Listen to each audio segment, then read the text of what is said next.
What's up, you gorgeous gamers? We're back at the caster's headquarters. It's Kali Gaming at the desk. Along with me is Wasabi. We're here for another Super Sunday. 4 matches coming your way to complete the first half of the group stage. Before we talk about what happened yesterday, let's welcome Wasabi. It's her first day, but she's been part of the CODM Esports community for a very long time. Finally, she's down here with us. Wasabi, how are you feeling right now to be here? I am extremely excited to finally be casting for Garena, and today is actually going to be my first day, like Kali said, and I am hoping that I do not disappoint. But for sure, one thing's for sure is we're gonna have an action-packed day today with a lot of things to look out for.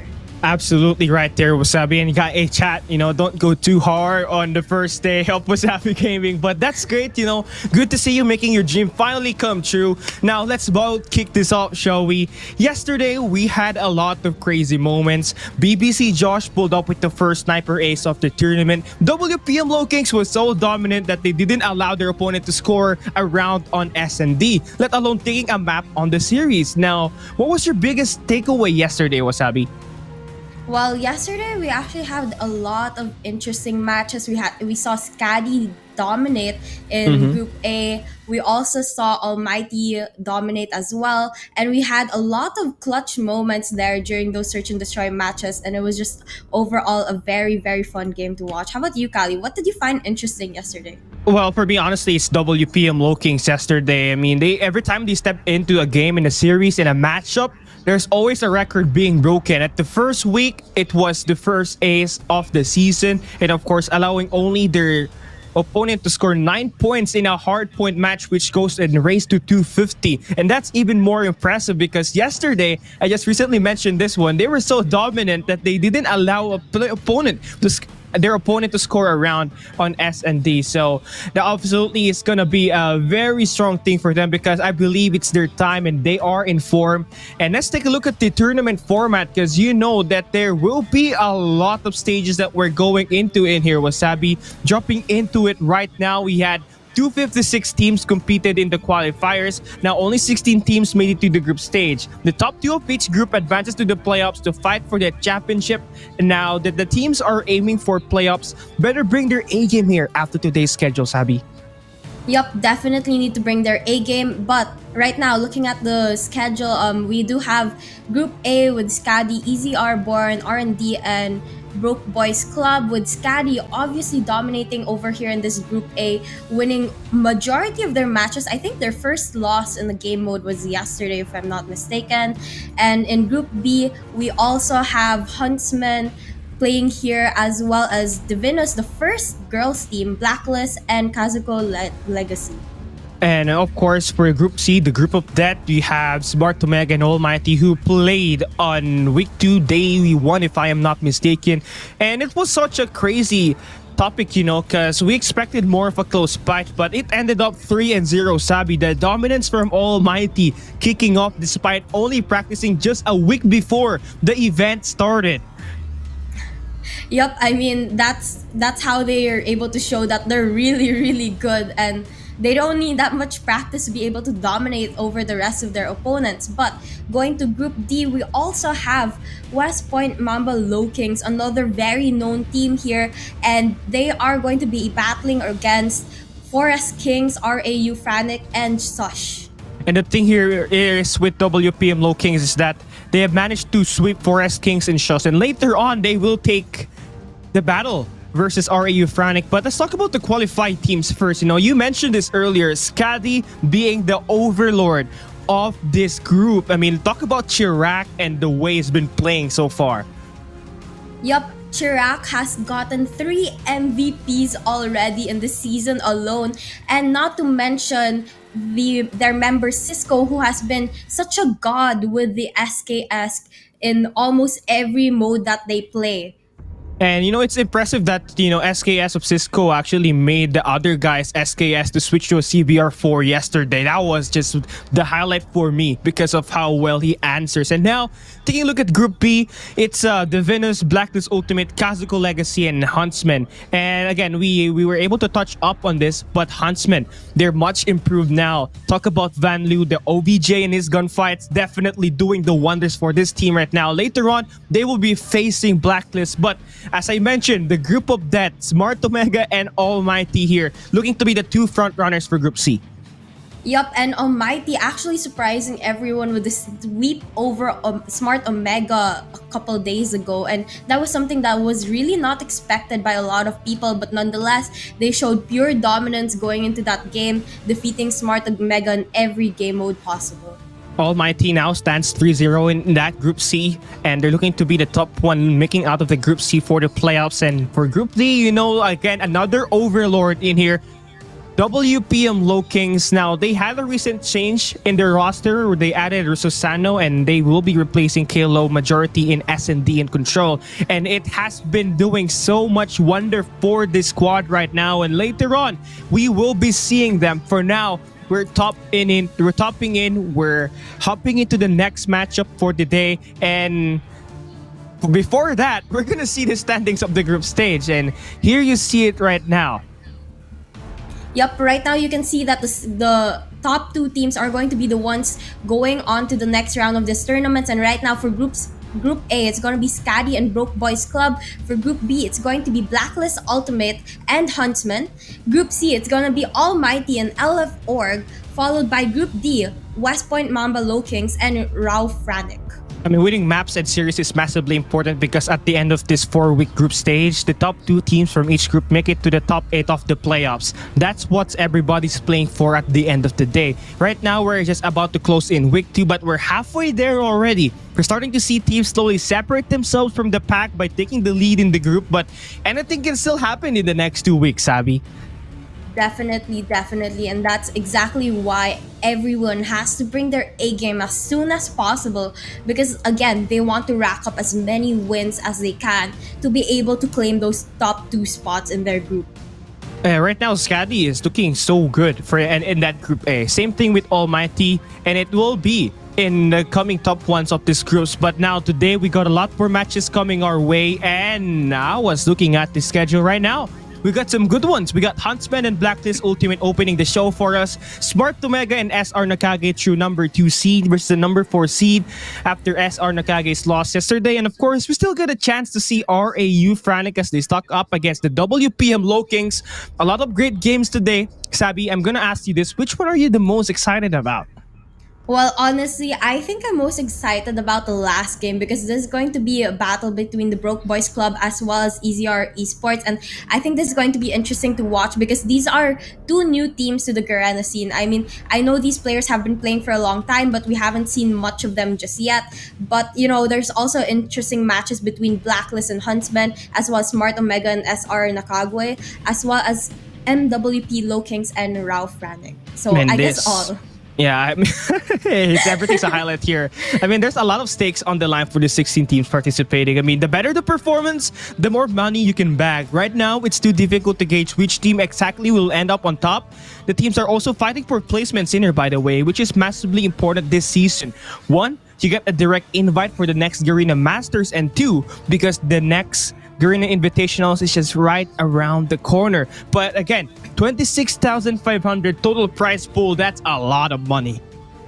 Definitely a lot of money, not to mention that the first place is going to be getting $10,000, second place is going to get $4,500, third place is getting $3,000, and the fourth place is getting $1,500. I mean, if you get a $10,000, Sabi, right now, what are you gonna buy first thing in hand? Oh, I am gonna buy, maybe, actually, I think I would save that for college, especially since I will be leaving really soon. But, that's a lot of money and it can be used for so many other things. And I'm sure whoever gets it is gonna put that money into good news. Absolutely right. And if you are aspiring to be an esports player, that 10,000 can get your team a lot of upgrades. But now talking about the Huntsmen, Van Lu, Wadu, Derp, Zen, Concept, and Alpari. And we've talked about Van Lu being one of the most dirty workers of this team because he does most of the objective work and has been doing so great in the current series that he's played so far. But Derp and Zen being the long range Reapers, they are definitely one of the strongest suit for this team. Definitely very strong. But Wadu is also good at slaying in close quarters. And Concept, very smart player. He has also a lot of experience that can be placed into good use, and he's going to be able to make those really important calls and decisions that you need to be able to make in game to be able to get the advantage over your enemy. Now they're taking on their biggest challenge so far in the season. That's going to be up ahead. That's the team that they're facing. They're 0-5 with this roster. They're facing up against their Kryptonite, Blacklist International Ultimate, Jabin, Rage, Skurd, Yato, Yobobs, and AG. Everybody is a threat in this lineup, Sabi. Yep, everybody here is a threat, Cal. You're exactly right. And that's because of how much experience these players have had, not only individually, but also as a team. And they're able to work together to be able to get the most advantage when going into those games. And they know exactly when to make the decisions, when to use their score streaks, when to use their operator skills. And that has given them a huge advantage going into this tournament. Yeah, the biggest thing here with Blacklist Ultimate is that, yes, they have the experience, but their ability to adapt on the spot. I mean, the amount of practice that they take when they're facing 2v5 situations, they always manage to end up giving the team a hard time, even beating them in the current rounds or even the current studies that they have. But now, looking at the head-to-head Garena Masters 4, we got Derp and Jabin, the captains, putting on a show on this head-to-head. Obviously, it is going to be Derp with the most average kill because he has the most usage on his team. But Jabin being in here, this guy has been in the community for at least 4 years now, and he's still here, standing and helping this team do the work.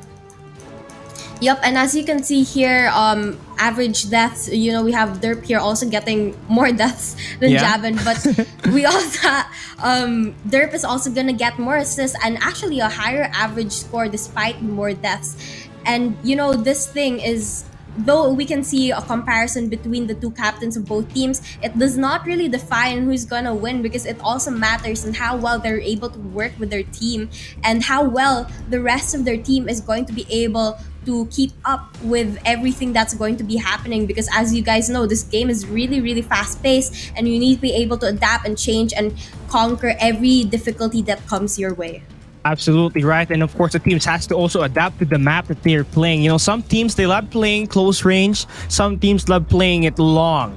And here, this time, Huntsmen, they have the chance to pick the hard point in their control map, which is the respawn. So they're taking us to long range maps because, Derp and Zen, they love playing with range. And so, Blacklist International Ultimate will be taking on the challenge against these teams in the respawns, which I don't think they're not going to have a problem running with because you already know the total map mastery for Blacklist Ultimate is insane. They have managed to defeat some players every day, every time over and over again. And just a fact here, everybody that's watching right now, Huntsman is currently 0-5 versus Blacklist in their all-time head-to-head matchup. But now this time they have a different roster, right, Sabi? So I hope that this puts in a lot more chances of them winning. Well, we'll just have to wait and see if they're going to be able to do that, Kali. I mean, I'm gonna play a little bit of devil's advocate here. I think, Huntsman, they might struggle a little bit, especially because of that new roster that you were talking about. But again, we really don't know what's going to happen. It really also depends on how Blacklist Ultimate is able to play today and how well they're going to be able to translate all those trainings into this tournament. Oh yeah, absolutely right. And so just another add into the fact that maps and modes, we also have the band maps. Of course, Hacienda is there as well. But the band operator skills, the purifiers, and the sparrow. So that leaves the gravity vortex open for use in that response, which is definitely useful in hardpoint standoff, where at P2 and at P3, P4 absolutely have a lot of close quarter combat. So if you're gonna have that investment properly, it's gonna be coming in useful. But again, my bad. I thought it was hardpoint standoff, but it is hardpoint firing range. My bad. Yep, but actually you're still right because there are pretty close areas here in firing range, especially when we go into that trailer. It's going to be very, very useful for them. But right now, going into the game, we can see that our players are off to the start. They are just about to head into the first hard point right now, and it looks like Blacklist is going to be the first ones in. The first one's in, and they already have the control and the anchor as well. And Zeke, look at the spawn trap being enabled here by Japan on a 2 spree already. And right now, they're locking down Huntsman on the back of the firing range. And that's not completely looking good for them right now.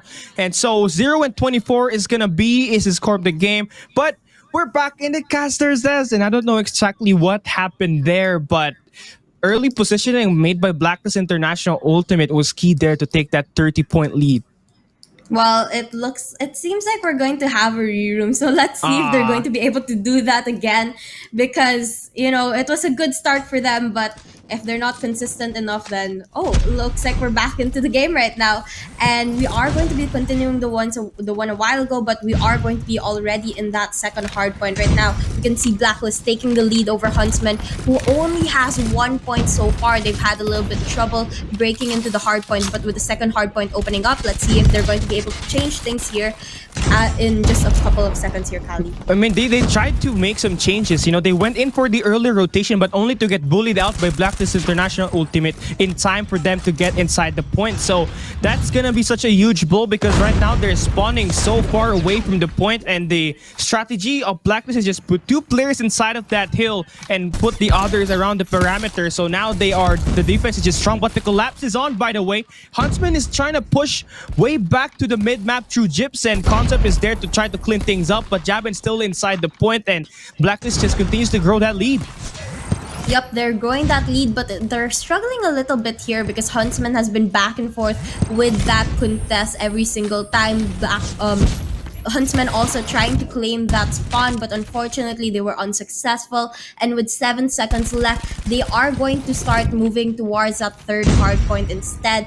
And to be able to get the advantage, they want to also be able to claim those spawns early on. But right now, we can see both teams contesting into that third hard point, trying to get the early start here. And it's going to be Huntsman finally starting to rack up points once again. Let's see how long they're going to be able to maintain this because Blacklist is going to start going in for that contest once again. Yeah, Huntsman here. Van Lu needs to stay alive inside of that hard point. He does all the dirty work, but Yada shuts him down as he enters. He's gonna get shot down by Wadu, so just a back and forth chase as we go.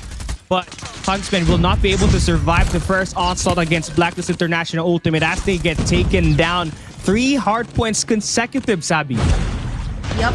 And right now, but good for them, Huntsman is going to be able to claim the hard point right now, and they're finally racking up points, but it's not enough to catch up to Blacklist yet, so they really definitely need to keep up this momentum that they currently have right now to be able to get the next hard point and the following after that. But right now we can see Rage with the Annihilator taking off as many people as I can see, and right now you can see that he's trying to get this area, this bathrooms here, because this is going to be very vital spot. This is going to be the spawn point for that fourth hard point that's just about to open up, and with Rage being able to hold that down, he's going to give the advantage towards his teammates and give them an easier time when it comes to rotating into that fourth hard point. And right now, Huntsman is just trailing here, and they're trying to break off the spawn, but they have to deal with Rage. Dirt will not check the corner, and Rage shuts him down, so still Blacklist will continue to spawn on the red showers. And Huntsman just struggling to break off of the spawn point right through the firing range. And Jabin is continuously locked on for Blacklist International Ultimate. We saw him up there on the scout tower in the first set of rotation, and he's down there doing the dirty work inside of that hard point, being that super soaker. And well, the lead is getting massive here for Blacklist, and Huntsman better start working right now, or else things can just spiral out of control even more. Yup, and right now 13 seconds left in that fourth hard point, and it seems like only one player from Blacklist is actually holding it down. So now would be a perfect time for Huntsman to go in for that push, but they've decided otherwise, and they've decided to go in for that next hard point in the middle of the map. They want to get that anchor spot early on and those vital positionings that they need to be able to hold down this first hard point that's just about to open right now. 42 to 155, Blacklist taking the lead here, over 100 points over Huntsman, and it looks like they're going to be able to maintain this for a little bit longer as they break into that first hardpoint. I mean, the main reason why they have this so much lead is that they were able to manipulate the spawns perfectly from P1 to P4 to this reset. And every time, it's always gonna have to be Rage involved. As a matter of fact, always AG as well, because they've always managed to give this team the spawn, and of course, automatically, spawns means more chance of reinforcing inside of that hill. It has been what's happening so far, and Huntsman needs to change that. And Concept is gonna be here to try to make some amends, but Rage still wins that gunfight. So right now, they still have 10 seconds left in here. They're trying to reduce that time, reduce that down to at least 100 points before we move into this P2, where we did see Blacklist kill him their most time in the hill. And Jaben, he's just been slaying out here alongside with Yado, who's got 24 right now. And there it goes. 170 to 70 chase. We open up P2. Yup, and with P2 opening up, it's going to be Blacklist in there first, and we have IJ here with the Gravity Vortex gun here, and he's going to be able to take a couple players down, and he's gonna hold down this point with the rest of his teammates, and they're going to hit the 200 mark in just a few minutes. And just as you said earlier, Kali, Huntsmen with their new lineup, I think they're struggling a little bit here, especially when they're up against a team like Blacklist, who's so established, so good, trained so hard for so many months already. And you know, you're seeing the after effects of having a new roster here. They're not able to keep up just as much anymore, but you know, hopefully they're going to be able to turn things around really soon, because if they don't, then the game's gonna end with Blacklist, as they hit already that 200 point mark, only needing about 30 points left. Maybe just a rough patch in here right now for Huntsmen. But again, for Blacklist, it doesn't really matter at all if ever they're gonna lose the early rotation, because the gunfight has just been there to begin with. And touching up on team chemistry, you know, this team of Blacklist has been with it. They've been playing for at least over 2 years already, so you already know that the chemical reaction from this egos are gonna be there exactly. And so now they're just trying to close down this map number 1. 10 more points for the win. Yato is locking down the hard point with that CBR4. 2 players making their way right in front of him, and there we go. The flood comes through, and Huntsman is gonna be there in time to save the game, but it's gonna be a long ass climb. Definitely a long ass climb, Kali. I mean, they have to hold that down for as long as possible, because if Blacklist gets it from even a second, they're gonna bring it all the way. And it looks like Blacklist is gonna be able to take it right now. 3 more points, and it looks like it's gonna be the end of our hardpoint match.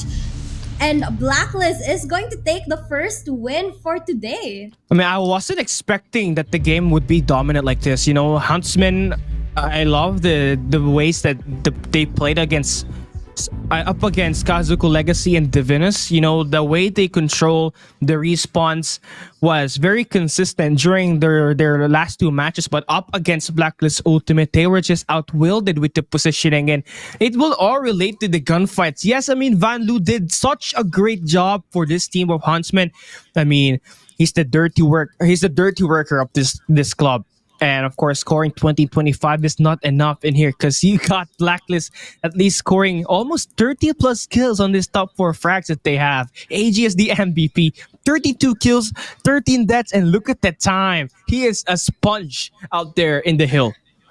I mean, 3 minutes on the hard point, that is really, really impressive. I mean, not only the 3 minutes, but also the 32 kills and 13 deaths. That is extremely positive for a KD, especially in a game like Hardpoint, where playing OBJ, you can expect to die a lot because you're in the target area of your enemy and you're going to be the first one that they want to take down. But despite that, he was still able to rack up 32 kills, Kali. Hey, what's more, yeah, I love that point out, you know. 72% of his time of him playing in the game is in that hard point, and yet he has a very solid KD, and it's such a massive step up for this man. And you know, for Blacklist Ultimate, they got it done in here right now, and they're heading on to a map number 2, which is Search and Destroy Standoff, which is their map pick. So they're confident that they can take down Huntsman there, but it's gonna be a tough climb for them maybe, because you know, Huntsman has been working with their SND recently. So let's see if they're going to make some changes in that matchup, because right now Huntsman doesn't want to, you don't want to go down 0-2 on the series. I mean, if you go 0-2, well, at least you know you placed up your best foot forward. But again, Search and Destroy is a game mode where anything can happen. Even a 1v4 clutch is Yep. possible as long as you play it right. So I think there's still a chance for both of these teams, for Huntsman and for Blacklist, to turn things around no matter what happens at the start of the game, no matter how things start off. They are going to have an opportunity to change the tides here. So hopefully they are going to be able to keep their morale up even if they get off to a bad start. But we'll just have to wait and see exactly what happens here, Kali. Yeah, let's see. Because Blacklist is gonna be subbing in. If I'm not mistaken, Scared will sub out, and of course, it's gonna be Yobab subbing in for Blacklist to play the standoff, Search and Destroy, and the Control matchup later on. And well, what are we gonna expect for Huntsman and Blacklist? Well, it's going to be a sniper showdown in here. Zen and Derp on the long range versus Yobabs, and I'm not mistaken, Yato will be playing that sniper later on, and that's going to be the highlight of this point. But of course, in the close range engagements, you're gonna expect players like Jabin to make all the dirty work as well, and of course for Van Lu, who's been the MVP of that last match for Huntsmen. And now, I'll ask you a question, what do you think is gonna be the match result for this map number 2? Well, honestly, I guess I'm gonna play a little bit of a devil's advocate here. I'm really, really hoping that Huntsman is going to be able to turn things around so that we have an interesting game 3. Because if we're 1-1, then Control is going to definitely be a game where we're all on the edge of our seat. So I'm hoping for that. But with the dominance that Blacklist showed in that first game, it's going to definitely be a hard one for Huntsman to pull off. Yeah, especially that map control that they had. So maybe that confidence could just shift here at this Search and Destroy, and that might just topple and snowball this game to the hands of Blacklist. But Huntsman, I'm looking forward to what these guys can offer, man, because as you can see, they are 0-5 in series record.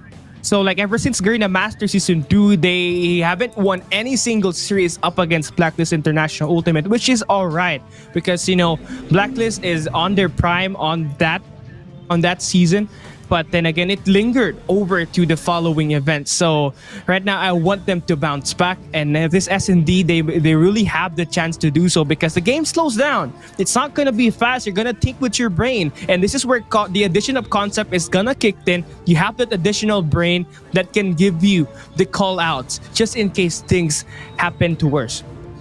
Yep, and that's one thing that I like that you point out, Kali. Call outs are very important going into Search and Destroy because you need to know the location of your enemy, and with those, if you're able to give good call outs to your teammates, then that's gonna help you a lot as a team, and that's something that they really, really need here going into Search and Destroy to be able to get an advantage over Blacklist. But again, Blacklist, such a solid team.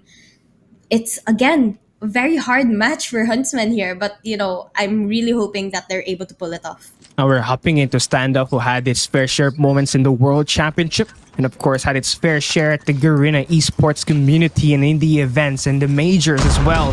Huntsman is going to start off as the defenders. Derp will be using that SKS, and of course Zen will be that main sniper. Blacklist will have Yobabs and Jabin doing the long range support. So that's gonna be it for now. 20 seconds pass and no one really making a move, and AG gonna hold that bomb for Blacklist. Yup, they're deciding to play it really slow here. I mean, I did expect a little bit of a rush coming in from these teams, but looks like they're slowing it down, trying to go in for those opening picks first, which is very important to be able to have that numbers advantage. And here we see the snipers coming out to each other, but unfortunately Zen is not going to be able to line up that shot just yet, and he is going to continue to scope that area out, trying to look for someone to pick off here, Kali. I love that Blacklist is just making sure that the attacks are going to be calculated. They're not that overly aggressive. They are making sure that they respect the opponent while also having the chance to win the game. And there it goes, the first blood drawn. Yato drops Derp, and now the range is just gonna be a little bit harder for Huntsman right now because they're still staying off to their back, and Yobabs is gonna be guarding that mid alley, and everybody's just falling for Huntsman right now. Jabin takes a shot, and the bomb is planted, and there it goes. Yato to concept to end round number 1. A very fast take after a slow start. I mean, You know, as soon as they're able to get that first pick, they just went on for the next and the next and the next, and they took down the whole team within seconds because they know that they had the means to do so, and they did. And that was just something that they needed for them to be able to start the round off right. But right now, we can see Zen taking down Yato and Concept taking down Range. It's going to be down to a 3v5 in favor of Huntsman here, Kali. Yeah, better map control for Huntsman this time around. They have that mid alley, but AG is gonna be sneaking around like a snake and he's gonna find one on the cubby. Derp will be shot down by Jabin on the one shot right through the bakeries, and Van Lu, he has to stay alive for them to win this round and complete the flank, but that's not gonna happen in front of Jabin, which has his eyes on the back alley. But that's not gonna be the eye of sight for him for now, as they're looking to plant that bomb at 2v3. Yep. 2v3 in favor of Huntsmen right now. We can see Blacklist going in for the plant. Let's see if they'll be successful. And yes, they do get it down successfully in A. But they have to watch out because Huntsmen, they're going to be coming from every angle right now. And if they're not going to be prepared, they're not going to be able to take down the players of Huntsmen. Right now, Huntsmen, they're going for the synchronous push. And Jaban is going to be able to take down Wadu. And just like that, despite having the numbers disadvantage, Blacklist is going to be able to take home the second round win of Search and Destroy. I mean, and this is the world champ swagger you got there, you know? AG, just calm and collected at that cubby. He took down 4 players inside of that one spot. He was just hiding around the corner and always ends up with the victory. The pre-aim is there to help him, and that gets the job done for Blacklist. But you know, the guys of Huntsman, they got the pinch play already around, but wasn't really able to execute because Jabin was able to shut down Derp. I found mistaken on the tanks earlier. And now they're gonna have the first blood exchange. But Yato deals one shot against Concept, and now it's a 3v4, and Yobab steals one more with that sniper, and Huntsman is getting ripped with the sniper in this round number 3. Definitely very, very good snipes coming in from Huntsman, but you know, Blacklist, they're not letting it get through them just yet. Blacklist still has 4 players while Huntsman is down to 2, and right now Yobabs is gonna take down Wadu with a sniper. We're gonna be down to last player, but Jaban says no and just takes him down as well, and like that we're gonna have a 3-0 for Search and Destroy, and it's looking very good for the side of Blacklist. We're hoping for a comeback from Huntsman, but we just have to wait and see because right now they're struggling a little bit here with the positions, with the place of Blacklist, and with winning their gunfights overall. With struggling with the snipers, I mean, you have to use smokes to counter that, and that's what they're doing. Look at this. The snipers are very passive.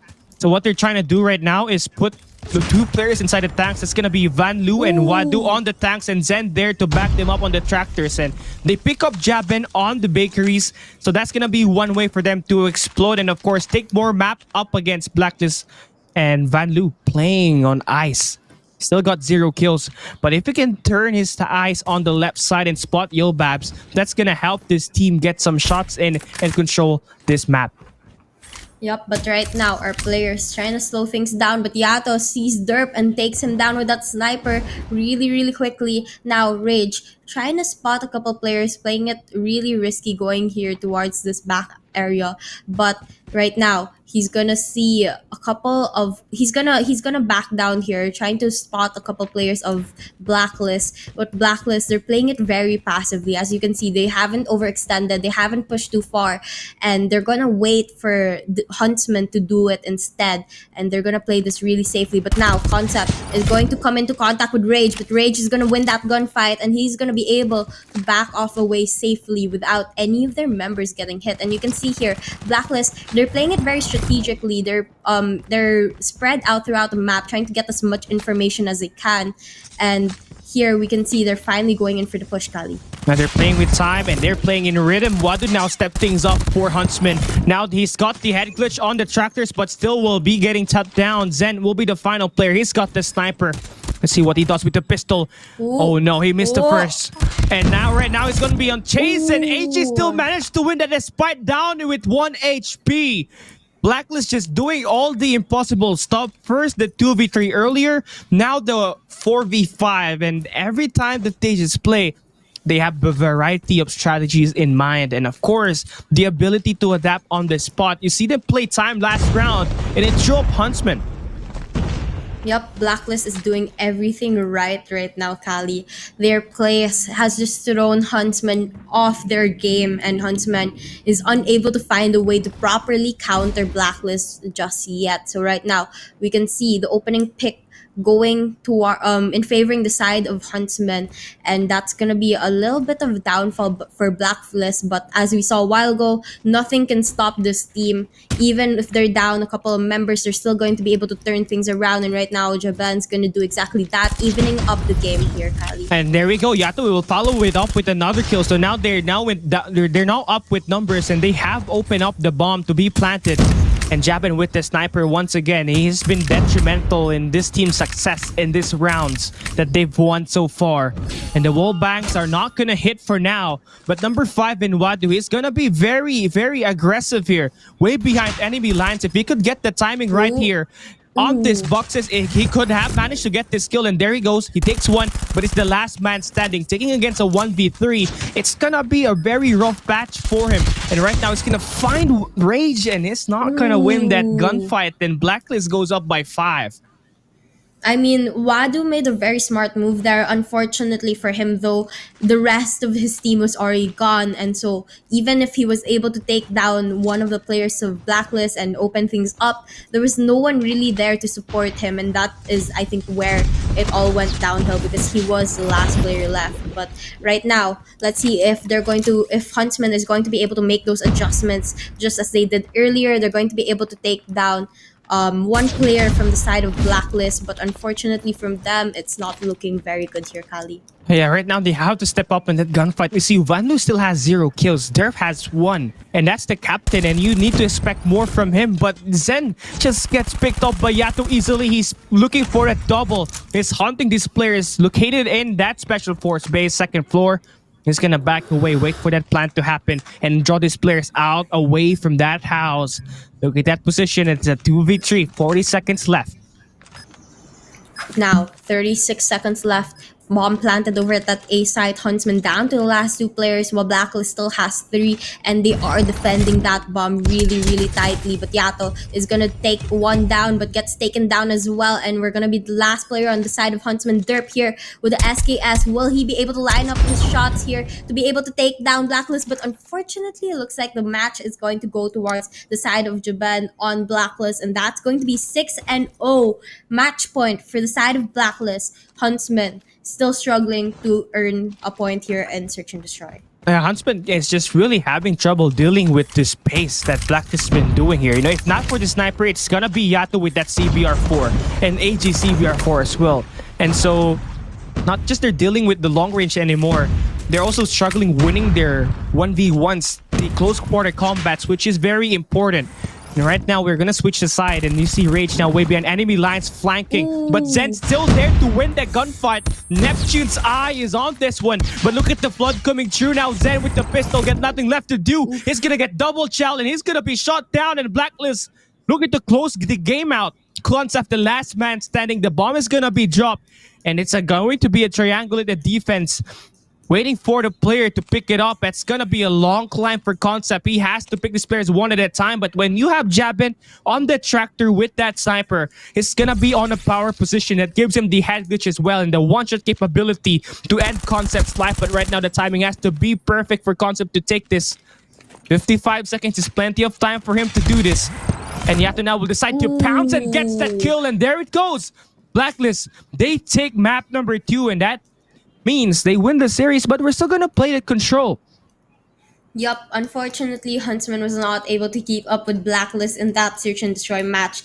But nonetheless, we are still going to be watching a control game match, and hopefully things will turn around here for Huntsman, and they'll be able to take home a round. But we'll just have to wait and see what happens. But Blacklist, as you can see, they're showing so much today. They're showing all their right cards, and we can see here in the post-game breakdown that AG has still maintained that MVP slot here, racking up 9 kills in just 7 rounds, Kali. Hey, he wants that MVP then. That's a very impressive kill per round record for AGN. Here's the thing. the strategy that they showed right now is very difficult. They're very different to what they had before, which is last year. And you know, this time they're using more space, maybe playing through Jabin or Yobab Sniper before they decide to make a move and worry about the bomb plant with Yato and AG playing with that CBR4. So it's a very effective round for them, and do believe that this is the second time that we have a 7-0. The first one being WPM Lowkings, and Blacklist Ultimate, just a great record for them so far. But I expect more. I expected more from Huntsman, but it just didn't work out this time.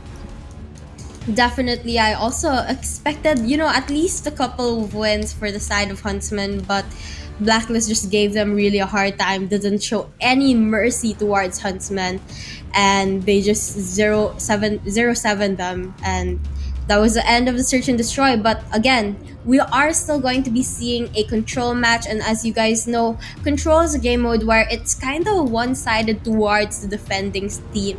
So let's see if Huntsman is going to be able to use that to their advantage, or will they just get dominated by Blacklist once again? The thing with Huntsman is that they were picking the map, so Blacklist had the chance to pick the side at the control later on, and that we will see they will pick the defending side. So that's gonna make it a lot more worse for Huntsman. But the good thing here is this is the map pick that they picked, so it means that they're confident at winning their gunfights here in this map, and this is where they can utilize Zen and Derp's long range. It's just that they have to make sure that the gunfights at the close quarter works, because right now they don't have an answer for Yato and Rage. Definitely, the gunfights are one of the most important aspects in control, because as you guys know, your lives are numbered in control. You can't just respawn as you would in hardpoint, and you have to be able to capture 2 points in control. And with your lives being numbered, it's important to be able to survive and win your gunfights here. So in just a couple of minutes, we are going to be going into raid control. But Kali, before we do so, I want to know, what is your tip for Huntsman going into control raid? Oh, that's gonna be hard because I am not really a coach. but here's the thing. They have to avoid the spawn trap on Blacklist Ultimate. We know Blacklist on the defensive side, they love invading spawns. And if that liberty is gonna be taken away from Huntsman, they're just gonna go fall down like flies. And I don't want that to happen. So what they have to do is maybe line up, team up on one side, and maybe break the spawns and counter flank with the way that they're gonna be attacked. And so it's just all about timing things perfectly, honestly, in here. And communication works here as well, because you're playing fast pace, and if you're going to narrow down where the players might be at, you might be able to find a way to break through that and needle through and get that kill. Definitely, you're right there, Kali. And I think it's also very important for our players to time their investments into score streaks and operators really, really well here. If you know you're in the defending side, then you might want to save those score streaks and operators for when you are in the attacking side, to be able to turn the tides around. And that's going to be something that they need to watch out for. I mean, if they don't use those investments right, then it's not going to help them as much as it could. And right now we can see our players finally going into the match, Kali.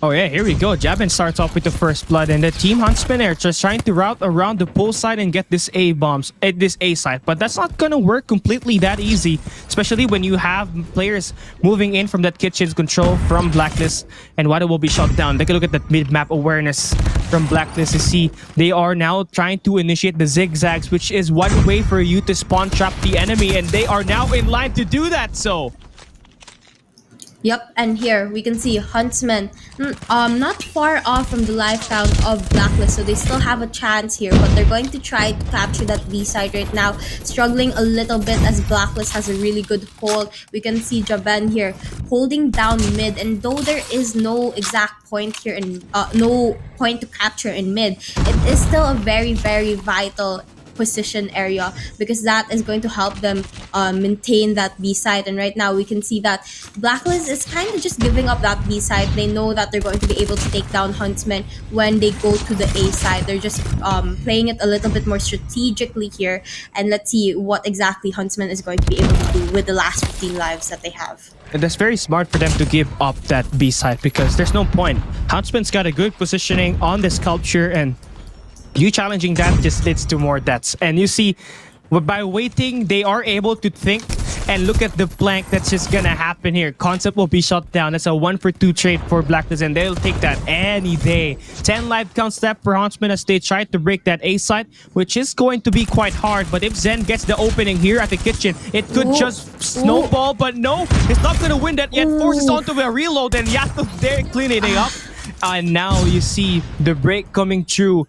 Well, Blacklist Ultimate managed to collapse Huntsman, and now they are in the spawns. Yep, Huntsman down by more than down to their last 5 lives here, and it looks like Blacklist is going to be able to maintain this lead right now. They have such a good positioning, such a good play, such a good hold on A, and with Blacklist, with Huntsman not even gaining a third of that A point, they're going to struggle quite a bit here with only 3 lives left. We have Jaban here spotting a player, trying to end the game fast. He wants to be able to end this already, as he knows that Huntsmen, they're down to their last 3 lives. They don't have much left to do here. I mean, for Huntsman, they really have that strategy, you know. They went in here, they painted A, they went in for B with a 3-man push to get that, to extend the time. But the map control and the map awareness by Blacklist by taking over that mid-map was key to that victory on that defensive side. You see, you control that mid-map, you have access to the A and the B side, let alone also the entrance that the players from the attacking side that will be entering from the zigzags. And Blacklist prioritizing that just made it easy for them to shut these players down. And the advantage that it provides on the gardens, a lot, Sabi. Yep, definitely. And right now we can see a switch of sides with Huntsman being the defending team right now and Blacklist being the attacking team. But as you can see, Blacklist has so many operator skills ready to pull out when they need it. And Huntsman, they have an operator skill, they have a score streak as well. But I don't think it will be enough to stop Blacklist, because right now Blacklist, you can see they're not dying as much as Huntsman was early on in the game. They're playing it very strategically. As you can see, they're just waiting, going in for those picks instead of actually trying to capture those points. They want to lessen the number of lives that Huntsman has left to live.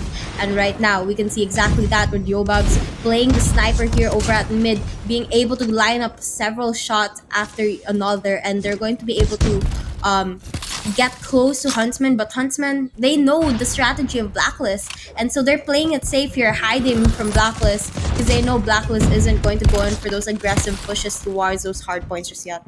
And now, but the collapse comes through here for Blacklist after those investments just being made. You see the claw just getting in use here by Rage to just control the spawns on the staircase.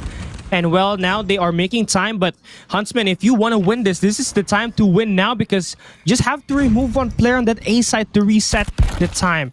And now Parry doing the dirty work here at this B side. That's not gonna work for now.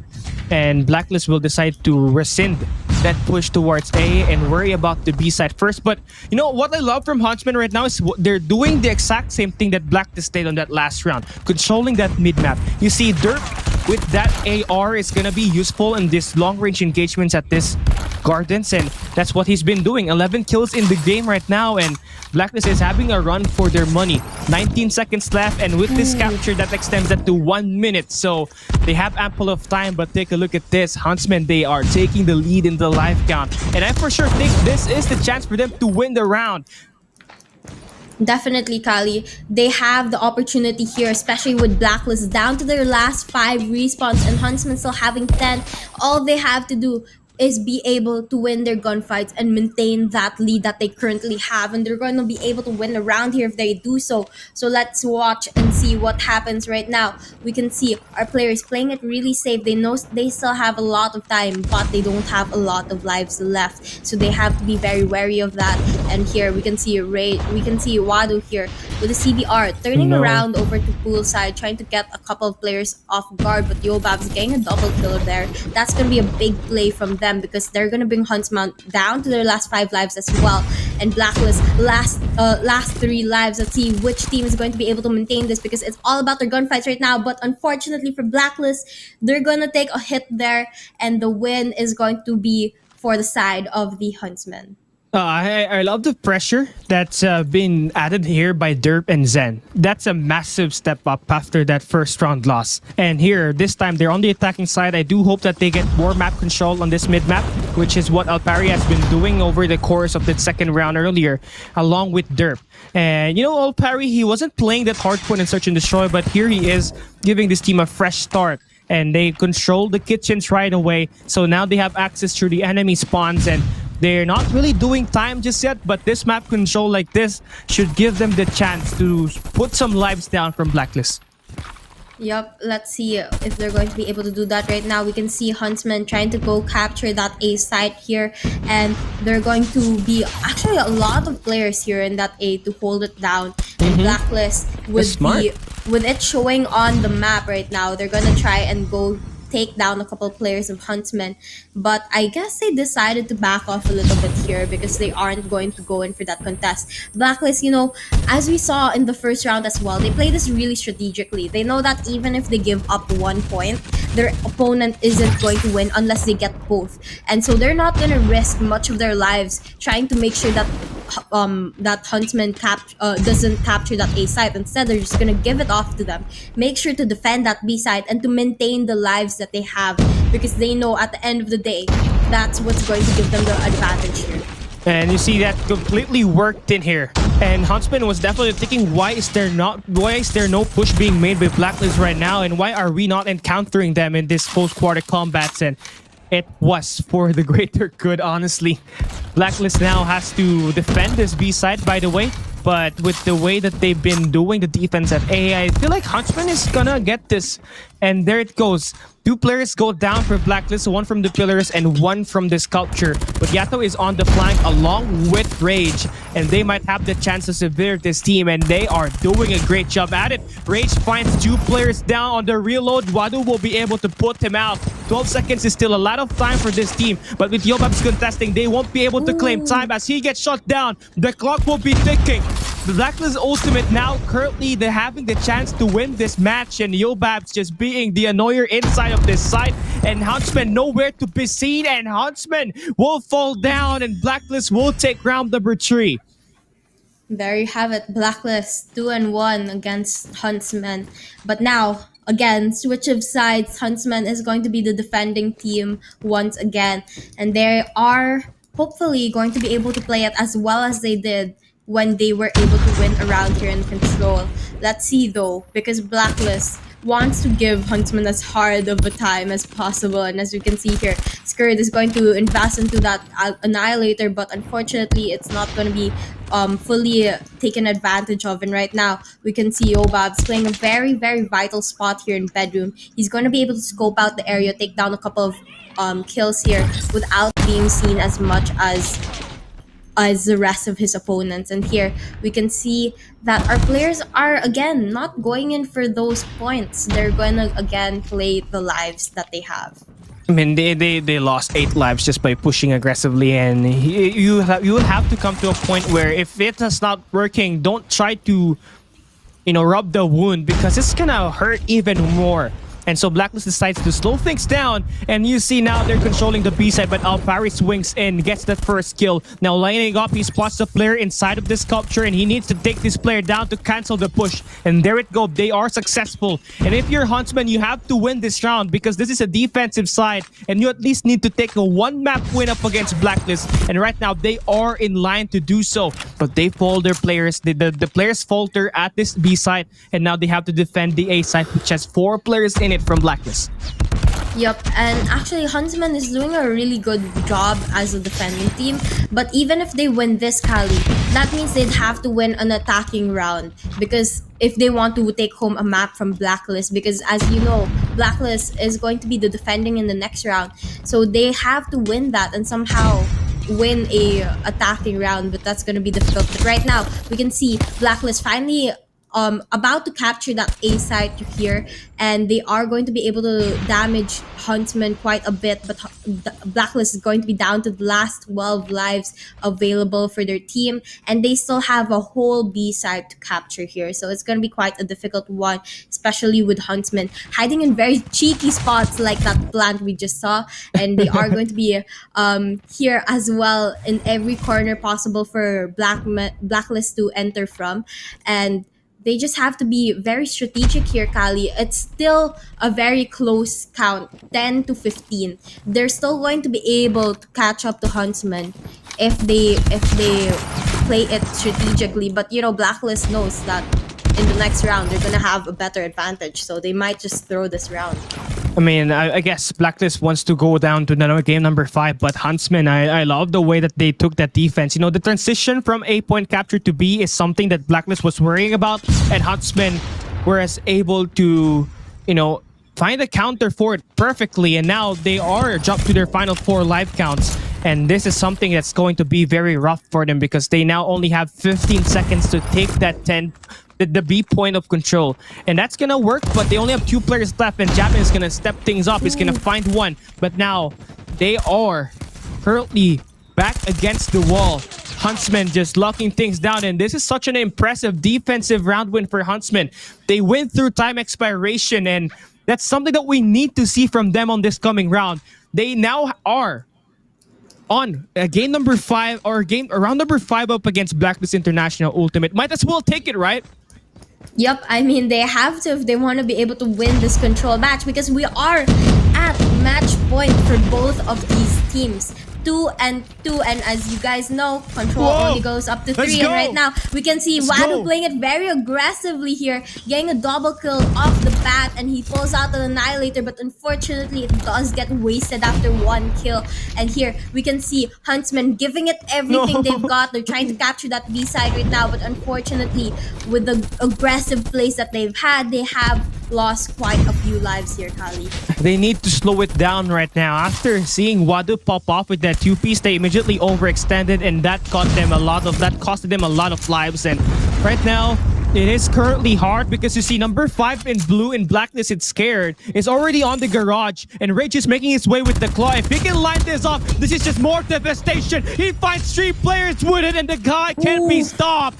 And Yato, Huntsman, they are locked inside that garage. They are quarantined, and Blacklist is giving them the treatment.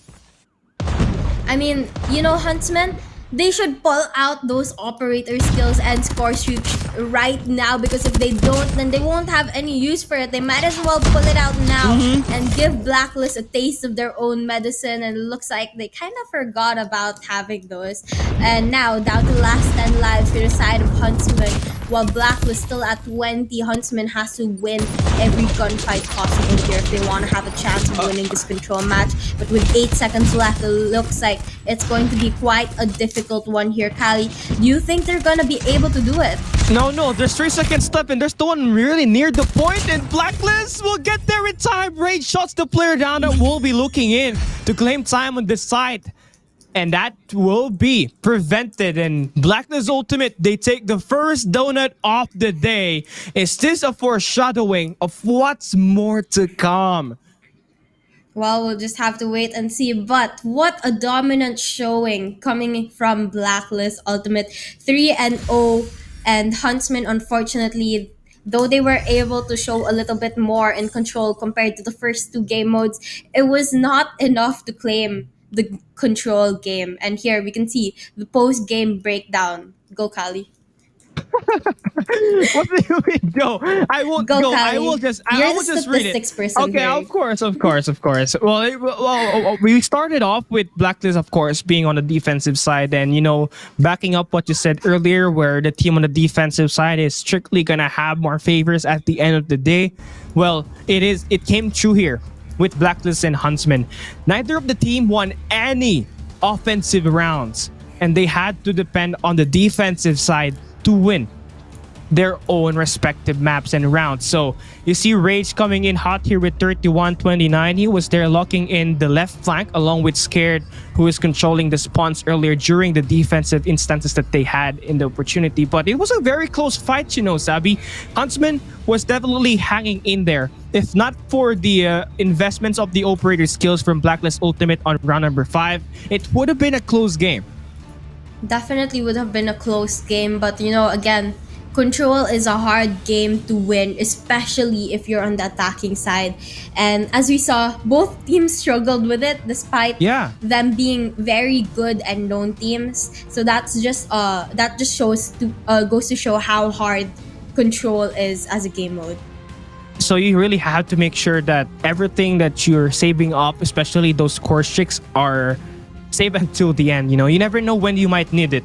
And for Blacklist Ultimate, you know, the Hunter Killer drones were definitely useful at round number 5. Same thing with the Claw. We saw Rage use it and he was able to find 4 players with it. And right after that, Scared was just locking the players down on the garage. And Yato was holding that mid stairs. And that was just a full-on lockdown at round number 5. But it's still a massive achievement for both these ends to make it that way. At least we have a close match to end that game number 3, Sabi.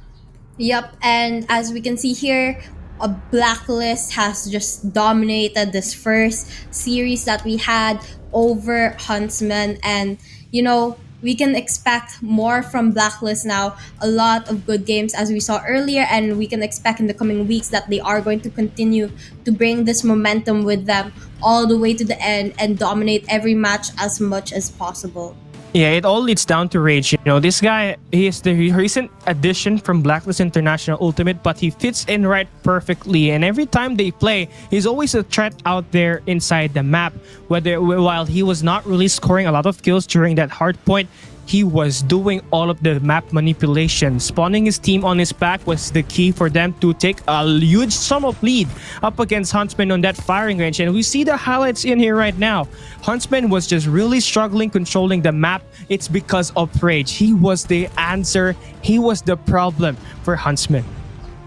Definitely a one difficult player to deal with, but you know, it wasn't only Rage, it was also Yato who had a lot of kills and won a lot of his gunfights, and the rest of the team as well. They made really good investments when it came into those score streaks and operators and respawn modes, and those snipers Derp and Zen really just showed everything that they had when it came into that search and destroy matches. They were definitely the key players to look out for when going up against Blacklist. It is definitely such a hard thing to see here right now. You see that highlights that Huntsman went down 0-7 on that search and destroy, but no matter how dominated that map 2 was, it was the opposite thing on this map number 3, because Blacklist had a rough time against Huntsman, dealing with them on the defensive side, and it was all because of the team effort. Alfari, do believe me, was doing hell of a job for Huntsman when it comes to initiating things. Same thing with Wadu.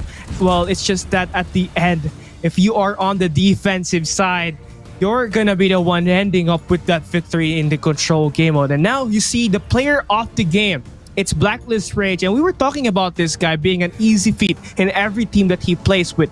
During Garena Masters 3, he was acquired by Smart Omega, and he fit in perfectly and helped the team play at the World Championship. This time, he was picked up by Blacklist, and look at him making all the difference. It's just like he was part of the team ever since. Yep, I mean, even if he's new with the team or he isn't used to playing with them anymore, he's still able to put out a good showing, work well with the team, and you can just see that this player is such a well-rounded player, able to make the adjustments when needed. And as you can see here, he has an average kill of 21 kills, and that's a KD of 1.73. That's really, really good considering that you're going up with really good teams here in Garena Master Season 4. Having KDs as high as this, almost a 2 KD, it's just amazing. And they're just not playing up against any other team here, up against Huntsman. They're playing the #1 team in Malaysia, and they just, you know, have this enormous skills KD ratio. I'm surprised. You know, Blacklist Ultimate, definitely one of the players, one of the teams that I'll be looking forward to make it in the playoffs. I mean, they're guaranteed with 3 map wins to end week 2 already, and they're good to go. Yep, they're definitely good to go. But you know, we are going to have a pop quiz in just a couple of seconds, guys. If you want to be able to join this pop quiz, go drop your answer in the comment section with your player ID and the pop quiz hashtag. So the question is, what was the final score of the teams in the hardpoint match? Oh, this one's really tricky. This is really tricky. I don't think. Oh, okay. So okay, if you know the game, okay, I see it now. If you Yeah. guys know the game, if you know Call of Duty Mobile, this should be an obvious one, even if you don't remember the score exactly. So Yeah. if you know the answer, go drop it down in the comment section. Don't forget to include your open ID that can be found in the settings of the game, as well as the pop quiz hashtag. And at first I was like, hold up, why are they giving us the exact details? That means I really have to go back and for me to answer this pop quiz. But again, if you want to answer, you have a chance to win exclusive crates by just taking part of this pop quiz segment. Again, what was the final score of the teams in the hardpoint match? It's definitely not 82 and 252, Savvy. Definitely not, because we have the match settings on a specific score limit. But yeah, again, make sure to participate. You never know you never know if you're gonna be the lucky one. Yup, and you might just win something special from Garena, so you have to join that pop quiz. And again, drop your answers down at the comments. Don't forget to open your COD to get the open ID, not your UID, but the open ID found in the settings. And again, we're gonna be giving the answers for this week's pop quiz next week before the start of the week 3 day 1, and you know you're gonna get that through. And so while we're doing that, once again, chat, did you expect Huntsman to actually go down like this? You know, because for me, I was expecting at least one map taken away here, Sabi. I mean, I was really hoping for Huntsman to win one map at least from Blacklist, and I was really hoping it to be that search and destroy match so that we can have an interesting control match. But unfortunately, it didn't really go their way. And you know, I guess now Huntsmen, having that experience going up against Blacklist, they know what to improve on, what they need to work on, and what they need to focus on when they go back to training for next week's tournament or in the upcoming days. Yeah, they will be facing Blacklist again sometime next weekend. So they definitely have a chance to adjust their playstyle and of course maybe change the narrative, because after this series finished, they're now currently 0-6 all time versus Blacklist Ultimate. So they still have a 0% chance of winning the series, which is fine because you know how stacked Blacklist Ultimate is. They're currently at least the top 2 or even top 1 of the PH region right now, judging by how they're playing in this group stage. Everybody that they played against with, 3-0, Sabi. I mean, you know, Blacklist, they've not only been a good team now, but they've also been a good team before, and that's definitely why they've been such a hard team to overcome by the rest of their group, by the rest of their opponents.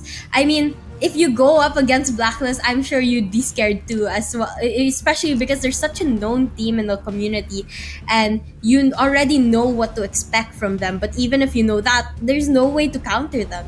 Yeah, it's either you're gonna have to bring them to a map that's not most oftenly played by this team, maybe that Hacienda or maybe that Slums. But again, on that maps and modes earlier, those maps were banned, so they had to play the vanilla maps where Blacklist had so much time to prepare and had so much experience into. And I'm not saying Huntsman is definitely, you know, way below of Blacklist Ultimate, but it's just that the map mastery on the maps is just better for now because of team chemistry. You know, Huntsman had recent roster changes. They added Concept, they added Wadu, they had Van Lu as well. So it's normal to see them struggle for now. But as soon as they develop that team chemistry, it's gonna get even more exciting for this squad once they face Blacklist sometime in the future. So hopefully, yeah, you're right, Yeah. Kali. Hopefully, with time, this team is going to be able to grow and develop to be a better team that can hopefully later on stand up to Blacklist and give Blacklist a taste of their I'm own waiting. medicine and let Blacklist struggle. I mean, that would really be a change of a narrative here if they're able to pull that off by next week. But it is going to be a very, very difficult call for Huntsman to do. It's possible that they are able going. They might have some adjustments for sure, but I'm expecting the answers to be different. But again, we're gonna be hopping into the interview. I mean, this game had some insane moments, some ridiculous gameplays, and the man who led the most insane gameplay. It's the Captain Jabin. How are you doing, my man? How did that game 3 in particular play out for your team? For game 3, we just played out our operator skills. We use it in the last round since we know they invested in that round 4, knowing that they won't have enough operator for the round 5. So I think it's match for us since we all have our operators ready for round 5. Definitely very good investments coming in from you during that game. I want to ask, there were some really close rounds in Search and Destroy where we really thought Huntsman was going to win. How were you able to turn things around and actually win those rounds despite being in the numbers disadvantage? Uh, with that, we just played side by side against Huntsmen since they played individually. So we had the upper hand in playing side by side with my duo or my teammates duo since it's always 2v5. So we tried to trade as much as possible. It's always the adaptability that makes me so proud of Blacklist International Ultimate, not just today, but of course over the past few events that you guys have attended. But last question for you, Jabin. If you're going to give a shout out to anyone that you've been playing or been with over the last few years in the scene, who should we be looking out for? What again? If you're going to give a shout out to anyone that you've been playing with or been with over the last few years, who should we be looking out for? Shout out to Tin. Oh, Tenus. Okay. We'll let you go. Thanks for joining us, Jabin. It's congrats on the victory, and we'll let you go. Thank you. I mean, one of my favorite soldiers picking up their third W as a team continues to impress us, or at least entertain on stream. Wasabi, Tin. Shout out to Tin. What could that possibly mean? Well, I guess we'll never find out. We'll never know, That's for Javan to tell us later. But, we got a little bit of an insight on how these teams decide to solve problems like being in a numbers disadvantage in Search and Destroy. And as you can see, they just make sure to keep their morale up, play together, work together, and not give up right away, even if it's not looking very good. Absolutely right there, Wasabi. We've got 3 more games to go as this opening battle lit up. Don't go anywhere. When we go, it's gonna be match number 2. Chat, let me know. We'll be right back.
Welcome back to the Casters headquarters. It's Kali Gaming and Wasabi. We're gearing up for match number 2 on a 4-match day. Superb Sunday as we see now SR Nakage take on the 2-time Garena Masters defending champ Smart Omega on a play all 3 series. Many expected SR Nakage to win their matchup versus LF Org yesterday. It turned out to be a shocking upset. They were the one that got swept. So right now what they need is a bounce back. But they're going up against Smart Omega, Wasabi, and it's no easy task. Definitely not an easy task, especially with how good Smart Omega has been. And you know, this team, they're stacked. They have analysts with them, they have coaches with them, they have a boot camp, they have everything that you would ever need as an esports player. And SR NACAGUE, on the other hand, they're the rookies here. This is the first time we're gonna be seeing them in Garena Masters Season 4. And they do have a little bit of fight there, but we have to wait and see if it's enough to stand up against Smart Omega. The most impressive fact about SR Nakage is that they managed to get a win versus ALMGHTY during week 1, and that type of play is gonna be very useful if we're going to see that consistency here against Smart Omega. They might have that chance, but again, we're talking about Smart Omega who just lost against ALMGHTY yesterday, and they're looking for a bounce back here as well. So right now, it's going to be 2 huge tall orders here. We might have to see the maps, but just by looking at the experiences, Smart Omega definitely has the upper hand. They're one of the Garena's qualified teams for the World Championship. They placed 5th in the World Finals, and that's very, very impressive. But for SR Nakage, this is gonna be a new year. It's gonna be a new day, and they have a chance to, make history right now. But for today's schedule, we can see earlier we saw a match between Huntsman and Blacklist. Upcoming next is SR NACAGUE versus Smart Omega. And at 1 p.m, we'll have WPM Low Kings versus Rau Franic. And last but not the least, we are gonna see Broke Boys Club battle it out with EZR Esports later on. But now, again, we are going to be seeing SR NACAGUE versus Smart Omega, and in just a couple of seconds, we're going to see the players of SR NACAGUE here. We have Owen, Wonder, Mac, Yako, Joshua, and Chroma going to be the team lineup for SR NACAGUE here, Kali. This is a team that, had past glory. I mean, we're talking about Owen and Wonder. This is the former NU Anarchy players, which were the PH champs during 2020, but that was in the past. And recently, they've been having a rough time getting their acts together. But what matters here is that they are fighting and they're still up in here playing in Garena Masters 4. They've been pretty consistent in their matchup, and we just have to see more from them with their communication, with their strategy versus Smart Omega, because you already know, you mentioned it already, Smart Omega, they have coaches, they have the analysts, they have everything. And if you can take that away from them when you play well, it's gonna sting a lot. Definitely gonna hurt Smart Omega if SR NACAGUE is gonna be able to win a couple games against them. But again, tall order for the side of SR NACAGUE, especially because they're going up against these players of Smart Omega. We have Candy, Kevs, Risky, Idra, Tin, and Whoopi. And as you guys know, these players, again, you've seen them play before, and they are such a good lineup. And here we can see their camera right now. They're all in the boot camp, hosted by Smart, and they are there as well with their coach getting ready for the match. And as you know, these players, they've done so much before. They've won so many tournaments, and it looks like they're not gonna let anything stop them today. Yeah, I mean, they've done so much before, Wasabi. They were one of the building foundations of the esports community of Garena. They were the ones that created hype along with Divinity, now known as ALMGHTY. And just by looking at these teams, these guys are the inspirations of the players right now because of how well they perform during the early days of Call of Duty Mobile. But shout out to Tin, says by Jabin earlier. Shout out to Tin, who just recently been acquired by Smart Omega. And I mean, this team had some trades made, Smart Omega, they were able to take Tin. Blacklist, they were able to take Rage. But now let's talk about the head-to-head. It's Yaku and Risky, and they have eerily similar kills. But the assist, how do you feel about this assist, Sabi? I mean, Risk does definitely gets a lot of assists, and that's kind of painful knowing that you're never able to get those into kills. But then again, as you can see, Risk has very little deaths, even in respawn matches, only averaging about 8 kills, while Yaku averages about 26 deaths in respawn modes here. And you can see that's where they're able to really show their dominance, as Smart Omega is able to win their gunfights, considering that the average deaths that these players have on the side of NACAGUE is really a little bit a lot, actually. I think it's flipped. I think the average death and average assist is flipped because it's not easy to get 30 Maybe. assists. It's not easy to get 30 assists because the total kills that people average is around 30, right? And the deaths, I think it's flipped. Yeah, I'm just gonna think that up.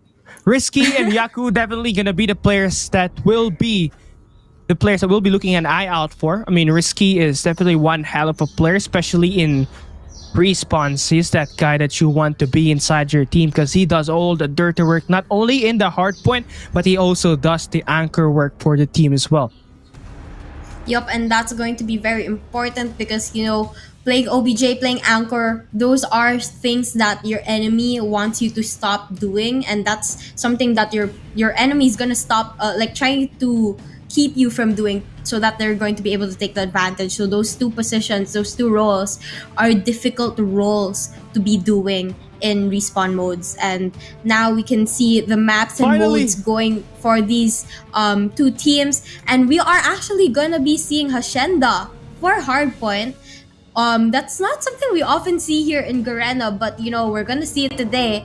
And for Search and Destroy, we are going to be going to firing range, and for Control, we're going to be going to Summit. Kali, what can you say about these? I mean, well, for me, that Hacienda Hardpoint is done on purpose by SR NACAGE. That is the same map that they were able to manage to defeat Almighty 250 to 215. And if it worked from Almighty, it should be able to work with Smart Omega, right? Because Almighty defeated Omega during week 2, day 1, if I am not mistaken.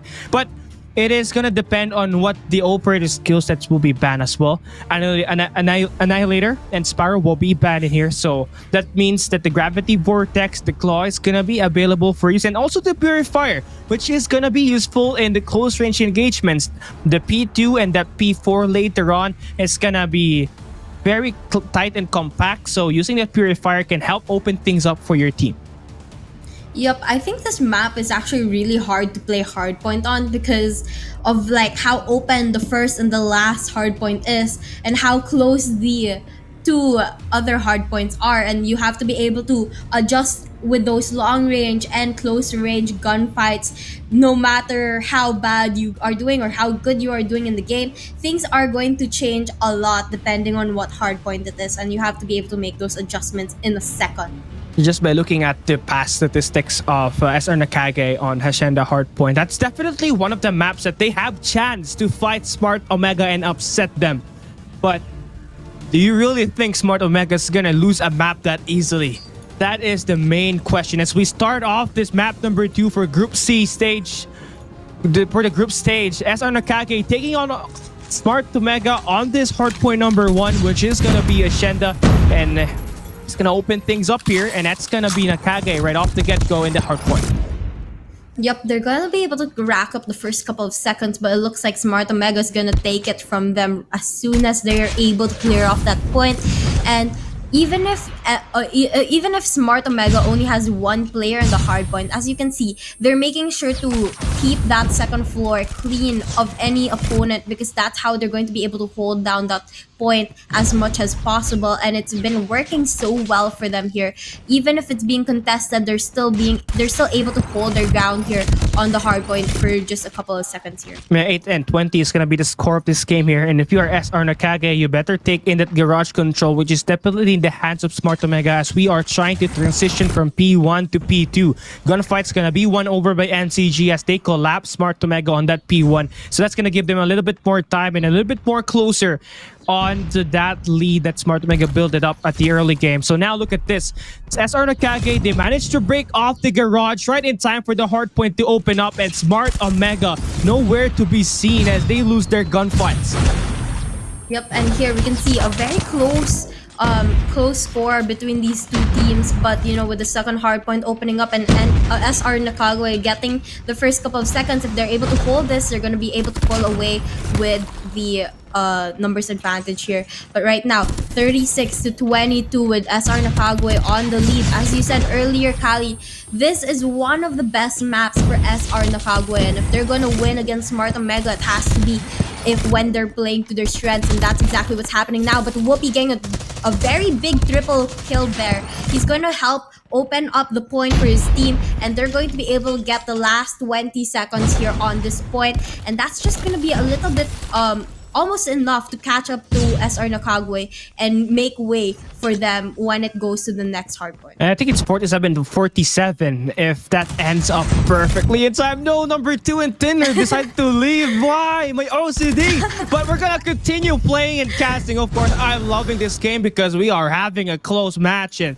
Yaku will decide to swing down below, and the opponent that is gonna watch on is gonna be Kebs and Whoopi. It's gonna be there right in time in defenses. Yaku takes one as they're trying to break. They're gonna have 2 angles here. Number 2 on the second floor, but that guy will be shot down, so they only have 1 angle. And right now, Omega's using their operators to break away these players, and they're doing hell of a job slaying. Whoopi steps up with 3 full kill once again to remove SR NACAGUE on the point.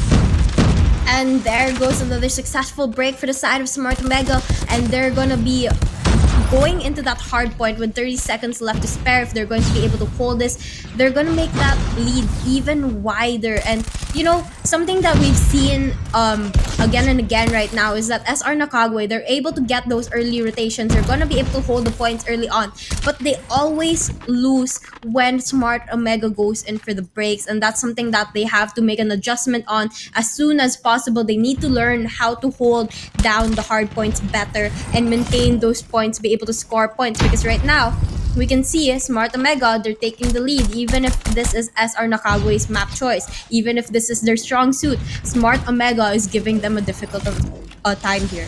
Idrazin with that SKS is just being a man on a mission.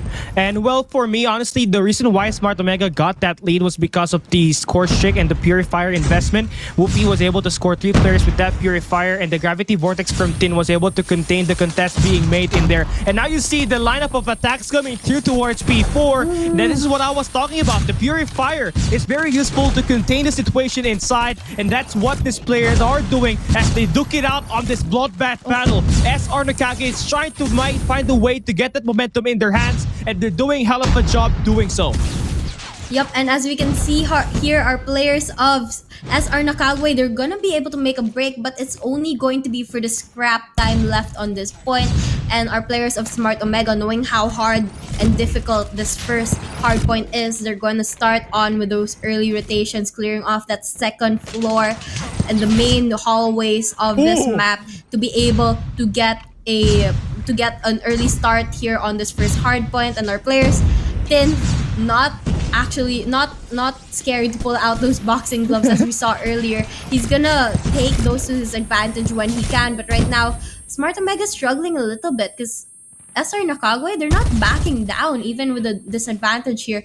They've put everything that they've got. They're trying to get this first hard point as well as Smart Omega. I mean, every time that Smart Omega is inside a point, there's always a player contesting. You know, SR NACAGUE keep on supplying players inside of that hill, but it's a great way that Omega has the perimeter. You know, having the second floor advantage gives you an oversight, and Idrazin right now just making sure that the players suffer with his SKS. Right now it's getting countered, but he still wins that gunfight. And now he's trying to take the players on at the back, and there it is, a triple for Idrazin, 5 in a row, and just 1 more for that EMP system, and that is gonna be very useful for the squad as they try to make the rotations towards P2. Yep, and here we can see they're starting to go towards P2. Smart Omega here early, Tin with the Gravity Vortex blocking the entrances that SR NACAGUE might be using, and this is going to be very advantageous because that prevents them from actually entering the point where they need to be. And here, a very big play, Idra pulling out the Predator missile. Well, he was able to take down 1, and right now we can see Smart Omega still holding down that point. getting closer and closer towards that 200-point mark. I mean, they're pulling away, and it's all because of their ability to time that operator skill properly. And with this 2U triple lead, if we don't see a move right now for SR Nakage, it might just snowball. And WPM right now, once again, dropping 2 players with that Purifier. Everything is just in the control and in the hands of Smart Omega. You see this guy? He is on another 5 spree. 33 in his name. He swings to the left corner. He spots the player. He's gonna wait it out, decides to contest, picks the wrong angle, and Yaku there to clean it up. 85 to 172. Make that 173 as we finally come in here for P3 and a chance for Smart Omega to close this out. Yep, and here we can see Smart Omega getting closer towards the goal right now. Let's see if they'll be able to end it in this hard point as long as they're able to hold it down. But SR NACAGUE, as you guys know, they're gonna give it their best shot to contest into that point. And right now, they're gonna be successful in breaking in, holding it down. But with only one player in the point, it's gonna be a difficult one as Smart Omega takes it back. But I guess this is going to give SR NACAGUE a little bit more of a leeway, a little bit more time to think of a strategy to counter Smart Omega, who is just about to hit the 200-point mark here. There's no way that SR NACAGUE can win this with just gunfights. You know, they have to time the Purifier and, of course, the Gravity Vortex properly when they're trying to break in here. And here, this time, they're going to use the raw vanilla guns to break this P3, but it's just the last 10 seconds. They have to make the rotation now. And Owen's going to be the first one in line to move here for SR NACAGUE. They have to intercept the players moving right through mid. And Owen, he spots the first player. And with that Hoger 26, that's gonna keep these players on the mid map busy. And well, now they're right in time to move into P4. And they need one good hill to be back in this game. But not when you have Smart Omega timing their operator skill, especially the Purifier, perfectly in this type of P4 scenario. One good hill is all they need, but looks like the players of Smart Omega isn't gonna make it that easy for them. Although, as SR NACAGUE, they've been able to maintain their hold here right now. 35 seconds left for them, and they're getting closer and closer to catching up to Smart Omega. Here we can see that their players, they have such a good spawn. It isn't too far, and they're able to go right back into that point to be able to defend it, and it's about to be a whole point that they're able to maintain, and that is just going to be a little bit almost enough to catch up to Smart Omega. But definitely they are back in the game for this one, and they still have a good chance of winning this hardpoint match here. 3 more seconds on this hardpoint, and Smart Omega has decided to back away right now and work for the next one, because if SR NACAGUE is able to get this first hardpoint before them, they're gonna be able to catch up to Smart Omega. So we have to wait and see. This game really interesting here, because SR NACAGUE is finally bringing their A game here. Yeah, A game here, but again, Smart Omega is still inside of the point, and the P1 is not exactly the main forte of SR NACAGUE. That's something that they've been struggling ever since the start of this game, and we're still seeing it happen this way. But now that they have better map control with number 1 in blue, that's going to be Wonder holding up some area to make these players be busy and claim some time in the hill. That should be more than enough for them to reduce that lead. But as soon as they get taken down, Smart Omega hops back inside of that hard point, and they are claiming time once again. And the player that's just being one of the annoyers for SR NACAGUE, that's gotta be Idra with that SKS. We all know that this Hacienda map is a very long-range map, and Idra knows where to position perfectly to counter the players in this long range. And well, he's keeping this team alive, and of course, just a few more points to win. 155 to 244 before we move into P2. This is the greatest standout. Can SR NACAGUE pull off a comeback? Well, we'll just have to wait and see, because they're going to be able to get the hard point as soon as it opens. But Risky here with the Purifier just killing everyone off of the hard point, and they only need 3 more points. But unfortunately, he does get taken down. Idra pulling out the claw, knowing that it's the last chance to use the operator. He's going to be able to take home the win with that operator skill. Timed perfectly down to the second, Kali. That was just that was the storyline of this game ever since, you know. It started off with the P3 fences on the first set of rotation, the Purifier to spawn out SR NACAGUE of Poopy, and of course the Gravity Vortex by Tin to contain the contest. That was the storyline right from the start of this game until the very end. And you know, you can always count on Whoopi to time his shots perfectly, not just with the operator skill, but also with his gunfights, because he's definitely up there in the slaying department with 34 kills. But it is not enough to be the MVP because you already know Idrazin, Brazil represent 46 kills and 19 deaths in that SKS.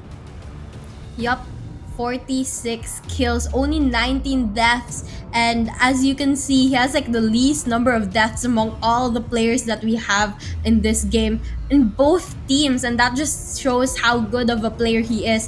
He knows how to play his weapon properly to be able to get as much as an advantage. And you know what's so important about this? It means that he's able to rack up enough points for score streaks and operators, which again led to the victory of his team.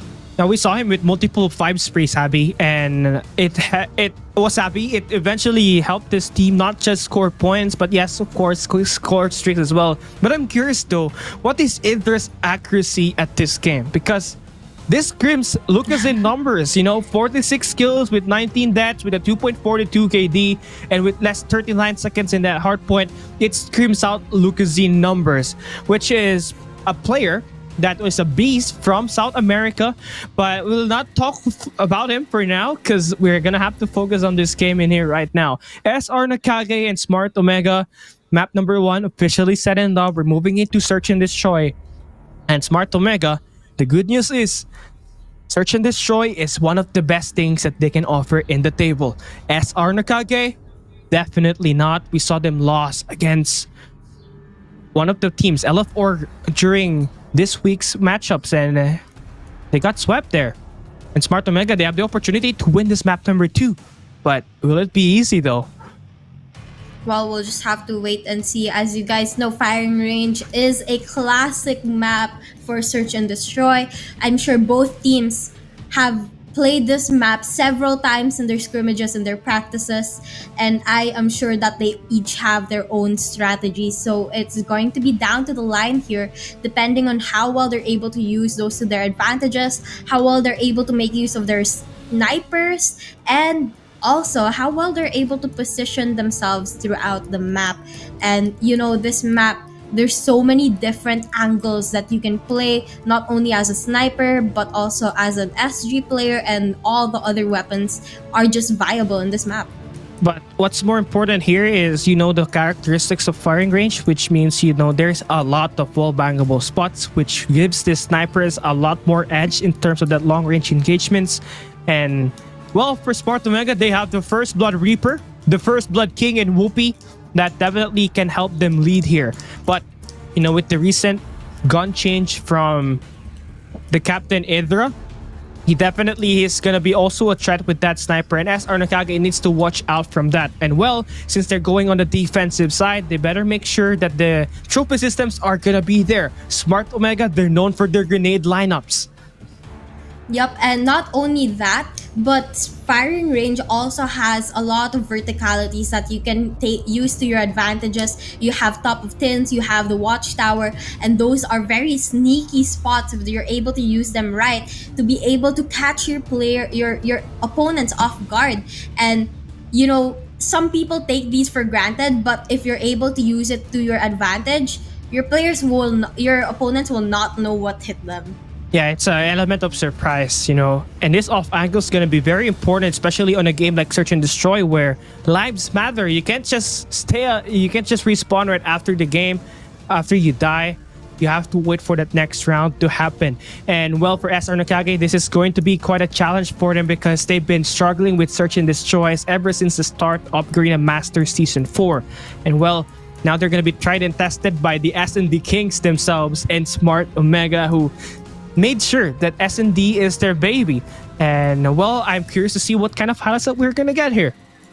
Well, as you know, Smart Omega, they have really good snipers there, and I think that's what really gives them the advantage, those opening picks, those number advantages.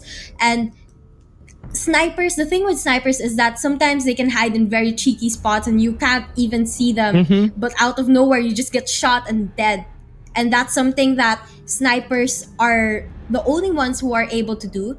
And that's why Smart Omega, again, they have such a good sniper, so they have that advantage on their side. Right now, if you're SR Nakage, you already know that because you've seen this team over and over again. So better have that counters ready. Maybe those smokes are going to be coming in handy, or maybe double backing or double attacking, going aggressive and pushing the snipers away from their nest is going to be something that your team will need, because it can't let that pressure you. We saw that from Huntsman and Blacklist, where Huntsman failed to contain Jabin, Yato, and Yobabs, and it ended up being a massacre 7-0. Now we start off the SND with, again, SR Nakage on the defensive side.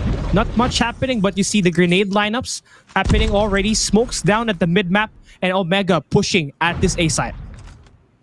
Yup, I mean, those smokes, as you said earlier, Kali, those are very important. And we get Wonder here getting the first blood of the game, taking down Idra. That is going to be such a big play for NCG, because that's going to open things up here. And Joshua playing a little bit aggressive behind the enemy's base and going into wood already very early on in the game. But now the bomb gets planted over at that A site. 30 seconds left on the clock here, Kali. Wonder pulling out the pistol, taking down as many players as possible, but Risky denies him. And just like that, we have the end of the first round within seconds, and a lot of time to spare to get that defuse for Smart Omega. I was just looking at the chat. I was like, oh, it ended so fast. So that's how fast the retake is for SR Nakage. Now that's great. They went in for the debate. Now they baited Omega to plant that bomb at the safe side. They let them pass with the smoke nades because they know that the players are there. But right now, it's looking to be the same exact setup, but this time NCG is going to control that trailers once again, which is something that Smart Omega needs to take away from, but they're not going to challenge for now. They're moving in at this B side, with Kevs being the front man, and Joshua's just waiting for the perfect opportunity to push in that gap. 4 players attacking it now. It's going to get attacked and Risky there with the flood in. Now reinforcements coming through, but Candy there to get the player, shut them down, and open up this B side. Yup, and they are going to be able to do that, Kali. They're going in for the plant right now. They know that SR Nakage only has 2 players left, and now it's the perfect opportunity to go in for that plant. Whoopi takes down Owen. Now, SR Nakage down to their last player. He's very low in life as Kevs kills him, takes him down with that CBR. It's just all about adapting, A has not been working, but definitely B will if you have the flood coming through. And SR Nakage was kind of late on that rotation. They were worrying about the feint that will happen. But when the flood came through for Smart Omega on that B side, it was just over. Whoopi followed up with 2 good double kills. And that was just the dagger for the round number 2. Round number 3 is gonna be very different though. You see, this time on the defensive side, SR Nakage, they're putting 3 players on that mid-map, and they're playing 4 rotations here this time. Yep, as we can see, things are slowing down a little bit here, but Smart Omega, they're going to go towards that A push.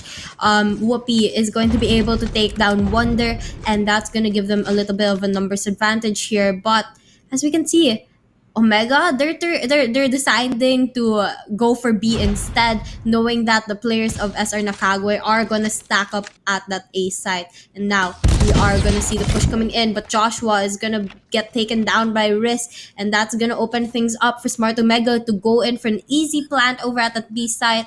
And SR Nakage, all they can do now is go in for that retake, which is gonna be quite a difficult one, especially since they're down to 2 players. They fell for the bait efficiently, and Whoopi drops in the slide to get that kill against SR Nakage's last player. And that's it. Smart Omega takes a 1-round lead, but talk about the first blood made by Whoopi. It led to SR Nakage shifting their attention towards A, which helped Smart Omega open things up at the B side. And once the bomb plant was there, they were able to get the setup done. And Whoopi has been on a hot spree right now. Is looking for that 6 shot, but it's gonna get countered there by Chroma. So nice counter plays made by both ends. Definitely adjustments being made. Yaku, he's got the CBR4. I don't know that the player spots it for now, but there we go. The flood comes through, the double attack, the double challenge is there, and Omega will open up the A side. It's a 2v3. 2v3 in 2v2 now. Oh yeah, 2v3 in favor of Smart Omega, and the bomb's gonna get planted over at the A side, bringing our time down to 40 seconds. As our NACAGUE plays in this difficult position once again, where they're in a numbers disadvantage. But Joshua is gonna take down Kevs, evening it up. But unfortunately, Candy gets a double kill, and that's gonna be another win for the side of Smart Omega, bringing our score up to 3-1 in favor of Smart Omega. Now they're slowly picking up their pace, which is something that SR Nakage needs to worry about now. They have to contain the situation, especially that they are on the defensive side. Right now, they're just letting these players enter the sites easily. Now they have to find an answer. And here we can see our players 3 versus 2 situation here in favor of SR NACAGUE, finally taking the numbers advantage here. Let's see if it's going to be enough to win another round. But the bomb has been dropped, and it looks like the players of SR NACAGUE is just gonna watch that bomb, knowing that Smart Omega has to go back for it. And Smart Omega, they're gonna be very cautious in doing so, because even the slightest of a mistake here could be very detrimental to their team. And Kevs here slowly turning the corner here, knowing that there'd be people watching the bomb, waiting for them, and he is just about to peek. He's gonna be able to get the bomb safely, and they're gonna decide to wait here a little bit. Kali, do you think they should go towards the B side or towards that A side? It has to be the B side. I mean, there's 3 players inside of that A side. They just can't handle that trailer control that's happening right now for Yaku and Owen. So the smart thing to do is wait for these players, draw them into the B side. But the problem is here, they're down with numbers, so they have to at least take 1 player down before they settle the plant. And I think Kev's already spot the player. He has to win this 1v1 for this game, so for them to work. And Kev's now gets shot down by Yaku with that CBR4 in hand. That's very useful for the squad. They lost 3 back-to-back rounds, and this is one way for you to kickstart your momentum. Either now decides to contest, but Yaku there to shut them down, gets the double, and Smart Omega loses round number 5. Yup. But, you know, that's gonna bring SR NACAGUE up by a point, bringing our score to 2 and 3. They're slowly catching up to Smart Omega here. A little bit of a back and forth. So let's see if they're gonna be able to maintain that momentum from earlier to win another round to tie up our match. But here we can see Smart Omega playing it a little bit safer now. As you can see, they're grouping together, not pushing too far. But on the other hand, we have SR NACAGUE playing it very aggressive here. Yaku with the wall bang over there, taking down Kevs, and Wonder taking down Risky. They're playing it very, very aggressive, pushing towards Omega's base and showing absolutely no mercy. Now down to a 3 versus 2. Come on, Ruby, show me what you're made of. He finds the first player against Owen. He's waiting for the perfect opportunity to take Wonder down. 1 more player to go. He's on the mid-map, and Kendi, he's there to hunt the player down. He spots him, but he gets shot down. Yaku now on a 1v1 against Whoopi.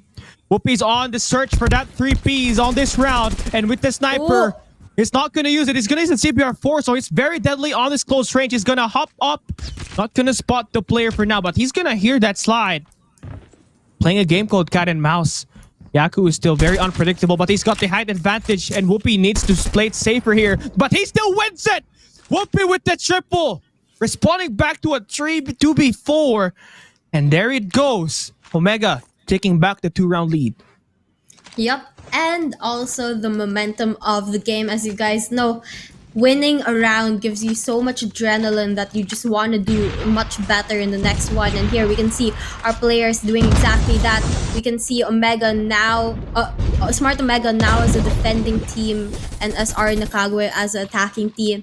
And here we can see the first kill of the first couple of kills of the game favoring the side of SR NACAGUE, and the bomb getting planted at that A side. Kevs knows exactly where the player is, but with that head glitch there, he is unable to take down Wonder just yet. Oh, and they're there with the walking sentry. And now Kevs, it's his turn to help his team get the shots. He connects one, the spray transfer, the slide outside, but Chroma wins it with the CBR. And SR NACAGUE wins their first offensive side. Yep, and there you have it, guys. Again, back and forth between these two teams. No saying who's gonna win this just yet. Smart Omega definitely having a little bit of a difficult time against SR NACAGUE here. We are gonna see SR NACAGUE changing things up right now. They're gonna go for a heavy push towards B site with that bomb. Every one of their players on that B site waiting for Smart Omega to come for the retake. But Yako is going to be able to take down Idra. That's going to be information given to the side of Smart Omega. And now we just have to wait for them to make their push. Now they have number 3 in Kebs to route around this tin. Yaku definitely surrounded and Kebs there to hunt him down. The bomb is planted at B side. 25 seconds for the retake, and Kebs, they are using the tunnels to come and get inside, but that's not going to be easy when you have 4 players that you have to deal with inside of this area. And NCG just waiting for the perfect moment to strike. 13 seconds left. Kebs finds Joshua, but Owen there to shut him down. And NCG ties it up. And what a surprise. After losing to LF Org, you see them here slaying and you see the smiles happening. They are in control in the attacking side. I wonder what changes they made after that game against LF Org to be able to actually match up and keep up with Smart Omega right now as well as they are doing. And now we can see a tied game between these two teams. And here, the adjustments of SR NACAGUE working really, really well. Let's see if Smart Omega is going to be able to do the same. Idra getting the first kill of the round, taking down Wonder. That's going to be such a big play for them. And here we can see Whoopi trying to get another one, but unfortunately his shots don't line up just yet. And SR NACAGUE, on the other hand, they're gonna go in for the plant right now. Every time that SR NACAGUE has planted that bomb, it always ends up with the win. And right now, Smart Omega needs to stop that from happening. The break is on right now, 40 seconds before this clock runs out. They're using the stun grenades to stop these players from making the push. And there it goes, now a 2v3 here. Oh, but just like that, the game ends really, really quickly, and Smart Omega is going to be able to get that defuse with lots of time to spare, bring our match to a 5-4 standing. And Smart Omega, they're looking a little bit more pumped now, as we can see in the camera. They look ready to battle it out again with SR NACAGUE, and just in a couple of seconds we are going to see our players off to a new round. And here we can see SR NACAGUE unsure of what to do just yet, deciding to stay on wood and get a couple of picks before finally moving towards the point. A very aggressive attacking route here this time by SR NACAGUE. They sent out 2 players at the mid-map, and that's when we get shot down by Wonder with the slide and the pick against Whoopi. Insane shot right there that evens it up. But still, number 3 in Kebs is waiting for the perfect moment. He finds one, but Wonder once again making the double, making the difference. And he spots another to get the double. A 1v1 up against Idra. The CBR to take down that sniper. It's going to be a rough stretch. You got to narrow down that range. But I feel like Wonder should have that bomb planted first before we talk about a 1v1. Yep, and with Idra being so far over at that A site, now would be the perfect time for Wonder to actually go in for the plant.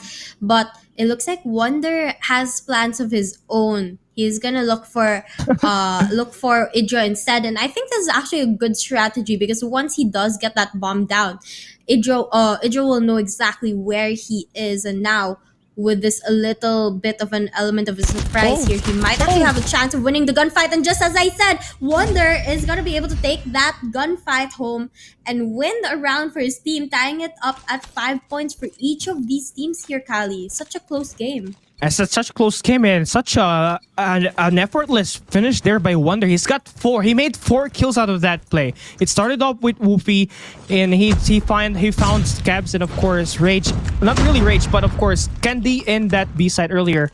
And to finish it up, he had to deal with Idra, which he did so manage to do so. And the first blood coming through, Whoopi and Wonder. Yep, and we can see here our players again slowing things down, but SR NACAGUE has plans of their own, going in for that plant over at that A site, bringing pressuring Smart Omega with less and less time. But Whoopi, what a play coming in from Whoopi, with only seeing Owen's slight head, slight movement, he's gonna be able to get that shot no matter what. And here we are gonna be down to a 2v5 in favor of Smart Omega, and they're gonna end this round really quickly, going in for that defuse. And there you have it, Smart Omega reaching match point right now. One more round. One more round. I think it's totally possible that they can end this here. But again, SR Nakage, that attack side can be a little bit too unpredictable, even for Smart Omega. We saw that. That's why they lost 3 rounds here on this defensive side. And well, they're trying to full force A side. Guess not. It's not gonna be the case for now, as we don't see SR Nakage fully commit to any of the bomb sites, but definitely that B side is open for them to use, and contacts being made off the back, and Whoopi's gonna draw the first blood, but Owen there to trade it for V4. Yup, such a close game here, Kali. No room for the mistakes for the side of SR Nakage, and it's definitely still in their baskets to be able to win this game. So as long as they play it right, they still have the opportunity here. They do have the numbers advantage, but Smart Omega is not gonna make it easy for them. Well, I don't know why, but this guy, I don't think he's moving. Oh, his hair is moving. Never mind. I thought he is screening stuck, but he's still playing here. Like a god, 4v3. So possible now for SR Nakage to take this round. They definitely had the numbers, but Eder is still alive. So with that SKS in hand, he can control lanes easily. And the 2 shots can just be the devastator for SR Nakage. Here we go. Bomb gonna be crossed in the bomb site. Number 3 in Kev is gonna be on the back. He finds one. Has to back away though, because his life matters worse. But Risky feels the damage. The bait and switch to end it. The bait and switch made it possible. The flank and the rotation, the timing. Smart Omega completes the win, and the retake wins at SND.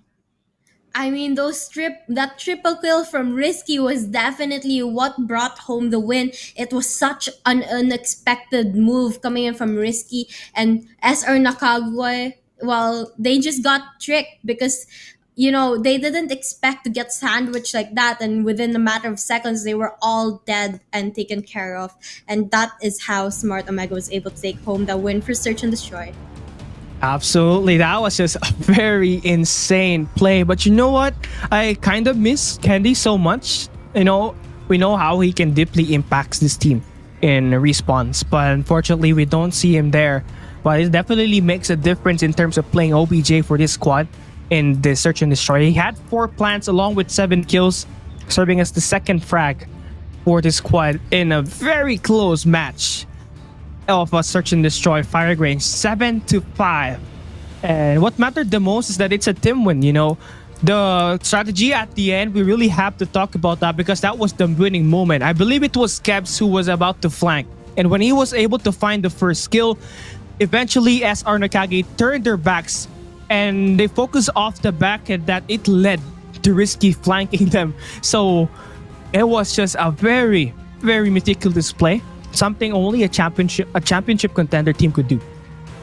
Yup, it was definitely such a well-planned out play, and I'm sure that they had to do so much practice for that, so much good communication between the team of Smart Omega to be able to pull that off in such a important round for their team. And just like that, they win the game 5-7.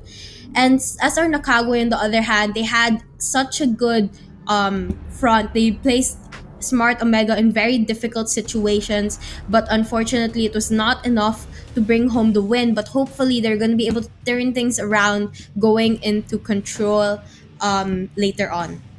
Well, it is their map pick, obviously, but Smart Omega Control is definitely one of their best game modes as well. And now that they're gonna pick the sides, we've talked about the sides, you know. With Blacklist, they picked the defensive side over a trade a while ago. Now this time, Smart Omega will pick the defensive side again and Control. And it makes you wonder how easy it is to win, you know. We have to do, maybe we have to open up a research for that in Control and over the matchup Garena Masters history, where we had to play Control, and the team who picked this defensive side had the opportunity to win. And I think the defensive will outweigh the offense, Abby. I mean, I think it definitely will because of how control is set up. Those who are in the defending team, they definitely have a little bit more of an advantage over those in the attacking team, and that is why I guess most people, when given the opportunity, they would choose to start off on the defending side. And for me, honestly, on this best of 3, if I am the team, I would love to just pick the search and destroy map so I can pick that control side earlier when we play that game mode, because it plays a big difference, you know. Winning your defensive sides is key for you to win a series, of course, in a group stage where every map and every point counts. And obviously, this is going to be a very challenging moment for SR Nakage because they are going to have to face off Smart Omega in a respawn map where they are obviously comfortable at. Risky is going to be the man you want to iron out for because he loves to play these cheeky corners on the spawns of the opponent. So let's see if that's going to happen as SR Nakage is still looking for a victory against Smart Omega on the final map. Yup, and here our players are now off again. Smart Omega is going to be the defending while SR Nakage is going to be the attacking team. And as we can see it, the attacking team is starting to lose lives again and again with that aggressive play that they have, pushing towards that first hill that they need to capture, which is that A side. And here we can see Kevs with a KRM just popping off, getting a double kill just off right off the bat. And here he's gonna play a little bit aggressive, but that he's gonna pay for.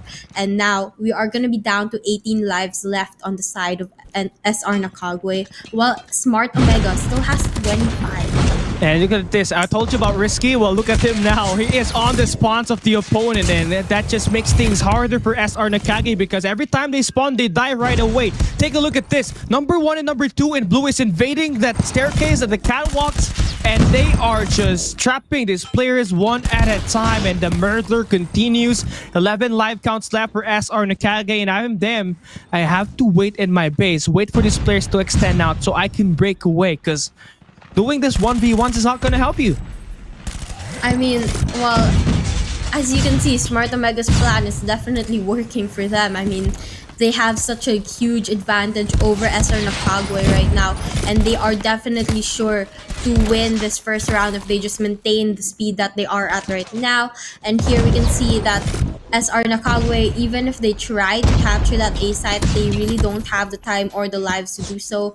And that will be the end of our first round, going to the side of Smart Omega. And now we are gonna have the switch of sides. SR Nakage are going to be the defending team now, and Smart Omega is going to be the attacking. Let's see if Smart Omega is going to be able to win this, or will the win go to the side of SR Nakage, who is the defending team and who we know is gonna have a little bit of an advantage here in this control mode. Well, it seems like that's not going to happen here because you already see Smart Omega controlling the second floor already, and they're stuck in their spawns. And what matters here is bouncing back, and NCG, it's going to be a rough start for them on this defensive side, but they definitely got their hands and everything together, back together. So they might still be very, very close to the enemy spawns for now, but you can see now that the players are slowly gathering themselves into that mid-map. But again, with Tin roaming around, you just have to take him down, and there you go. Chroma there to shut the player out, and that gives this team a chance to be equally tied up with map control. Yep, and we can see here the players of Smart Omega, they're gonna try to even out the number of lives left. Whoopi pulling out the Purifier here, trying to clear off the point. He's gonna be able to get 2, almost 3, but he does get taken down instead, and that is gonna give them a little bit of an advantage over SR Nakage, who's down to 14 lives. And Smart Omega might actually win this round despite being the attackers, despite having a little bit more of a difficult role here in this game mode. And they are going to look to extend that time that they have by capturing that A point. And we have NCG Owen here with the claw ready, scoping out the players of Smart Omega, but unfortunately he's gonna only be able to take down one player with that operator. Now, there's only a few more seconds for Smart Omega to claim this A site. And there we go, 1 more minute extended. It's a 9-9. It's a deadlock. You can either win this through team deathmatch or you can win through elimination. Anything is possible here. But now you're starting to see NCG invest their operator skills. That claw definitely a good use for Yaku as he finds that double. Down to the final 4 live counts left for Smart to Mega, and NCG definitely fighting in this matchup. 1 minute and 14 seconds left, and the attacks that being made by Smart to Mega right now is by routing around the snow, which is not gonna be good when you are starting to feel the pressure on the height advantage of the players. And Indra can hide around the corner on a 2v6. This is totally possible, but Tim needs to win this gunfight. But now that he doesn't, this is gonna be a very impossible job for Indra to win. And NCG takes round number 2. Yup, now tied once again. I mean, these teams, there's just such they're in par with each other. Though SR Nakague, they're struggling a little bit more than Smart Omega is. You can definitely see that Smart Omega has to make adjustments to be able to keep up with SR Nakague as well. And here we can see our players are now off, going towards those points, and we are gonna see here Smart Omega as the defending team getting the respawn number advantage here. 1 minute left on the clock for these two teams. So right now, NCG is trying to make sure that they are slowing things down so they don't get taken away right off immediately, which is definitely good because now that they're aware of the mistake that they had during that first round of action on the offensive side. So they're trying to break through towards mid, which is the hardest point to actually control in this map because it's located in the middle. There's several ways for you to get taken down. 360 degrees of entries that could be a possible way for the players to enter to. And well, for them, the way for you to cut that numbers down is by controlling several parts of the team. And well, they did have that second floor, but they immediately get shot down. But it's a good thing that Chroma and number 2 is here to help this squad actually score some time and stop that clock from ticking. 19 to 17 live counts, and NCG is still on the game. And Smart to Mega, not that explosive compared to that first round. Yup, as we can see here, SR Nakague is very, very close to capturing that A kill here. And if they are able to do that, that's going to extend their time. And what's even more amazing is that they're still able to keep their life count up at 15 points while Smart Omega is down to 12. And if they're able to maintain this pace, they might actually win this attacking round, which is going to give them such a huge advantage later on. So let's see, with 13 lives left, are they going to be able to do that here, Kali? I think it's obviously possible now. Look at this. NCG, the way that they adapted is just so insane. Chroma has been doing well with that shotgun, but overall, the map control is clearly a lot better than what we saw from them on that first round, but it's just going down to the wire at this point. 6 to 8 life count. This could just be a win through elimination, but if you're NCG, you would want to win through that capture. You only need one more segment at that B site. You have 1 minute and 14 seconds to play through this, but it's a deadlock. 5v6. Yaku takes Whoopi. Chroma gets kept. The opening is on, but Tin now on the flank. But Yaku now trying to flank. The flank is not gonna find Tin yet, but is trying to make sure that he gets closer look of that player. Just trying to find a way to get this. Indra with that AR is just too good. 3v3 situation, Sabi. Yup, it's such a close game here. SR Nakague down to the last life while Omega still at 2. It's gonna be down to who's gonna be able to win their gunfights here. Yaku all alone. He has to be careful. He has to watch his back, watch his side, watch his front. But, you know, there's no way of knowing exactly where Smart Omega is gonna pop up from. 3 seconds left on the clock. Risky and Idra, last players of Smart Omega, trying to spot out Yaku, but they're not gonna separate too far from each other because they know they want to play for that trade if ever something happens. But Yaku here playing it a little bit aggressive, spots one of them, tries to go in for the kill, but unfortunately he's not gonna be able to get that kill, and it looks like we might just end this match by running out of time. But we'll just have to wait and see because anything can happen in the last 5 seconds as our players of Smart Omega go and surround the last player, and they are able to get Yaku taken out of the equation. And just like that, the round goes to the side of Smart Omega, even if it was so close. That was such a close round. SR Nakague had such a good chance there, but unfortunately they were not able to take home the win just yet. But now with them being on the attacking side, they might have better opportunities here moving in. And that's why you need that height advantage in your favor at the very least. And NACAGUE did not have that on that 1v2. And Smart Omega luckily had 2 players up there. So they just have to worry about the player pushing in at that B control point and of course claim time. And the next thing you know, they came in for the slay. But NCG, they are just gonna invest that Purifier way behind enemy lines there. Trying to find ways to get these attacks to come true, but not really able to be successful right now. But the good news here is they still have control over the second floor. Yup, and we can see here that the players of both teams, they're playing it very carefully, knowing that their lives are numbered. And Smart Omega, they're down to their last 18 lives, while SR Nakague still has 21. But the engagements here, What? Smart Omega getting 3 kills back to back to back. They're gonna tie up the numbers.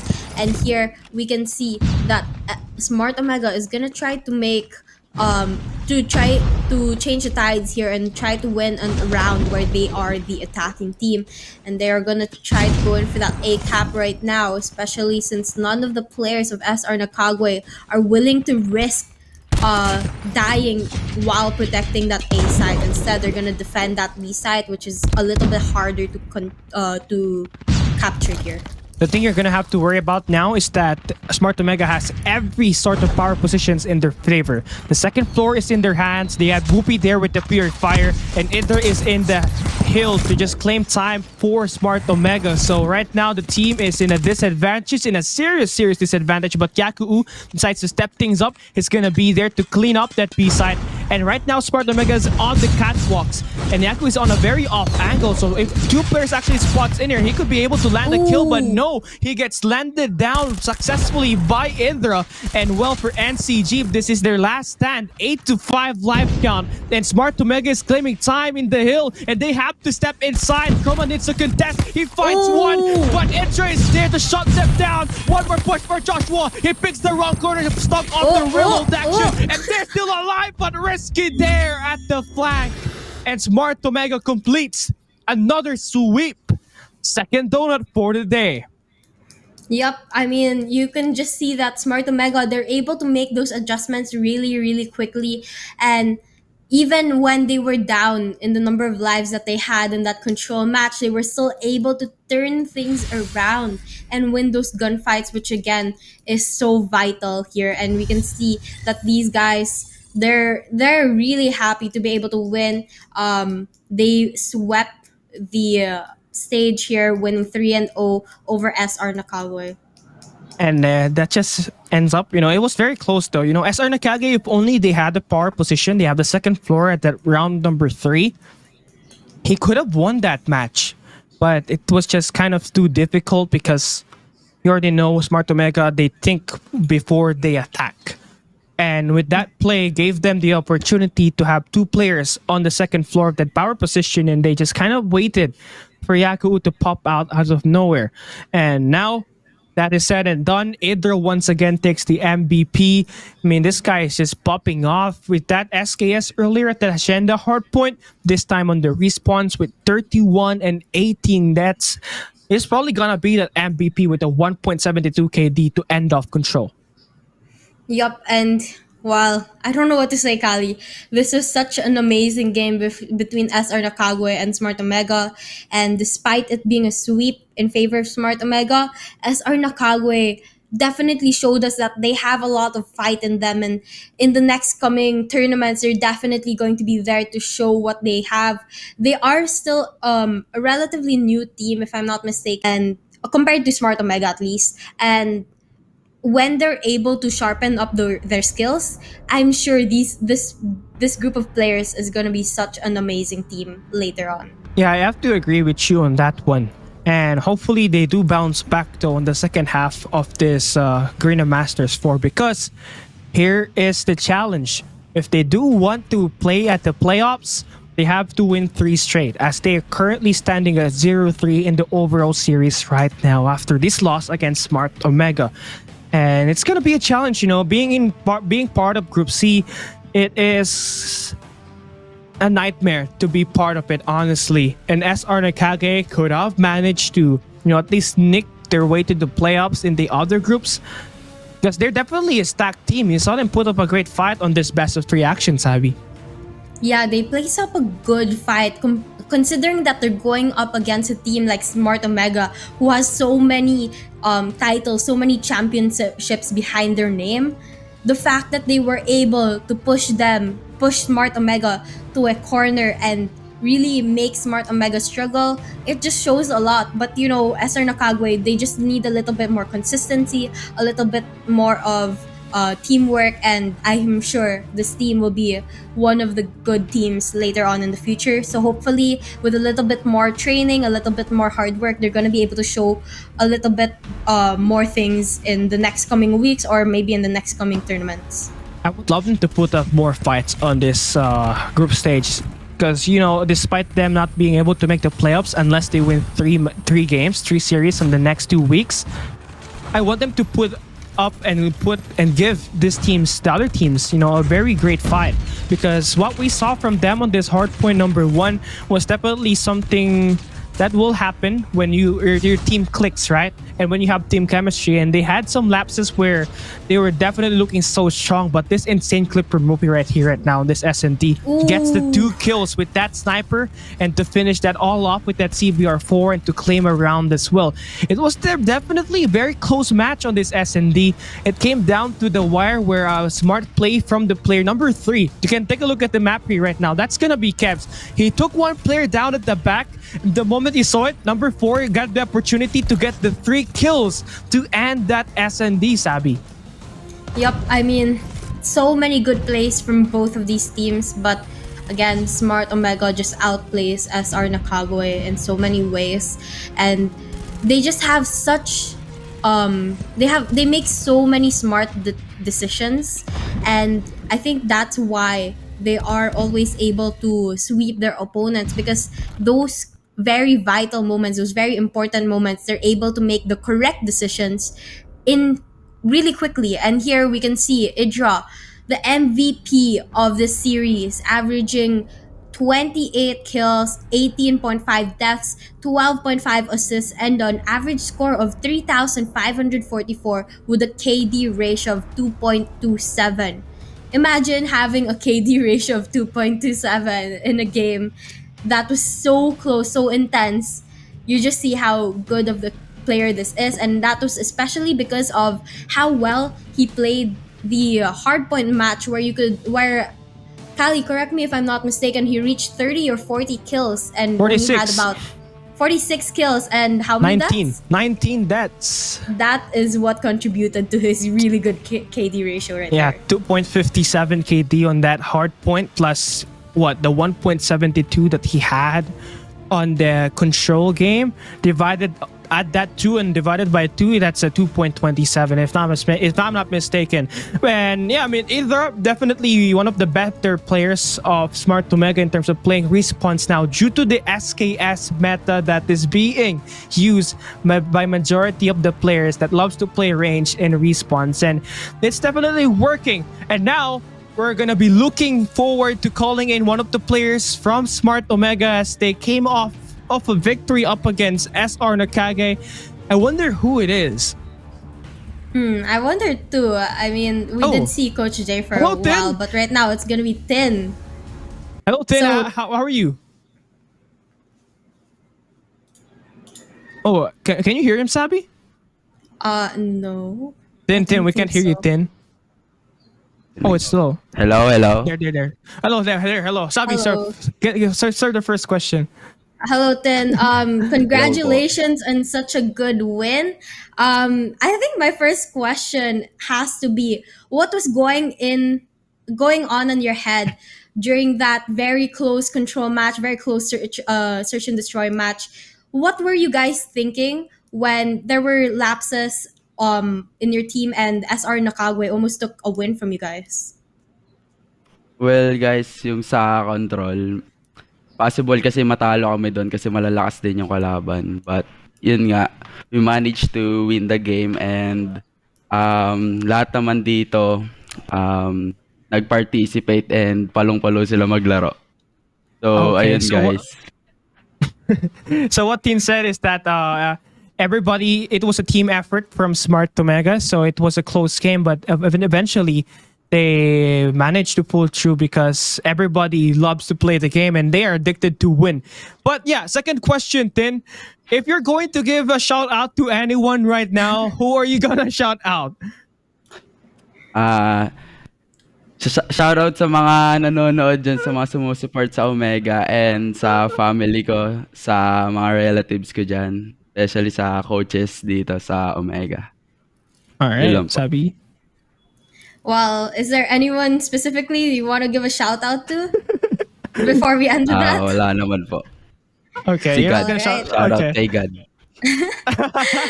So, Okay. one last question. If there was something that you could have done better, what would it have been during this last game?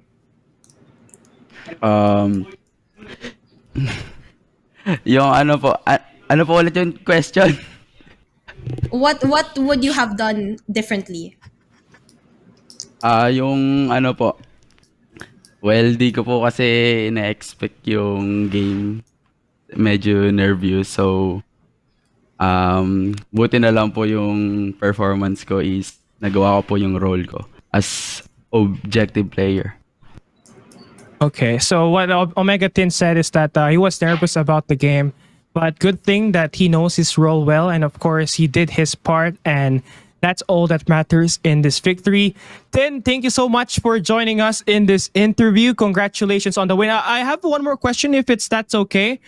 You're facing Almighty on Friday. Is there any preparation that the team is doing right now on that rematch on next Friday? Makikita nyo na lang guys. Babawi kami sa AMT. Bibasical lang namin. Joke. Okay. Well- So wow. Okay, Sabi, can you translate that for they them? don't want. Well, basically what he said is that you guys just have to wait and see for what happens, and basically he doesn't want to give up their strategies just yet because they know that their opponents are probably watching the lives right now. So thank you so much, Tin. Thank you so much for such a good Thank you, and guys. interesting game, and we will see you guys next time. But yeah, Kali, as you can see, this team, such a good team. I mean, even when they're phased, when they're nervous, when they're scared, they still put their best foot forward. They play as they should, and they show everything they got. And this is why they have such a strong fan base. Obviously, one of the biggest foundation of Call of Duty mobile history in Garena. But we gotta go to a break. When we come back, we have another series for you, and we're kicking this next one off. It's going to be Rau Franic and WPM Lowkings. Chat, we'll be right back.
Welcome back to the Casters headquarters. Kali alongside Wasabi. It's Super Saturday, the second Super Sunday, I meant, of the qualifiers. We're now in the second half of our 4-match day. Up next on the lobby, it's Rau Franic taking on the unstoppable WPM Low Kings, who's fresh off a dominant victory versus 4S Kings yesterday. Wasabi, if there's one thing you're looking forward to right now, what would it be? I mean, I'm looking forward to seeing the players of MWP Low Kings battle it out with Rau Franic. Personally, this is my personal opinion, I think these two are the strongest teams in Group D, and so it will be interesting to see if Rau Franic is going to be able to put a dent on a West Point Mamba Low Kings win streak so far. Obviously, we did see WPM Low Kings won against 4S Kings, and the following event was where they went up against SHUSHHH, where they eventually swept two of these teams. So now, the only team that they haven't fought so far in the first day of this group stage is the Rau Franic, which is currently the #1 team right now in the standings. So let's see if they're going to be able to find a way to take over WPM Low Kings on this first series that they're gonna have against them. But if you're just tuning in, we've finished the first and the second match. It was Blacklist Ultimate and Smart Omega on the second match, winning with 3-0. And everything is such a donut today, Sabi. Do you think that we're gonna have the same thing happen again on this map number 3? I hope not. I mean, I kind of want to see a little bit more of an interesting game here. Hopefully, Rau Franic and MW Low Kings give us an interesting one. And after that, actually, we're going to have one more match later on, Broke Boys Club and EZR's Esports. And for that, I also hope that we won't see another donut for the rest of this afternoon. That I think that match number 4 is going to be the closest of all the matches that we're going to have because of how parity the Broke Boys Club and Easier Esports have. But you're looking at the unstoppable WPM Low Kings that's been breaking off records every time they play a map. First was against SHUSHHH, where they held up the team in 9 points in Hardpoint. Then PJ proceeded to score the first ace of the season with the CBR4 and Search and Destroy raid. And what happened next was astonishing. Claimed the first 7-0 in the season. And well, they're breaking off records, Sabi. Yep, and here we can see the players of West Point Mamba Low Kings. They are going to be getting it ready. Actually, you can see here some of their players are together, but unfortunately we have 2 players who are not able to join them in their boot camp. But hopefully that does not interfere with their communications with each other here, Kali. PJ is absolutely one of the players that we really have to look forward to the most because he's been the rising player that always is the playmaker for the team when they are in top situation. But you don't have to just worry about him because everybody works for WPM Low Kings, and now they're taking on Rau Franic, possibly the second best team here at this Group D. They got Arrow, Paul, Chase, Asta, Nasty, and Tristan. And what I love from this team, Sabi, is that they use teamwork. Up against 4S Kings, they made sure that at the end of the day, that the teamwork was there and the trades comes true. Yup, and hopefully it will work up against West Point Mamba Low Kings. And we can see here our players, they're getting ready to battle it out. You can see with some of their habits, they're actually a little bit nervous right now. Nasty, one's flexing. on the other hand, showing his motivation to win this game. But, you know, hopefully it's going to be enough again to go against West Point Mamba Low Kings here, Kali.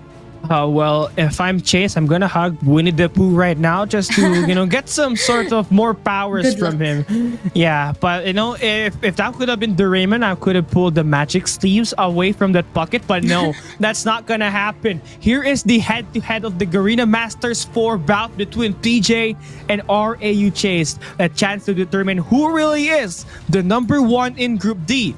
And you already know PJ is one hell of a player. But on Rau's side, they have Chase. Yep, and we are going to see here that Rau Chase has actually a higher average kill than PJ, as well as but on the other hand, PJ does have a higher KD ratio, and this is though there are a couple differences between these two players. It's going to be down to how well they're going to be able to work with their team and which one of them are going to be able to put that to their advantage, because they know their teams better than anyone else. And if they're going to be able to work well with their team, then that's going to ultimately lead to a good game. Good communication is very important, as we all know, guys. Yeah, I mean, for WPM, PJ, and RHAs, yes, they are just one of the players that will make an impact over the game. But there's a reason why they're on the head-to-head. It's because they make the most impact on the team. And, well, we are going to see them go head-to-head on the maps and modes that we are about to see right in front. Just dropping in. Let's take a look at the map bans. Summit in Takeoff is gonna be banned for this series. Same thing with Purifier and Sparrow. So pretty much the Annihilator, the Gravity Vortex, and the Claw is still available for use. And Gravity Vortex, very useful on standoff, especially at the close engagements. Yup, which is a majority of the points in standoff. So hopefully they are going to be able to take that to their advantage, especially since we're pointing it out now. And another thing about standoff is that you have to be playing for those spawn points. Those are very important points that you have to be able to take if you want to have the advantage, especially when moving from one hard point to the next.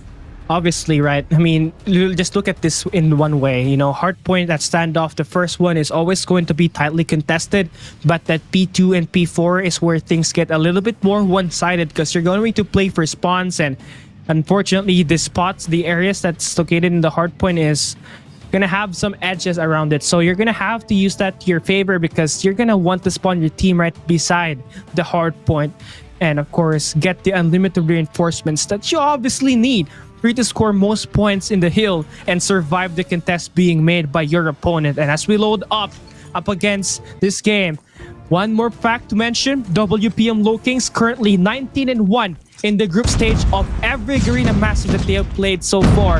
A 95% win rate. RAU break it though.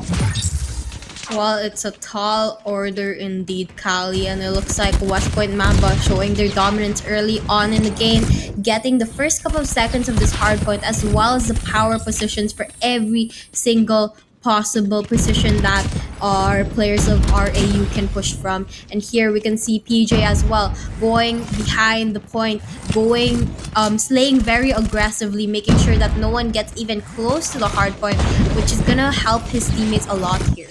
PJ's already got 6 kills into his name, while RAU is still trying to pick up their pace. Chase is gonna have that SKS Luminary, still got double kill in his hands, but still the lead in favor for Low Kings. Now Nasty managed to find that double to break the hill, while Low Kings is still trying to find ways to attack.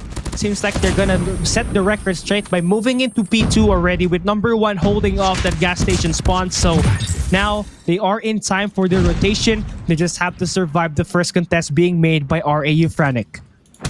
Yup, and here we can see that the second hardpoint is just about to open, and it's gonna be our players from West Point Mamba Low Kings going to be there early on, and they're gonna start racking up points as soon as it opens, trying to widen that gap. But on the other hand, we can see Rau Franic trying to get that gas station area, which is the spawn point closest to this hardpoint, and if they're gonna be able to take that properly, they're gonna be able to eventually push out the players of West Point Mamba Low Kings. But here, as you can see, they're gonna struggle to do either of this, and that is gonna help. That's gonna benefit West Point Mamba Low Kings for the first couple of seconds. I mean, it's hard to break this hard point. Just take a look at what's happening inside of that hard point. That's just 4 players inside of that hill. Then just adding to the fact that this gunfights of these players are insane, it makes the push even worse for Rau Franic, who goes there by once. And now here comes the Predator missile from PJ. He's gonna find one player,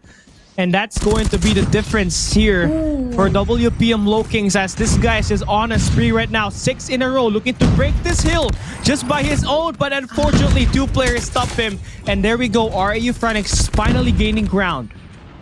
Yup, but despite that, as you can see, West Point Mamba, they've already got most of their operator skills ready, while on the other hand, RAU, they're struggling a little bit to rack up those those kills, which is going to prevent them from getting score streaks and slow them down from getting operator skills. So if they're able to improve a little bit more on their gunfight, that's gonna help them a lot. But right now we can see Susano with a gravity vortex, unable to fully take advantage of it as he gets taken down within a couple of seconds of pulling it out. And here Jamoris on the other hand with a CBR just being an absolute pain in the ass of RAU, and right now we can see that he is taking down so many players that attempt to go up the stairs towards that hardpoint. And with that defense right there, that gives Low Kings the 100-point mark. And Rau Franic left nothing to do here but to rotate to the next hard point we're in. Low Kings actually have the spawns already. They have the Haybils. And the players of Rau Franic, they're just one claw away from getting decimated because right now they are jam-in-packed.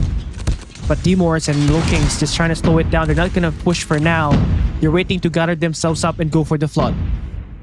Yup, as we can see here, Jamoris with the Annihilator, though he has something that's very powerful, he knows that he shouldn't play too aggressive. But right now, he goes in for the push, able to take down two, but Aro's Claw takes him down instead. And just like that, he is taken out of the equation, and RAU is going to be able to maintain this hard point, rack up points, getting closer and closer towards West Point Mamba. And what a big Predator missile there, taking down two players at one moment. But unfortunately, the players of West Point Mamba Low Kings, they're going to be able to take down the players inside that hardpoint and take it back for that scrap time. Yeah, PJ on a 5 spree to break that hill, taking down the players all single-handedly.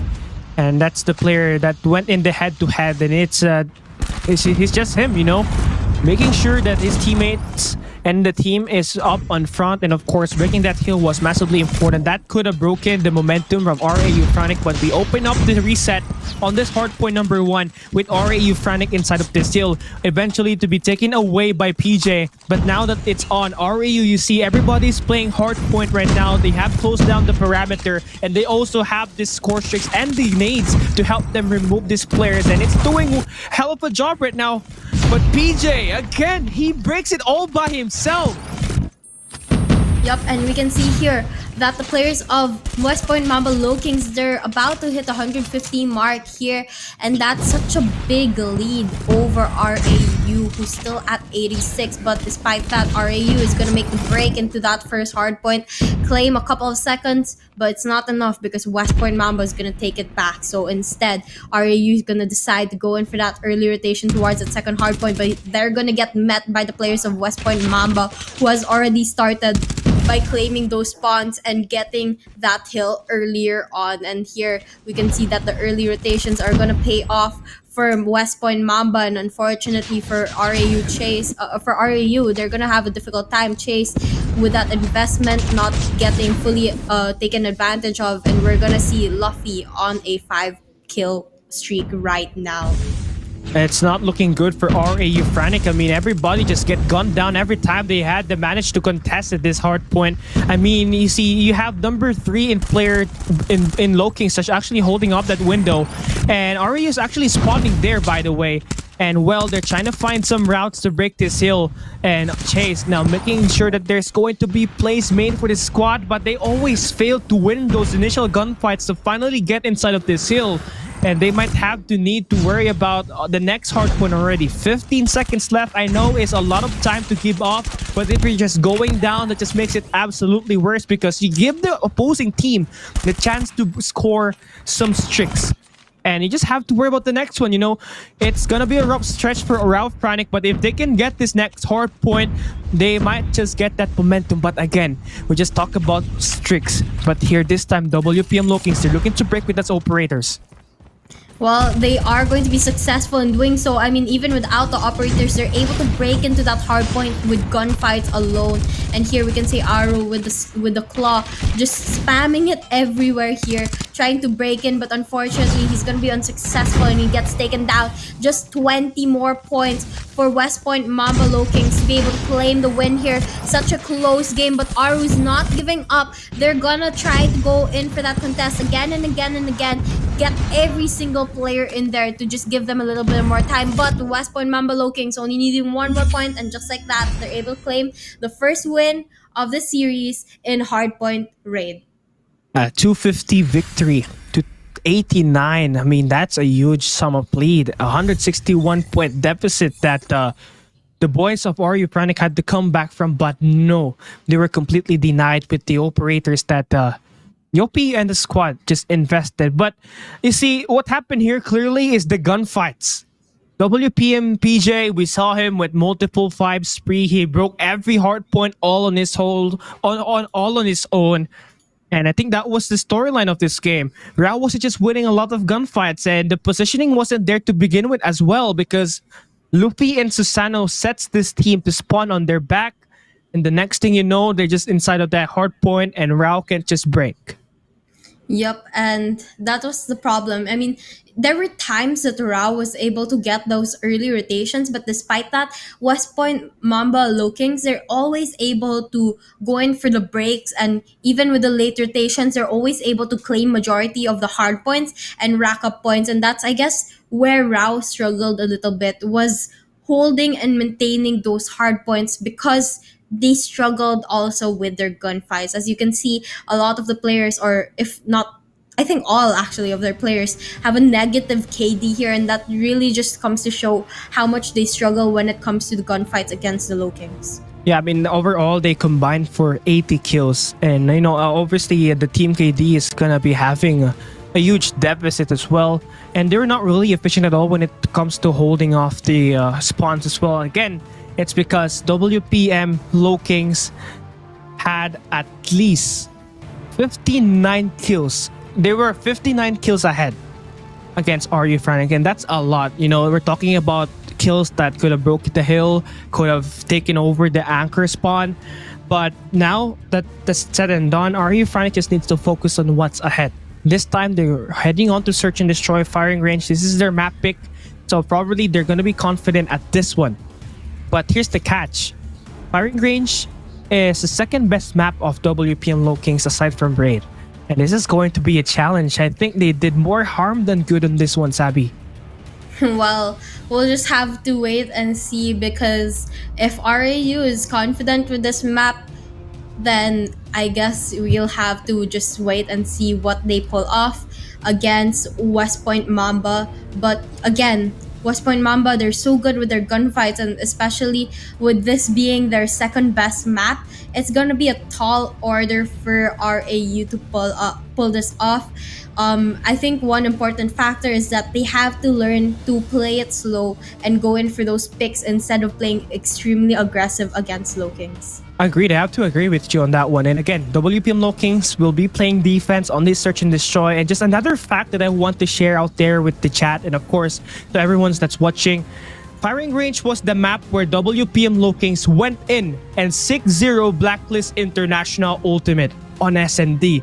So that just adds up to the point that yes, this is one of their better maps. Why? Because of the retake. PJ, Yopi, they know what to do. They want to play fast, and they get it done by making sure that they bait the players to plant the bomb at the A site, and just went in there, go for a 5-man retake. And again, they also have Luffy, which is an insane sniper, and add in the fact that they have Susano as well.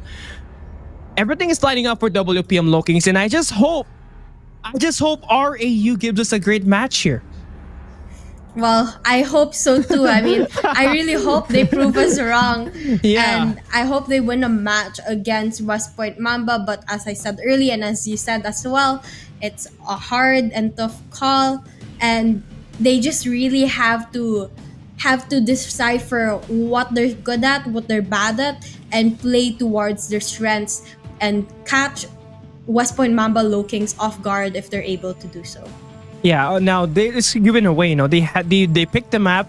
They will start on the attacking side, so they have a chance to dictate where that bomb will go, and so that will cut them off some slack just to try to get that momentum. But it's important where they would try to put that bomb down. Well, if you're starting up against Low Kings on the defensive side, you better make sure that the attack is going to be perfect for your gun makers or your haymakers, because if you don't, they're gonna punish you. And you see Luffy already on a hit mark. It's just waiting for the next few gunfights, Abby. There you go, first blood. Yep, first blood to the side of West Point Mamba Low Kings, and we can see here Yopi getting one as well, but Chase playing it a little bit more aggressive, going towards that enemy, and now we're gonna be down to the last player. Ooh, that was such a quick round there, Kali. West Point Mamba was so aggressive, and when met with aggression, RAU also answered with aggression, but unfortunately, they were not able to win as much gunfights as West Point Mamba Low Kings were able to do. And now we can see our players are going to be off to this second round. We can see Luffy here trying to get another opening pick as well as Susano, but they are going to miss a couple shots. my Oh, God. what a wall bang coming from Susano, spotting Chase, taking him out of the equation, and we're going to be down to a 2 versus 5 here, Kali. Oh no, here we go. Look at the crowd in true Arrow. Good job taking 2 players down. Ooh. That will definitely pacify the aggression that WPM Lowkings has on this round. But Luffy, he finds Tristan. Arrow, it's all down to you with that pistol and that DLQ. He's gonna spot the first player at close range. He's gonna pull the first 2, but not gonna connect. And that's gonna be information now in the hands of WPM Lowkings, who's just currently holding in that mid-map. And well, for Arrow, is just hiding out. And I love this play because, you know, it gives you more time to think whether the players might just over-push or overextend. And for now, he's not going to spot any players. And he has to pick that bomb because there's 55 seconds left. Well, 1v3, such a difficult situation to be in. Aru, last player alive, and stuck with the DLQ as well. If he's met with a close range engagement, he's dead for sure. So let's hope that he has a little bit of an advantage here. He's playing his angles really well. He knows where the player's at. Oh, despite the close range engagement, he proves me wrong, gets a kill there. That's gonna bring it down to a 1v2 situation here.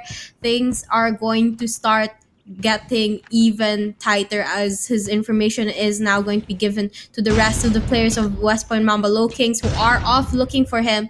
But unfortunately, looks like Aru is gonna try and catch him off guard, go 4 towards that B seconds. side instead. 4 seconds left, but it looks like he won't be able to get that plant, and unfortunately, time runs out on him. Doesn't You know- get killed, but time runs out on him. You know, too much can just kill you. Too much waiting there for Auro eventually led to him having trouble. But look at the Morse with that puppy on his head. Look about balance and focus. I mean, if That that's is the secret, amazing. if that's the secret to actually win games, I might try and do that on my live streams. But anyway, moving on. First blood hasn't been dealt yet. And WPM Low Kings, they know Rau Franic is in the A side, and Yopi deals the first. Chase gets shot down, and they are pushing real good, but the gunfight's just clearly a lot better for Ooh. WPM. D-Morse extending out. He finds the player, but PJ there to clean things up, and Low Kings 3-0. Kali, I think we need to balance stuff toys on our head now. I mean, if it's working for them, it probably will work for us too. What do you think? I mean, I wish we should. We should. Maybe after this game, I might pull up and get my Winnie the Pooh. But again, let's do it later. I mean, the game is just so hot right now. Well, yep, right now we can see our players starting the 4th round here, and we are gonna have the opening exchanges come through with each of our players having, each of our teams having 4 players left. And here, Susano spots a player. He's gonna be able to get that headshot. Tries to go in for a wall bang, but unfortunately, there's no one there. And here, he gets caught off guard, taken down as well. Oh. And we're gonna be down to a 2v3 situation here. Bomb drop by that wooden area, which means Rau has to go get it. Tristan, last player alive. He has to play this very carefully, going for the opening picks. But unfortunately, he gets spotted by Yupe and taken down just like that, really, really quickly. Within a couple of seconds, he is out of the equation, and we are moving to the next round. Yeah, I mean, WPM Lowkings, just you can see their expression right now. They got everything handled perfectly. But if you're RAU, you gotta slow things down right now. You're playing by the pace of WPM Lowkings, and you just keep contesting, and you're just gonna get taken down one by one because you already know WPM, they love to play 1v1s, and they love their gunfights. And if you allow that to happen, you're just gonna get gunned down immediately. And you see Luffy even contesting with the sniper on the point blank range, and Lowkings once again takes it over 5-0. They're just smiling. I mean, West Point Mamba, they're so good right now. They're on fire, literally winning every single round again and again. And they do it so quickly. They're not even taking their time. They know they have that confidence. They just go straight in for it, end the game as quickly as possible. And I'm sure we're going to see that here again. But now with RAU being a little bit more scared, they're playing it a little bit more cautiously here. They're gonna hold back over at that wooden area, but West Point Mamba, they're gonna go in for that aggression. And here we can see PJ going for that push. He's able to take down one, but he gets taken down as well. And we're gonna be down to a 1v4 in favor Yes. of West Point Mamba. And just like that, Rau wins their first round after 5 rounds of losing. Finally, we did see one. Now we have to switch the side. And the reason why Low Kings lost that is where they were too aggressive. You know, you see one player extending out way over the wood house early game, and then they just exposed themselves off the middle because they were just too confident. But now this time, Arrow and the squad reminds them that it's good shot, but PJ out of nowhere just took down Chase. And it's now a 4v4, evening things up, and now they're going to plant the bomb. Yup, I think West Point Mamba got a little bit of a reality check there that they shouldn't be so cocky when playing. But right now we can see that they're going to go in for that A plant. They're getting bringing down the time to 30 seconds left. RAU is going to be pressured with that time counting down, and they know that they still have to pick off those players, so they have to start now. But unfortunately, they get picked off instead, and now we're going to be down to the last player on the side of RAU. Tristan left all alone here, and just like that, he gets taken down by UP. Match point now for Low Kings as they managed to sneak past through RAU on that offensive side. I mean, at least there has to be one player stopping the attacks coming through at this A side. Maybe one SMG or one AR to maybe support and get that info game at the A side, because they just let it off so easily. But now, they do have that first blood. Arrow drops Luffy, but here is the push being made at this B side. And number 4, he has to win this gunfights, or maybe at least hold this ground to buy his team some time to reinforce. And that's not gonna happen. And WPM Lowkings will make most of the opportunity to make sure that the bomb will be crossed towards this B side, but they're not gonna win their next few hills and their next few fights, and they have to cancel out the plan. Now down to a 2v2 situation, Kali. Look, it's getting really, really close here for the side of West Point Mamba. I mean, I know they want to end this game as soon as possible, but RAU is not making it easy. I mean, they're doing their very best to even things out here, and it looks like that they're gonna be successful in making it a 2v2. But the question is, will they be able to go in for the retake as West Point Mamba plants the bomb over at that A site, bringing down the clock to 40 seconds left. OP's got 15 kills, and no way he's gonna get taken down easily in a 1v1. And if you're RAU, you have to attack in one angle as a team, not just as a player, but Paul managed to get the timing perfectly against OP. Now with the chance to win this retake. One player to deal with, and Susano's not really having one of the bestest game of all, and there it goes. Paul with the double, and the defuse as well to bring Rau Franic their second round win. 2 games back to back. That's very good showing coming from them. I mean, if they're able to maintain the space, they might just be able to tie up with Low Kings. But then again, that's like 4 more rounds to win after each other. And one small mistake is going to cost them everything, with West Point Mamba Low Kings being at match point already. So they have to play this very cautiously. But RAU is going to get the first 3 kills of the round, making their lives much easier here as they bring it down to a 2v5. All right, now we're seeing some signs of life for RAU. And Arrow's definitely one of the players that's been lighting it up. 10 kills to his name. But the 2 players that they're going to have to deal with, it's Yopi and Demore, 2 of the fastest players and the most aggressive, and typically has the best game sense in Low Kings, apart from PJ. And right now, Yopi is using a sniper, which is so unlikely for him. And he's going to get caught in the act with that bomb from Chase. Demore, he's not going to have the bomb. And, well, he's going to deal with Chase. A 1v4 right now. And, well, it's looking so impossible. But if he can pull off the unimaginable and get this kill against Paul, he might have a chance to clutch this up. Yep, he might just have that chance. But again, 4v1 is a very difficult call, and here he's There. coming into contact. Oh, He's going to be able no. to get one. Dremor's his location being given off, and that is how Aru is going to be able to What? get that wall bang into wood. That is such an impressive shot right there, and that's another round win for the side of RAU. I mean, that kill right there stopped the momentum that Demors was slowly picking up. And Auro with that shot, it was just a godly timing there. And he's continued to do more. I mean, he's hot in this game and in this map. He's been such a useful sniper, able to shut down Luffy and Susano. And well, for him right now, his team needs to step up. He's been leading the team by example. Someone has to be inspired at some way. And the bomb plant now on a 5v4 retake. Yup, right now we can see the bomb getting planted over at that B site, and PJ gonna get a kill right there. Now going to be down to the last player of the side of RAU, and that is gonna be a difficult one because he gets spotted by Lopi, the MVP of the Search and Destroy match, and just like that we end it really quickly. RAU was able to win 3 rounds back to back, but it's not enough to end this win streak that West Point Mamba Lowkings has been having.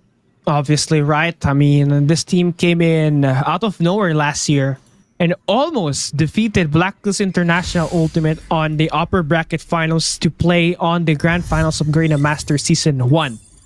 And if that's not impressive, they continue to play so much better on CGI 2022, where they were able to defeat the Thailand region, the Indonesian region, and of course, Smart Omega. They even outlasted Smart Omega on that event, and then ending up with the third placement, which is such a huge jump from a team like WPM Lowkings, who is technically considered a rookie at some point in time last year.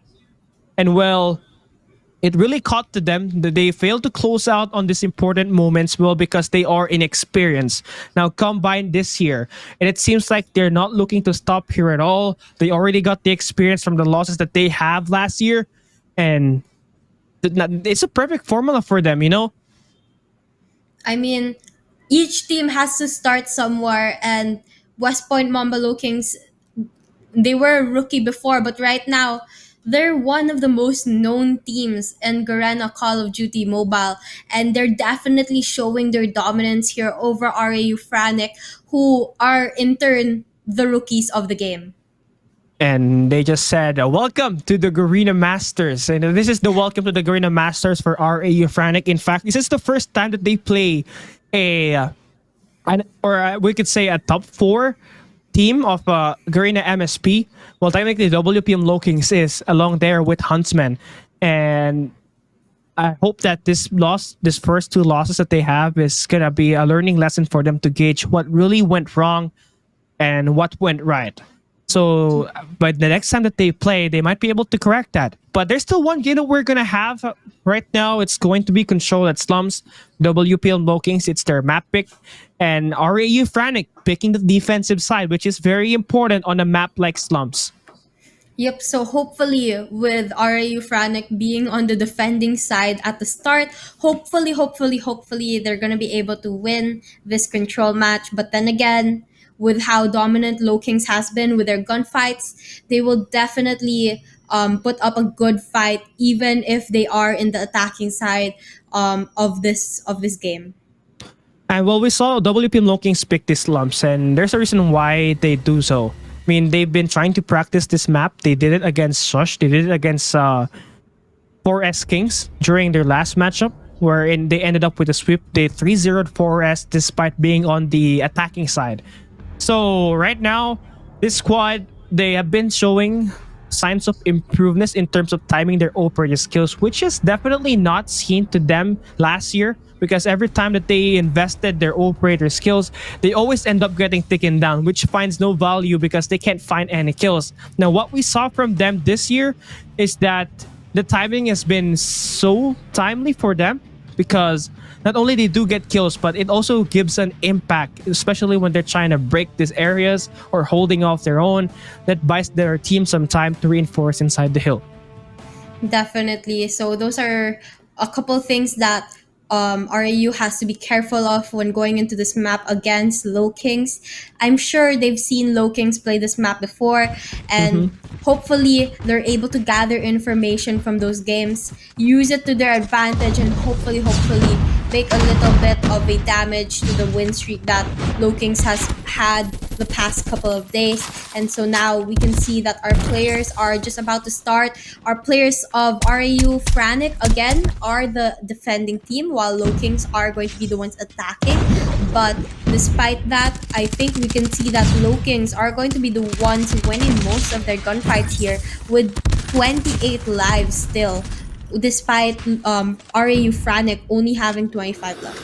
Yeah, it's logical that Rau Franic is not really contesting this B side, and there's a reason for that, because the attacking side actually is the closest pawn there. So every time that they just supply attacks, they will just get taken down, and at the end of the day, it will still get captured by WPM Lowkings. So what they're trying to do here right now is save at least a lot of lives for them to defend this A side later on. So they're playing for that late game where lives are going to matter the most, especially when you're trying to stand your ground. And well, now that the objective B lost now for Lowkings, they are trying to find ways this time to attack here this A site. Well, they had some instances where they sent out at least one player on the dump stairs, and that's Luffy's job in here right now. If you can take away Arrow, they might be able to pressure that fountain spawns later on. At least if he wins that gunfight, while his team is doing the damage up front, well, he's gonna be that annoyer later on. Yep, and we can see here that the players of RAU, they're definitely, again, struggling with those gunfights with 12 lives left and still a whole A side to defend from the hands of Low King. Low King, on the other hand, they're winning most of their gunfights. As you can see, the kill feed is all yellow right now, and they are just about to capture that A side. 2/3 already captured, and they are going to see quite a lot. Oh, what a triple kill coming from Luffy there with the SKS, just taking down every player that he sees. And just like that, Low Kings are going to be able to win the first round despite being the attacking team. Yeah, it's a capture as well. And if you have that much gunfights, I mean, it's pretty much explainable, or it's just pretty much justified that you win that offensive side. Now comes the defensive side. Now we know D Morris and this squad definitely has course tricks and operator skills, and this could be used for them to trap these players on the spawns, and that's what they're trying to do. D Morris hits off the backs through Graves and the dumpster attacks, and the action just on this for this man. Ooh. 4 kills right now, and he's just definitely adding up to the wound that has been inflicted against RAU, and the MP system already ready for use, and course tricks so far will determine how many lives are gonna get cut down. That's gonna be 4 for now for RAU. Yep, and you can see that Low Kings, they're just making sure to maintain the number of respawns that they have. They know that's something very important, and they need to be able to win those gunfights. And when they're not, that's when they decide to pull out those operator skills to make sure that the gap is still wide between them. And they're not playing it risky here because they know that it is a difficult game mode to make up for if you make a mistake, and that's why they're being extremely careful here. As you can see, Low Kings, they're doing very good in winning their gunfights, and we can see here Aru even going in for that wall bang with the LMG. It's such a good play from them because they know exactly what they're doing. They know that there's players on the other side, and they're not risking getting seen. Instead, they're just taking advantage of the wall bangable areas to get those kills instead. But again, it really has to come to a point that they have to use wall banks just to make sure they stay alive. Because right now, looking at the close range engagements, Lowkings been winning a lot of it. And we saw that from D Morris earlier. Now it's time for Luffy. As you can see, he's fully strict up as well. Got that Predator missile ready for round number 3's action. And if there's one thing that RAU has to learn after that defensive loss that they have against Low Kings, just disregard the B side. Just make sure you stand your ground at this A side and play for the late game, because at the matter of fact, just losing lives on the B side is just gonna cost you more losses at this point. Yep, and now we are just about to start the 3rd round here. 2 rounds already on the side of Low Kings. So if Low Kings is going to be able to win this, it's going to be a game over for Rau Franic. And let's see what exactly is going to happen, because as we saw a while ago, even if Lowkings are on the attacking side right now, they might still be able to pull off the win just as they did in the first round. And here we can see definitely that they are dominating when it comes to gunfights again, taking most of the wins. And here we can see that they have almost captured the A site already, which is gonna give them an extra minute, and they still have 25 lives, Scally. That's a lot. That's, I think, more than anyone has ever had when capping a full site. Yeah, obviously, and the matter of fact is that that A side is the hardest point to control here at this game mode, and they made it look so easy because of the blunders that Franic just added up over time, and now they can easily push this B side and win through another capture. And they're spicing things up, you know. The route that they take this round on this offensive is very much different to what they took earlier. And PJ showing off with the annihilator, pops 2 players, pops 2 heads. And now they're just 1 segment in towards B. No one really there for the capture for now. But WPM Lowkings has already created the space enough for them to capture this flag. Yep, and we can see right now that West Point Mamba Lowkings, even if they're not able to capture the kill, the point right away, they still are able to maintain that life count that they have. And right now we can see that they're all inside that point right now, making sure to keep off the players of RAU, Franic, so that they are going to be able to claim that B spot. And with RAU only having 3 lives left, it's going to be a difficult one. And it looks like we're just about to see the end of our game here, Kali, with just a couple of seconds for that B side to be captured and the last life of RAU getting taken down. We have a full sweep coming in from West Point Mamba Lowkings. Was that true a win through capture or a win through elimination? Because I saw 2 happen at the same time. It's probably both. Let's just say it's Oh both. wow! I am so impressed about this team, man. Every time they play a game, they just show up and be dominant. And well, that proves it. You know, WPM Low Kings, they will be the kings of Group D on this first half.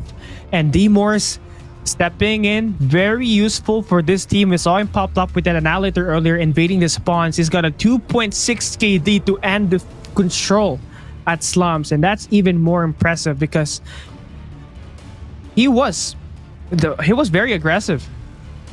Definitely such an aggressive player, as well as Yopi and Luffy. They were also very aggressive, and not to discount PJ and Susano, but you know, as we saw, these players, they're such solid players when it comes to their gunfights. And even if they are sometimes not playing together, like they're playing solo or going in for engagements one by one, they're still able to win it because of how much confidence they have within themselves. And they just prove that here in this whole series with winning a Hardpoint, Search and Destroy, as well as Control.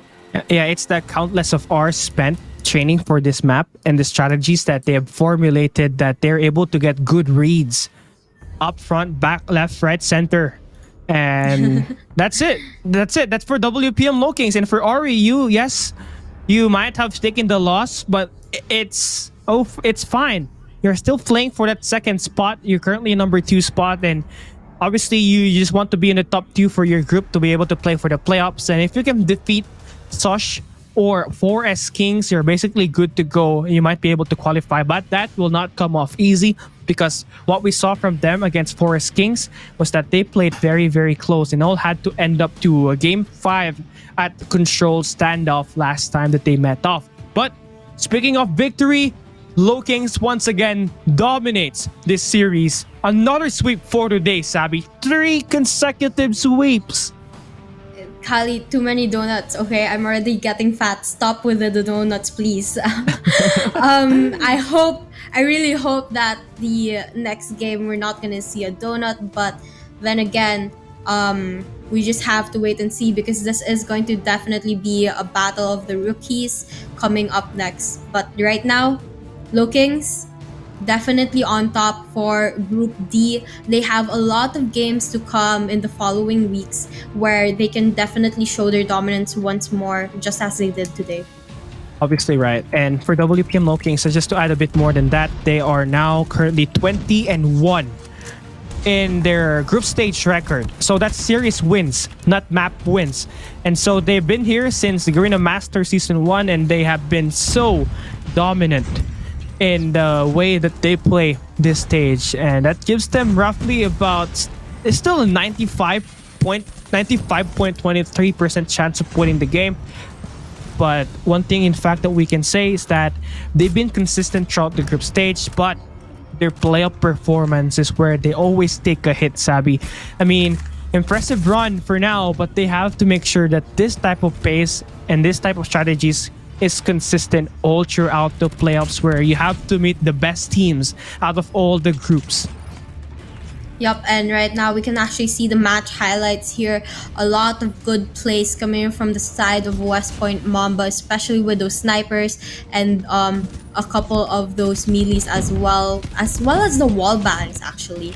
And here we can see some of those happening. Now we can see that the match is actually in control. They have really good investments into those score streaks as well as those operators here, Cal. Obviously, right? And well, for Low Kings, you know what's more impressive here is that they. Oh, here's the replay for that. The question I was asking you, they won it by elimination. Okay, I was about to say that Low Kings had a hell of a job winning 2 win-through captures, but that was it. Your MVP of the game, WPM Morris, with 20.67 kills and an average KD ratio of 2.38. And what's impressive about this guy is he's never afraid to find and get the initiative for the squad. And with that kind of player in your team, obviously you're gonna have an initiator, and that will just open things up for your team. Definitely will open things up for the team if they're able to get those opening picks, which again you said is very, very important, and that's exactly what Remorse brought to his team.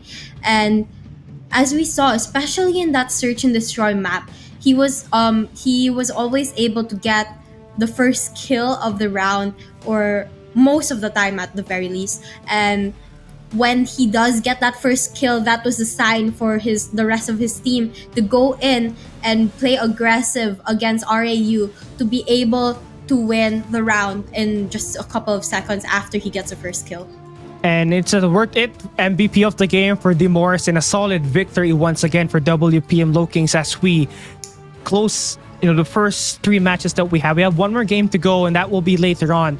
And I doubt that easier esports game, and of course that BONDEE Boys Club matchup, is gonna be a donut. But we're gonna be having a pop quiz segment right in front of you. You can win exclusive items just by participating in this event by answering with the pop quiz answer format. Answer plus player UID plus the pop quiz hashtag. Now here's the question. What is the final score of the teams in the last search and destroy? Now, actually, this question is a little bit hard. There's only one. I think they heard us. Yeah, I think Prod heard us. They made the quiz a little bit harder here. But if you remember what RAU was able to do in that search and destroy match, you might just be able to answer this pop quiz number 2. And again, if you want to participate, don't forget to drop your answer in the comment section, as well as your open ID, which can be found in the settings of the game, as well as the pop quiz hashtag. And I'll just give you guys a hint. Wasabi said this 3 times when we were doing the post. No, not really 3 times, but 3 times. More. Well, probably more. Yeah, probably more. So you guys better make sure you go back down, maybe reverse, or I don't know, rewind back the game, the live stream, for you to find the answer, for you to have a chance to win exclusive crates, which will be given when we give the final score next week. And well, that concludes it. Very impressive stuff for WPM Low Kings. And with that, this squad's, the chat will get the few quiz, and of course a chance to win, Sabi. Hopefully they do participate in this. If you guys remember what we were saying and how impressed we were with RAU, then you might just be able to remember the answer of this question. But then again, if you don't, you can always replay the video and answer it as soon as you're done. Well, okay. Well, that's it. That's it for the pop quiz segment. Make sure you guys answer, because we're gonna be accepting, awardees in the comment section right now until the end of this live stream. And well, we're preparing for that interview, and we're going to be hopping into the interview in a moment. In fact, it's going to be in quite a while, and I wonder who's going to be the one that we will interview, because yes, the last time we interviewed WPM Lowkings, they were answering as a group. So definitely there was teamwork, but we couldn't really get a good answer because everybody was just answering on their own. Well, hopefully they do something about that today. Yeah, I hope but so. we'll just have to wait and see. I mean, if they answer as a group, it's fine. But hopefully we get better answers today. Hopefully they're able to answer up to our questions without making such a. I don't know. We will see. We will find out. Well, I think for me, honestly, I think it's DIVINUS that will be hopping in because he's the MVP of the game. But it's also a good chance that PJ will be here. But hey, it's gonna be DIVINUS, man. Congratulations on the win. How does it feel to be number 1 in Group D right now?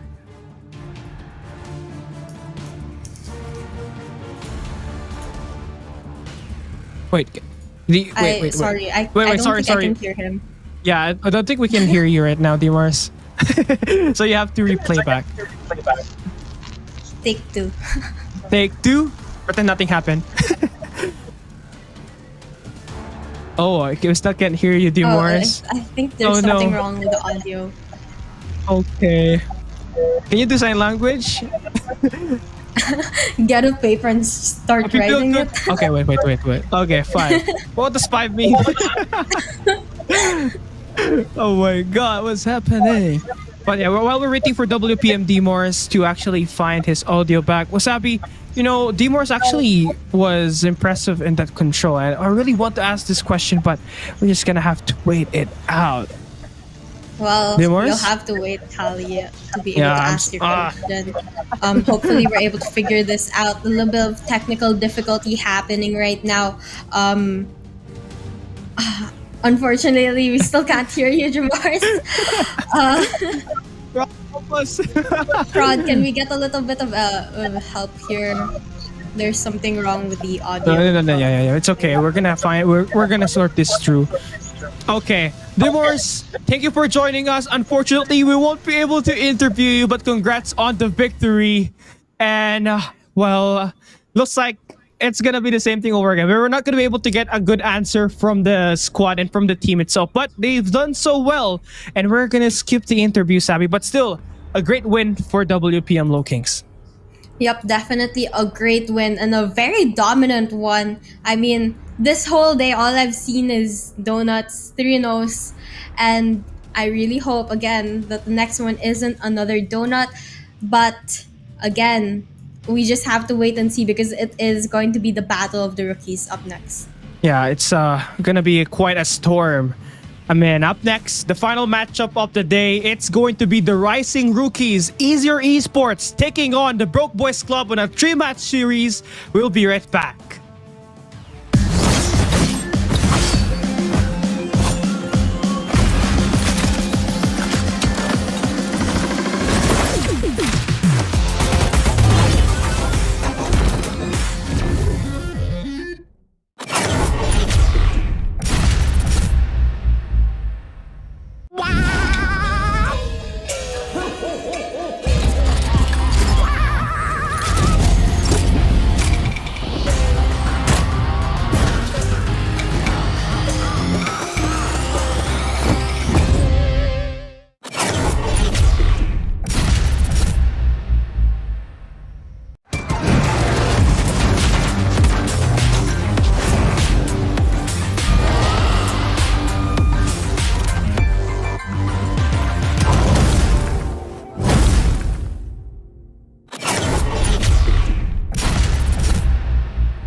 We're now on our final match of Super Sunday. Easier Esports, the rookies who took the world by storm last Friday, is taking on the favorite to make it out of the Group A, the Broke Boys Club. It's Kali alongside Wasabi joining you in the caster's headquarters. The game is still loading, so let's talk about what's on the line on this matchup.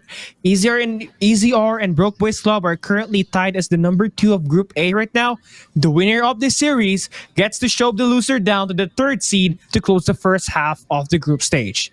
Well, we'll just have to wait and see what happens here because these two teams, they're rookies, as we mentioned a while ago, but they have been putting up a good fight against their opponents in the past couple of matches. So we'll just have to wait and see how they go up against each other. Kali, what are you expecting from these two teams? I'm expecting individual performance to be top tier right now. I mean, EZR Esports Joke scored 64 kills, if I'm not mistaken, on Hardpoint during their last play up against, I don't remember who the other team is, but obviously they got the win against RND. So yeah, Joke definitely one of the players I'm looking forward to the most. But for Broke Boys Club, I'm looking at Young Jay on that search and destroy. But for me, honestly, this is the match that we're gonna be having a 50-50 because we don't know who's gonna win because they're currently tied at the number 2 spot, and of course they haven't played well just yet. And we'll see today who's really gonna be that number 2 for Group A below SKADI. We'll just have to wait and see. But again, if you just joined us right now, we just finished Huntsman versus Blacklist Ultimate, where we saw Blacklist dominate there. After that, we saw SR NACAGUE versus Smart Omega, with the win going to the side of Smart Omega. And just a couple of minutes ago, we saw West Point and Mamba Lowkings battle it out with Rau Franic, where the win went to West Point Mamba Lowkings. And next, we have Broke Boys Club versus EZR Esports. And hopefully we won't see a donut today for this last match.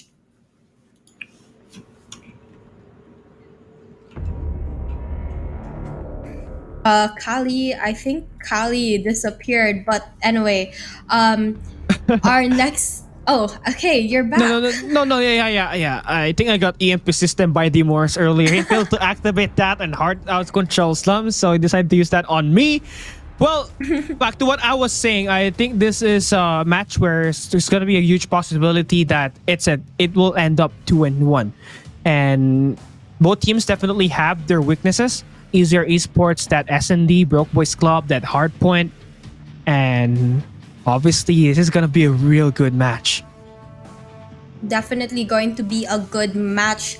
But, Kali, I have to ask you, who do you think has the best chances here? I mean, I know both of these teams are rookies and it's kind of a 50-50, but based on your analysis, based on your research, who do you think is going to have the advantage here? Will it be Broke Boys or will it be EZR? Based on the casters' predictions, everybody voted for Broke Boys Club except the Mustachio AJ himself. But for me, I voted for Broke Boys Club. I mean, they have players coming in here from C8 Legacy. This is a new team, of course.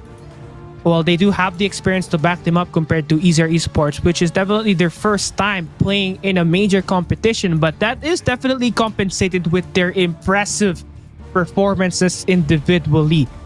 And honestly, it's Broke Boys Club for me. How about you, Sabi? But before all that, I'm gonna have to continue talking. We have the Broke Boys Club here. We got Young J, Freezy, Seven, Z-Man, Josh, and Jello. And back to what I was saying, this is a team that comprises of players coming from the Garena Youth Challenger Season 2. Young J, Freezy, they are highly experienced, I tell you. Definitely highly experienced players, but again, new team, new chemistry, and they have to learn to adjust to that. So hopefully they're able to do that here up against EZR, make those adjustments that they need. But as we can see here in the cam, it seems like they have a really good vibe. We can see a lot of smiles here, a lot of laughs, and with that good vibe, I'm pretty sure that they're gonna have a great time going into this next match. Yeah, I'm looking forward to how well Josh will play this game. I mean, he was the player that made sure that BONDEE Boys Club put up a great fight yesterday up against their opponent last time, which is SKADI on Search and Destroy raid, where he pulled up the first sniper ace. But they're going up against the rookies again, who took the world by storm last Friday. Easier Shocks, Moy, Joke, Ashuri, Jai, and Hudas. And Joke was the guy that led this team with an impressive 63 kills in a hardpoint raid. And I can't express that enough. That's the league leading kills for Garena Masters 4. Yep, and here we can see our players getting ready for the next match, and hopefully they're going to be able to do it. We can see here some of them showing the pictures of the reason why they are motivated to work so hard, and I hope that this is going to be enough for them to battle up and stand up against Broke Boys Club. And one thing that Easier Esports have in their chip is that they don't have nothing to lose here, and they have definitely the might to actually improve their record by winning up against BONDEE Boys Club, but it's gonna be very hard. Taking a look at the head-to-head matchup, both players can have at least 20 plus kills each, but Easier Joke outperforms Josh in that KD ratio, 2.32. That's that's 1 KD higher than Josh. That is absolutely crazy. So let's see if Joke of EZR is going to be able to maintain that. But, you know, just as I said in the past couple of matches, it's not only down to one player, it's how they work as a team. And if Joke is the only one pulling his weight, then Josh's team might have the chance to make up for it, even if Josh does not stand that high when it comes to KD against Joke. Ooh, well, this is going to be a tough call for me, honestly. This game could be 50-50. It could be Easier Joke, or it could be BONDEE Boys Club that could take this win, but it all goes down to what maps we play. And for the map bans and the operator skill ban, we got Hacienda and Summit out of the picture, Annihilator and Spyro out as well. That leaves the Gravity Vortex still open for use in this type of matchup. And we're going to have the usual firing range, raid, and slums. And of course, the map pick's going to be in favor for BONDEE Boys Club in Respawns, while EZR on that Search and Destroy. Yup, and we are, again, these are mostly classic maps except for Slums. I'm not sure how I feel about Control in Slums. But again, we saw really good games there in the last couple of rounds. So we'll just have to wait and see if these two teams can pull off the same match that the last players did. And for Hardpoint over at Firing Range, this is obviously a classic map as well as Raid. So hopefully our teams have mastered this map and will put up a good fight against each other. Obviously, right? And looking at the way that you're going to structure this out, BONDEE Boys Club picked Firing Range Hardpoint. So we're talking about a map that can snowball pretty easily once you have the map control at the first hardpoint. If you can get that trailer right off the get-go, there's a high possibility that you change it from P1 to P2 to P3 at the trailer. And it's gonna matter who takes that here, because this map is all about map manipulation and of course playing that objective time. That's obviously given, but if you get that P1 control in the trailer, this is gonna be a very, very one-sided match, which I hope not, because I don't want another donut. I don't want another donut either. I'm gaining weight from these donuts. So hopefully, you know, we see a little bit more of a balanced game here between these two teams. And with the first hardpoint opening up, it looks like our players of Broke Boys are going to be the first one into that point. And here we can see EZR trying to make the break for it, and they're gonna try to clear off that trailer before finally going in for the push for that hard point. But unfortunately, it's gonna be a difficult one for them, especially with the hole that Broke Boys has in that trailer. Yeah, early anchor spawn so far for BONDEE Boys Club. That's going to be number 5, and Josh holding up the players on that woodhouse now, approaching that trailer as well, as we see several players from BONDEE Boys Club pushing up off the tin repair shop. Where 7 is going to have the full eyes on the players on the second floor. EZR still spawning on the top side of that minimap, which is something that they're going to have in a disadvantage in 7 on a 3 spree. The guy is locking things down, but it's still a very close game. No one stepping on the hill. I mean, it is a hard hill to defend and to get, so maybe they're deciding to give that off, especially with the last 5 seconds in that hard point, and deciding to rotate into the second one, which is where Armory is. And we can see here the players of Bondee Boys Club or Broke Boys Club are already starting to set up and anchor around this area, getting those very vital positions here to be able to keep out EZR from the point. And something that we've been seeing so far for Bondee Boys Club is that map manipulation. They are holding off that anchor so well. And Easier Esports still stuck on the top side. That's been the storyline so far, but they managed to break. But Seven still very much alive. Has to force on that reload. His teammate there to back him up, coming through from that A side. And Seven there to clean things up. But still, Easier Esports just put their heads. They barge ahead inside of that hard point, and they managed to break it, and they have a solid hold for that final 16 seconds. All 5 members surrounding that hard point number 2. But which is important is this hard point number 3, a potential money hill in the hands of Bondee Boys Club right now. And this is the perfect time for you to use your operator skills as well. So let's see who's gonna make full use of their operators and have good value on it as well. I mean, to be fair, on the side of Bondee Boys, they only have 2 operators, and on the side of EZR, they don't have anything but 1 score streak. So I don't think any of them are gonna pull it out anytime soon. They're gonna wait for when they really need it, when the game is really close. And right now, we can see that both teams contesting into that third hard point here.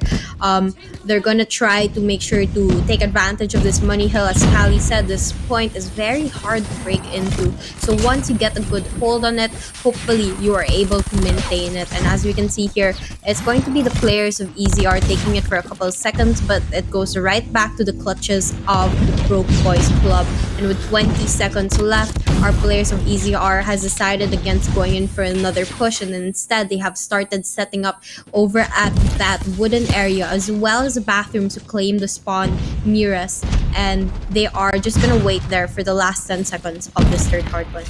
Yeah, adjustments being made. This is something that Easier didn't have in the first 3 hard points. And Freezy there, who's looking to find a way for his team to get the spawns, will be shot down. So looks like they now are going to use their operators and their score chicks to try to break this through. Seven is going to fight a Shuri, and look at the stack being made by Bondee Boys Club over the back trailers. They want the spawns badly, and they're going to get that successfully with Seven finally removing Moy on that area. And well, while he continues to be that way, the time being claimed by EZR is a lot now. They are just single digits away if they claim this next 5 seconds. I mean, now they're only needing 10 more points to be able to catch up and overtake Broke Boys Club, and it looks like their defense has been so good so far, and they might just be able to keep this whole hard point to themselves if they maintain this long enough. And Broke Boys, on the other hand, they've been pushed to a difficult spawn area very far at the bottom of the map, where they have to go all the way through jungle or all the way through mid to be able to get to rotate back into that hard point. So instead, it looks like they are going to decide to back away from that last hard point and decide to go back for the reset of rotations back into the first hard point. It's gonna get a quite refresher and of course a switcher here for the first initial set of second rotation battles that we've had. I mean, 2 players were just looking it out on the trailers and both of them died in the same way. Look at this play from Freezy. He takes over his scout tower away from Joke, and there it goes. Now they have full map control, but still EZR claiming time. Someone has to remove this objective player, and finally Josh finds a way to get these 2 kills done. And now they are inside of this hill to reduce that lead that EZR has built it up from the P3 to P4. This is such a close game between these 2 teams.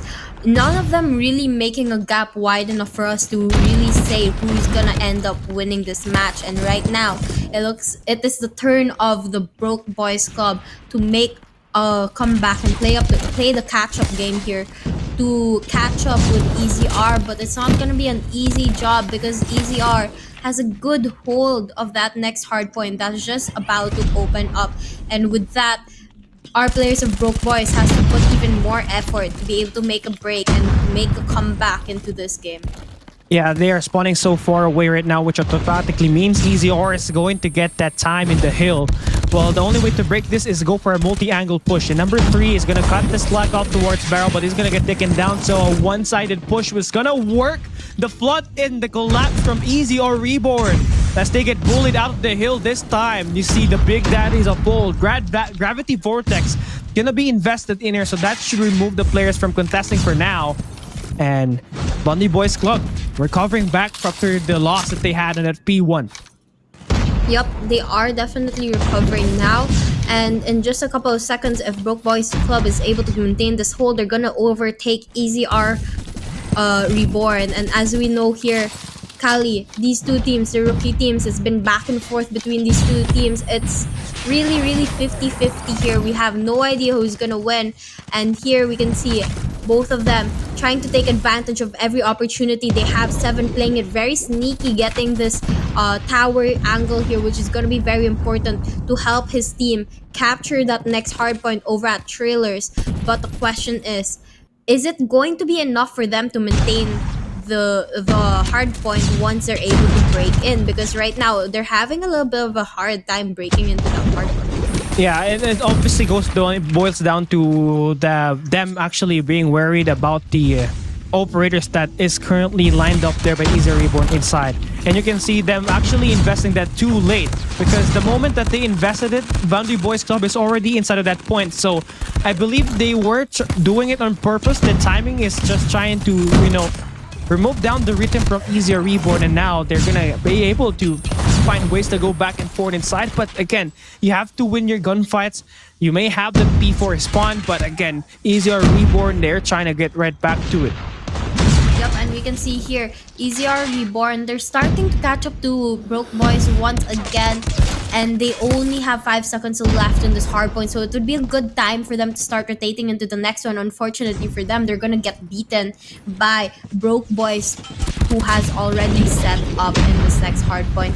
And you know, whoever is able to hold this hardpoint is going to be the first one to hit that 600 point mark, and they have to be careful, because if it's their opponent, they're gonna want to step up their game as soon as possible. And it looks like it might just be Broke Boys who's gonna hit that 200 point mark first. Yeah, of course. And here we go. The response as well is gonna be in their favor, so they have everything in their hands right now. And if you're EZR Reborn, you gotta break that anchor spawn first before you decide to attack, because it's gonna be unlimited reinforcements for BONDEE Boys Club every time you try to take this, and they fail the first set of attacks that they have. But they have Strux there trying to play with his life, but he gets caught in between. And now BONDEE Boys Club reaching 200 points, and they are claiming a lot more time than usual. EZR Reborn, they couldn't get early for that respawn earlier, and now they have to pay the price for it. 165 to 213. BONDEE Boys Club has a huge sum of lead now.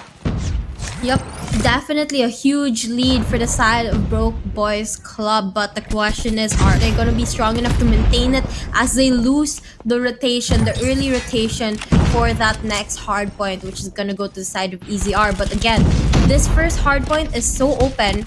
So many frags can just go in there out of nowhere, and they're going to be able to take down the players of EZR. But the question is it going to be enough to be able to take down EZR, who has such a good hold, who has so many score streaks ready to be used to be able to maintain that hard point? And it looks like they are going to be able to make the break right now, only needing 30 points left to be able to win this Kali.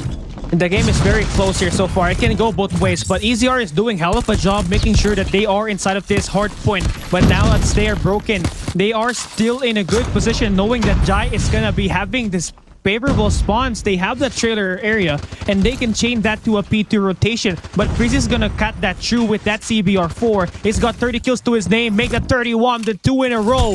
But the game's still on. Jello, though, invades and invested this club perfectly. He managed to take multiple players down, and that's it.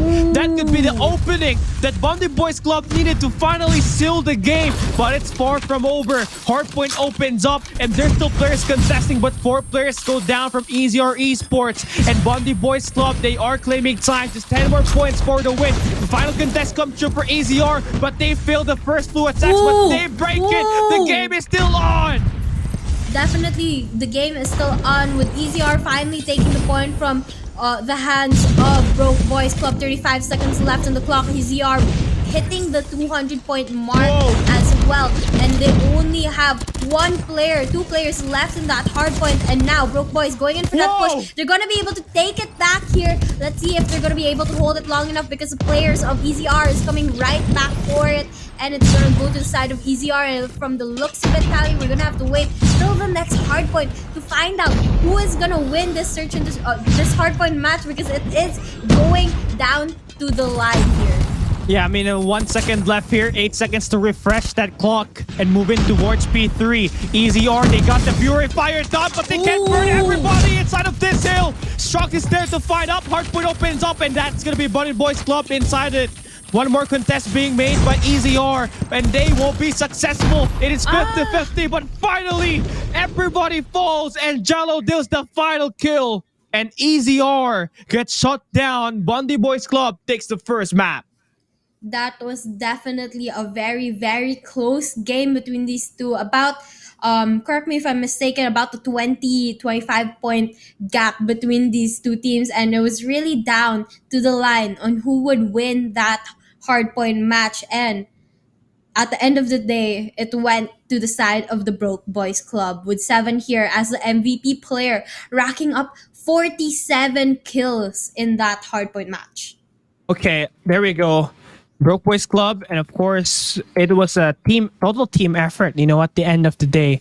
7 had 47 and 24 deaths, and that's a possible 2.0 KD for him.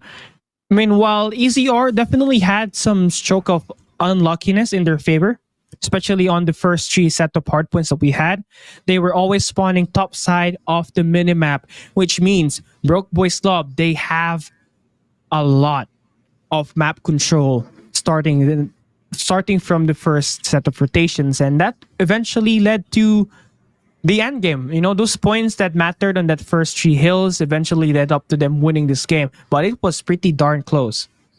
Definitely a close game. I mean, I know I was on the edge of my seat for that one. I was really unsure if it would be Broke Boys Club winning this, or would it be EZR Esports taking it home. But Broke Boys was able to take back the point in those last couple of seconds and finally end the game.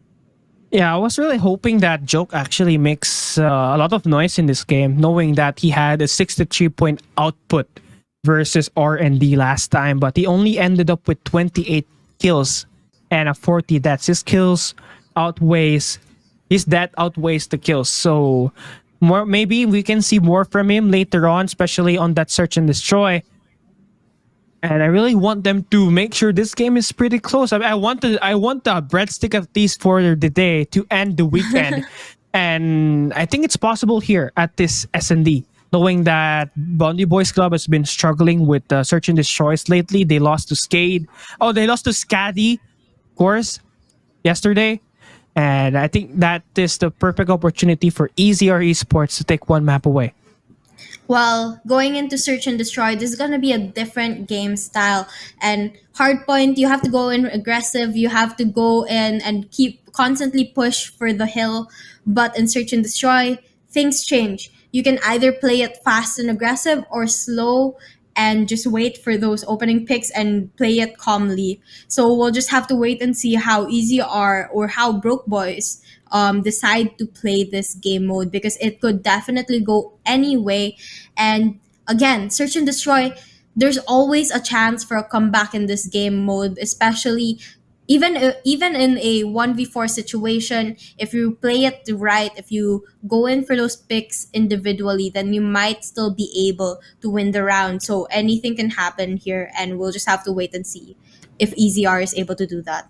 Yeah, I mean, there's plenty of ways for you to play highlights. I mean, one key thing that we can say here is that Broke Boys Club, Josh, absolutely had a monstrous game versus SKADI.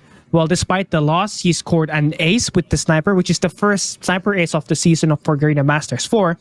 But he ended up with at least 13 kills on that matchup which happened to be the same map as well, which is Search and Destroy Raid.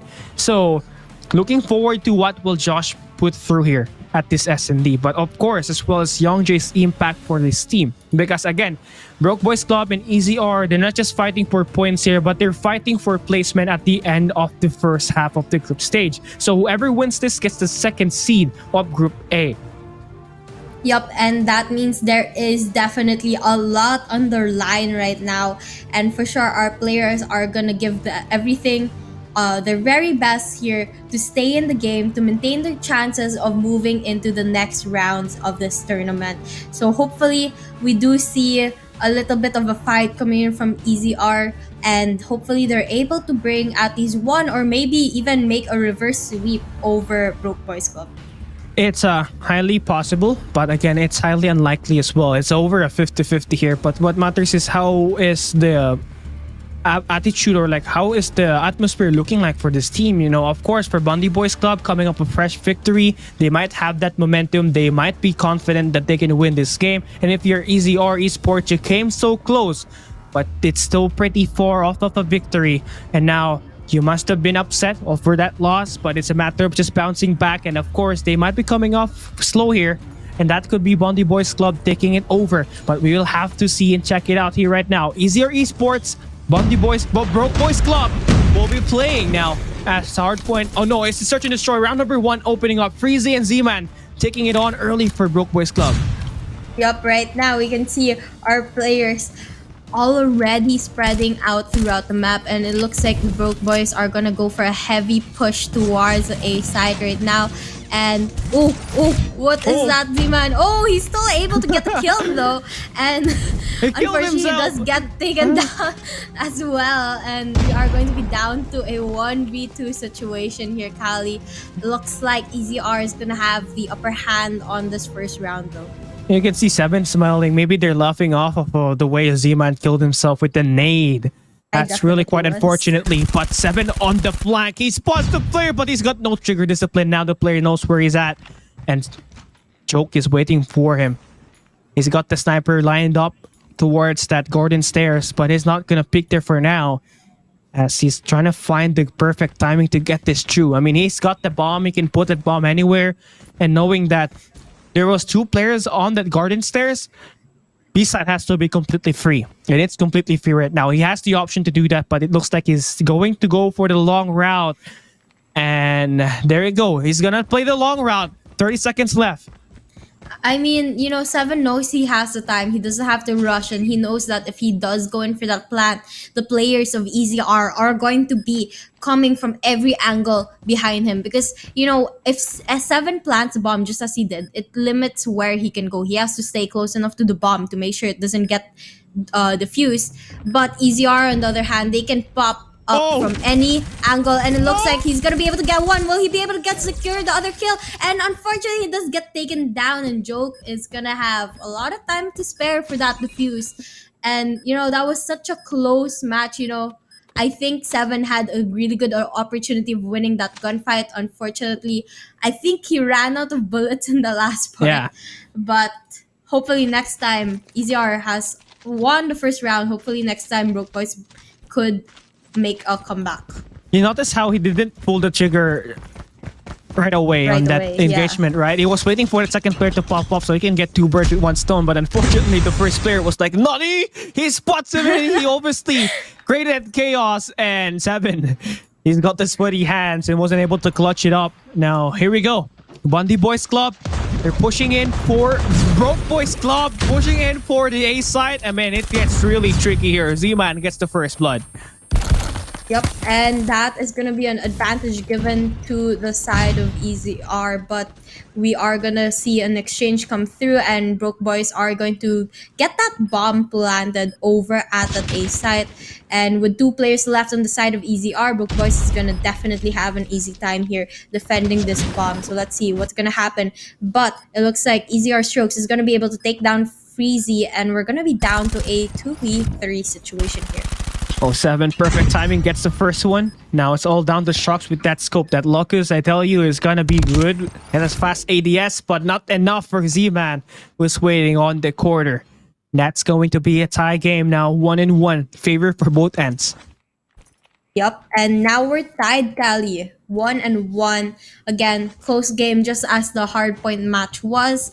It will be back and forth again. So hopefully EZR is going to be able to step up their game a little bit here and widen that lead as they lost the hardpoint match. So hopefully they're going to be able to make up for it here. But right now, we can see our players trying to go in for the opening picks right now, and it's gonna be Young Jae getting the first one, as well as Moy from EZR taking down Z-Man, and that exchange is gonna open things up for both teams here. Yeah, despite the first blood from Youngjae, they didn't really made the push towards B side. You know, they're very cautious and very wary about what's gonna happen in the coming games, and Youngjae now has to deal with the player in the close range, and Moy managed to tag him along, and now the push coming along, they will be able to get some players that's overextending, and it's still a 3v3 situation. And there's still a minute left, and they do have the bomb, but notice how EZR Reborn is waiting for the players to attack here at this B side. And the information is there already. Well, as we can see here, these players know how to take their time, and now we're gonna be down to a 1v1 Joke versus Josh, but unfortunately, Josh gets spotted by Joke and taken down with that sniper, and the round goes to the side of EZR. And that was just a quick couple of seconds after they get spotted, they get taken down right away, not giving anyone an opportunity to run away from the battle. They want to end it as soon as possible. Yeah, obviously, right. And EZR Joke, you know, trying to make up for the underperformance that he had on that hard point. But look at the flood come true from BBC. They have the player now, the bomb in the side, but they haven't planted it just yet. They're looking for another rotation here. And Youngjae with the nade, which is crucial to drop Jai down, and Freezy shutting down Moy. Now a 1v3 situation. This is going to be hard for Joke to come back into, but he deals the first one. Now they got to be very aware. This guy has been so hot with the trigger, and he's got the accuracy to back him up.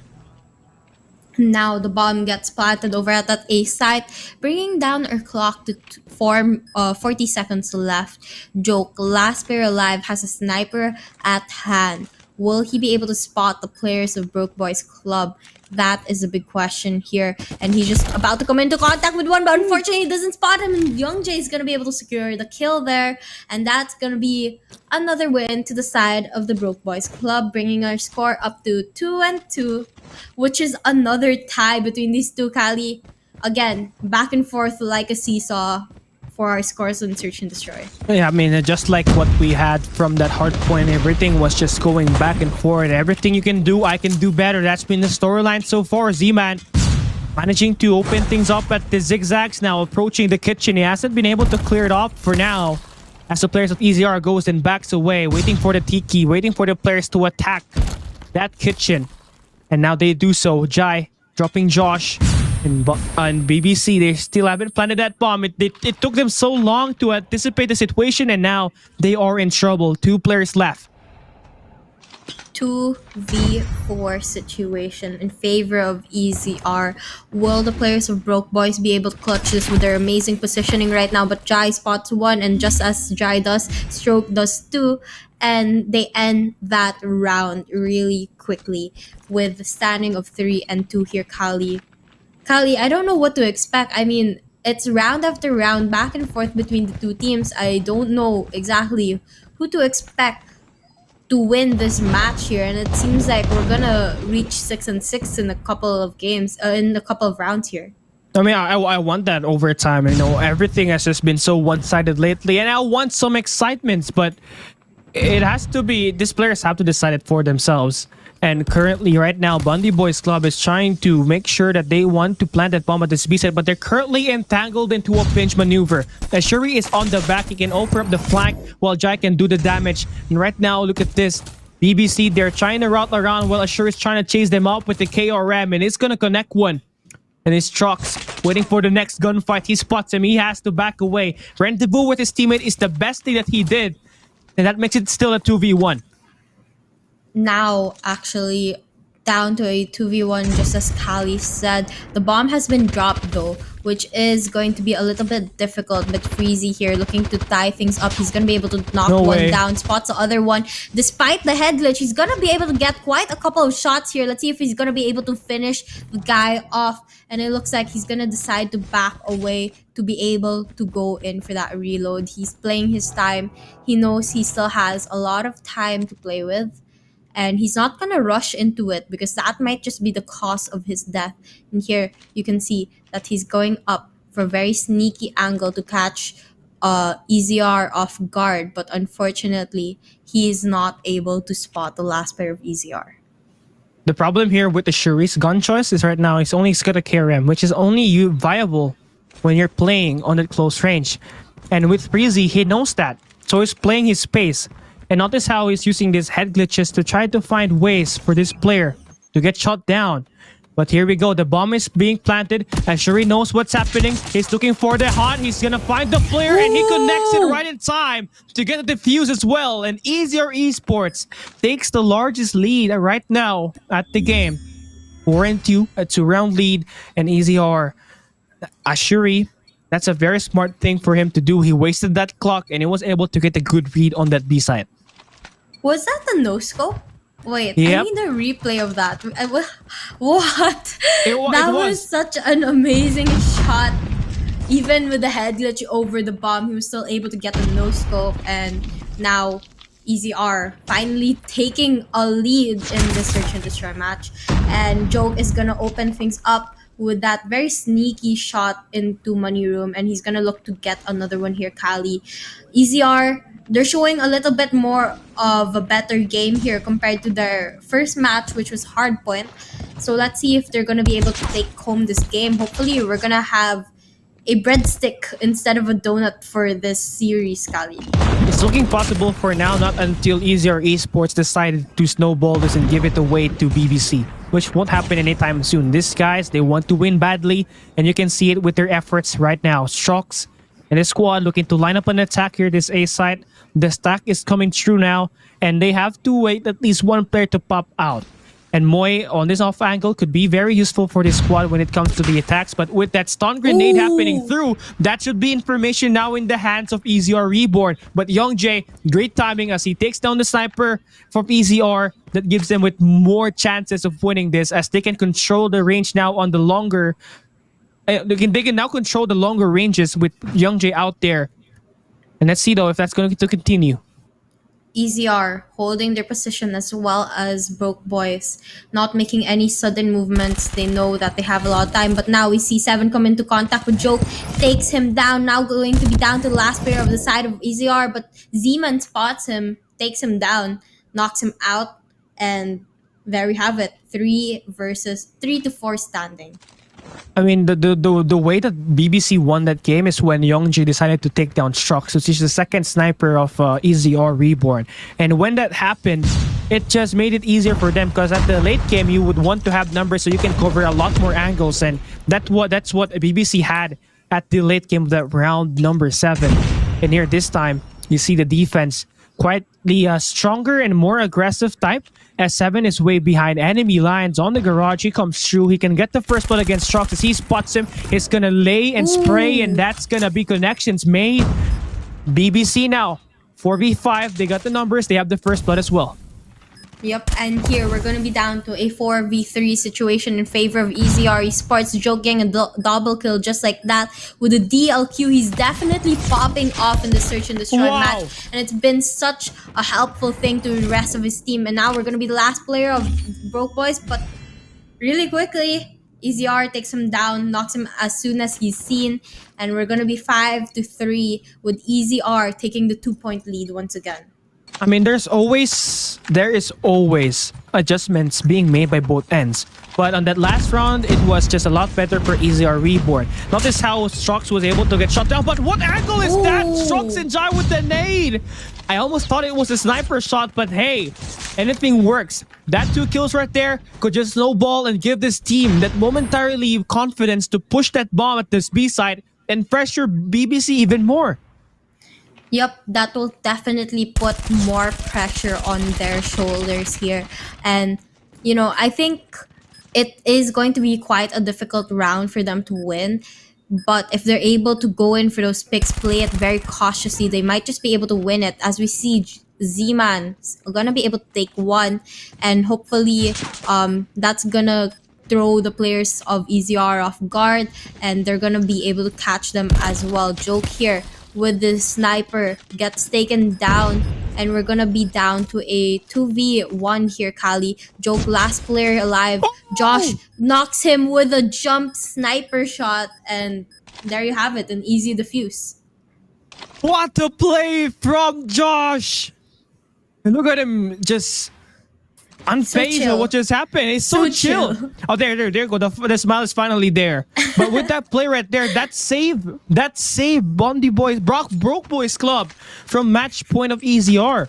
And so that was the thing that we're talking about. You know, you can always come back in this SND as long as you make sure that you got the proper timing right. And of course, you're lucky enough to hit your shot. And that's what Josh had on that last round. Let's see now if the momentum is now in the hands of BBC, as they currently is waiting for these attacks to happen. They're playing passively, waiting for EZR Reborn to make the move. Yep, passive and slow play here. But Moy spotting one. He's gonna be able to take one down, but gets taken down in turn. And 7 here is gonna be able to take one down as well. 2 and versus 3 situation here. 7 pulling out the sniper, taking down Jai. Very, very quick match once again. And things are gonna slow down once again, as we're gonna be down to the last player on the side of EZR. Strux here. Last player alive. He has to be able to clutch this slowly, but he's gonna spot 2 players on the side of Broke Boys, gets surrounded, and just like that, Broke Boys is finally gonna be able to tie up with EZR, and we're gonna be at a standing of 5-5. The highlight play from Josh definitely was the defibrillator that brought back BBC to life. And now that they're here, they have the opportunity to take this lead away. And that nade from 7 was just too lucky, and the follow-up from Josh to take down Moy is just more than enough for this team to take this one. They're just pushing in real good. But EZR just waiting for the next moment to arrive. Slow and steady wins the game, and our players know this really well. But right now, Z-Man goes in for the push, takes down Ashori. We're going to be down to a 1v5 situation, not looking very good for the side of EZR. Last player here again is Strokes to clutch a 1v5 situation. No. That's an ace, What? but unfortunately gets spotted. What? Just like that, match point in favor of Broke Boys. You know what? You know, before round 7 or round 8, Josh had 1 kill. And then he just managed to pull off crazy shots back to back. And I don't know if that's just right timing, but it definitely is the way for you to bring back BBC to the game. Now they have taken the lead. They just need 1 more. But 1 player got shut down from their team. And EZR is staging a plant, and now the stunt comes through. Freezy drops down, and the push is stunning up. The flood is in, and Z-Man, the floodgates were able to be opened. The bomb is implanted. It's a 1v3, and BBC has the chance to go up 2-0 in the game. Definitely has that chance, but again, as I said earlier, I really hope EZR makes this an interesting match for us and wins the search and destroy match. But again, it's gonna be a tough call, especially since they're gonna be down to their last player. Joke here with the DLQ sniper has to take down 3 players on the side of Broke Boys. Will he be able to get that kill? Right now, he's just about to push into the A side, where 2 players are actually waiting for him, and unfortunately he does lose that gunfight, and the win is gonna go to the side of Broke Boys Club, making it a 2-0 standing for the series. Let's see if we're gonna see another donut today, Kali. I mean, we still have 1 more match. It's gonna be Control, and that is gonna be another opportunity for these guys to show what they have. That's totally possible here, Sabi. But talk about the back-to-back maps that Broke Boys Club won. It definitely was useful that Josh pulled off that 1v3 clutch and the defuse to keep this team's hope alive. And it just snowballed, you know. Definitely just snowballed there.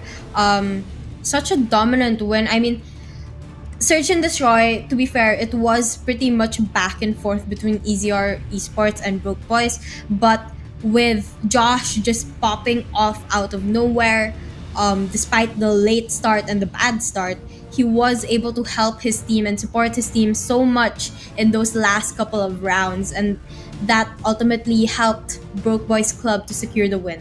Yeah, he may have that bottom frag, but his skills mattered a lot. And I think in terms of impact kills, Josh had one of the best shots in the game. I mean, crucial round win for them to tie up 5-5 and avoid Easy Or to take that match point. And it just came true, you know. Easier Esports, again, they started up strong, but they failed to close it out. And that's where the inexperience comes in.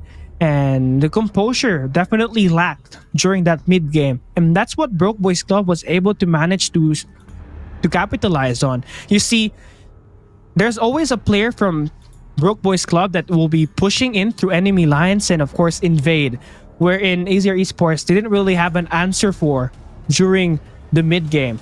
And the adaptability wasn't there as well, because every time they get picked up, they're just not learning.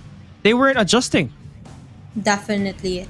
But, you know, we'll just have to see if they're able to change things up in the next game mode, which is Control. And as we can see here, EZR has also picked to be the defending team. And hopefully this is going to be a little bit of an advantage towards their side to be able to hopefully claim at least one map win here in this series. It is totally possible for them to do that. I mean, they have made sure that the last two games have been quite close. And now this time, knowing that Control is a very defensive-sided game, either Esports on the defending side, if they're going on the late, if they're playing for a late game, they're going to have more odds of winning this game, obviously. But for Broke Boys Club, if you're starting on the attack side, you better make sure that your strategies are lined up properly, or else it might just spiral out of control. Yep, definitely. If Broke Boys Club wants to win this Control match, they have to win at least one attacking side as well as the rest of their defending side. No, they have to... No. Win one attacking side. For Broke Boys Club?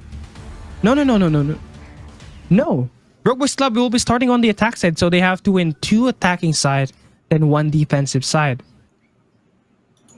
Sure, if you say so. No, okay, it's I know my brain. Defending. My brain is twisted. You know, But I'm trying to balance out Broke Boys Club or BBC. I don't know what to say evenly, but hey, let's go, Sabi. Final match of the day.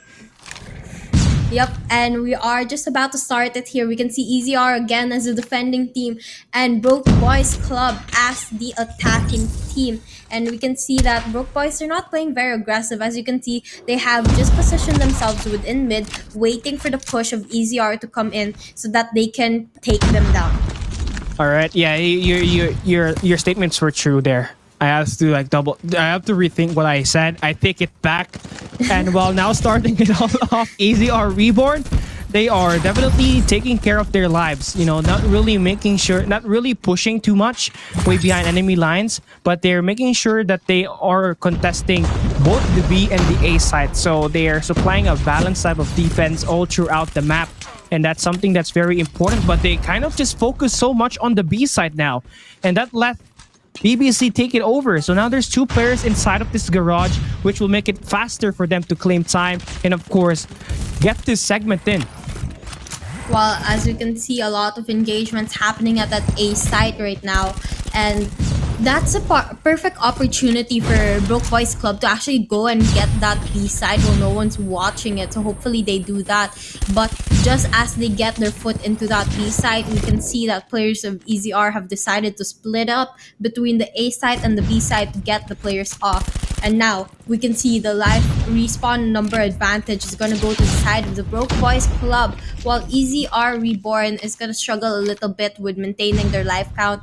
But nonetheless, they are still going to be able to defend that A side despite losing the B side. Now that they lost that B site, they have to supply the chain that A site over and over again. But now you're on the transitioning phase where now BBC is looking to find ways to attack you in multiple ways. They broke through the graveyards already, and there's going to be more logical attacks coming in through, not just from the garage, but also from the ghetto as well. See, they're making sure that they attack in multi-angles, and that's going to be the key here for Broke Boys Club to win this matchup in 7, lighting it up with a double piece, but they lose the first type of contest. 8 and 12 is a close game, and Easier Reborn did so great defending the first line of attack at this A site. Definitely EZR Esports still has the opportunity to make a comeback here, but it will be a difficult one. They are down by about 5 lives in comparison to Broke Boys Club, so they have to be very careful, play it as a team and not go in for don't go in individually for gunfights. So now, as we can see in our mini map, both teams just holding their position here. They don't want to risk the lives. They know that there's only 35 seconds left, and on the side of EZR Esports, they know that they are down in the number of lives, so they're not going to play it very risky here, Kali. And this is going to be an important time now for Broke Boys Club to attack these players. I mean, Strux has a good off angle here, but the flood is now slowly coming through. Jello now will take the first initiation, followed by Freezy and Z-Man inside of this hill. Jai will be able to use that claw, but not good investments coming through, while Strux will decide to get this man's attack, but he's the only player alive, so he gets shot down by 7. Got caught alive in the middle, and an attack side won by the boys of Broke. The Broke Boys Club. Broke up Well, boys. with them winning an attacking side, this is definitely a good chance for them to win this control match. And unfortunately, Kali, I have to say it, but I think we might be getting another donut today if Broke Boys keeps up the momentum that they have right now. And by the looks of it, they're gonna do exactly that.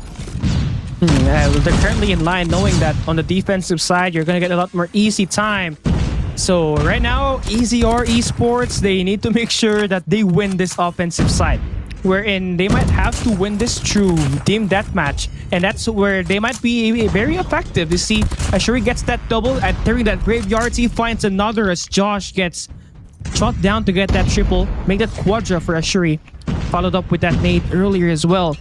And well, they're slowly capturing this B, which is very nice. They're making progress for this one.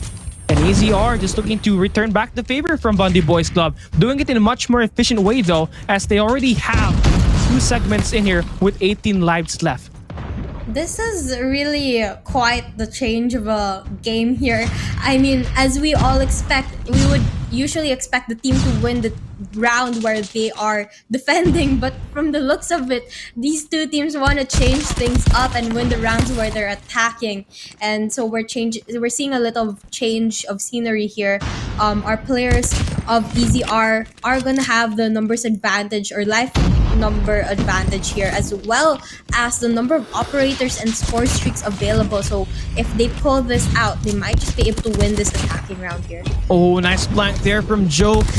That makes it to go. That's gonna spawn the players on the left side. Look at number 1 in blue. He's gonna playing with his life way towards that ghetto, but no, he will be completely denied as well. EZR is taking a lot of time cracking this one. The safe is just a lot to decode for EZR Esports right now, as the defense will prevail for the first time, as we see EZR Reborn struggle on this A site capture. Definitely a little bit of a struggle, because Broke Boys will also be focusing on that area since there's no more B-side to worry about. And with 40 seconds left, EZR definitely has to make a move now. Hopefully they would decide to pull out those operator skills, a few of them at least, and those score streaks to be able to get that advantage. And now we can see that they're starting to make their push towards that A side, but they are going to be met by the fists of Broke Boys Club, who's gonna slowly take them down one by one.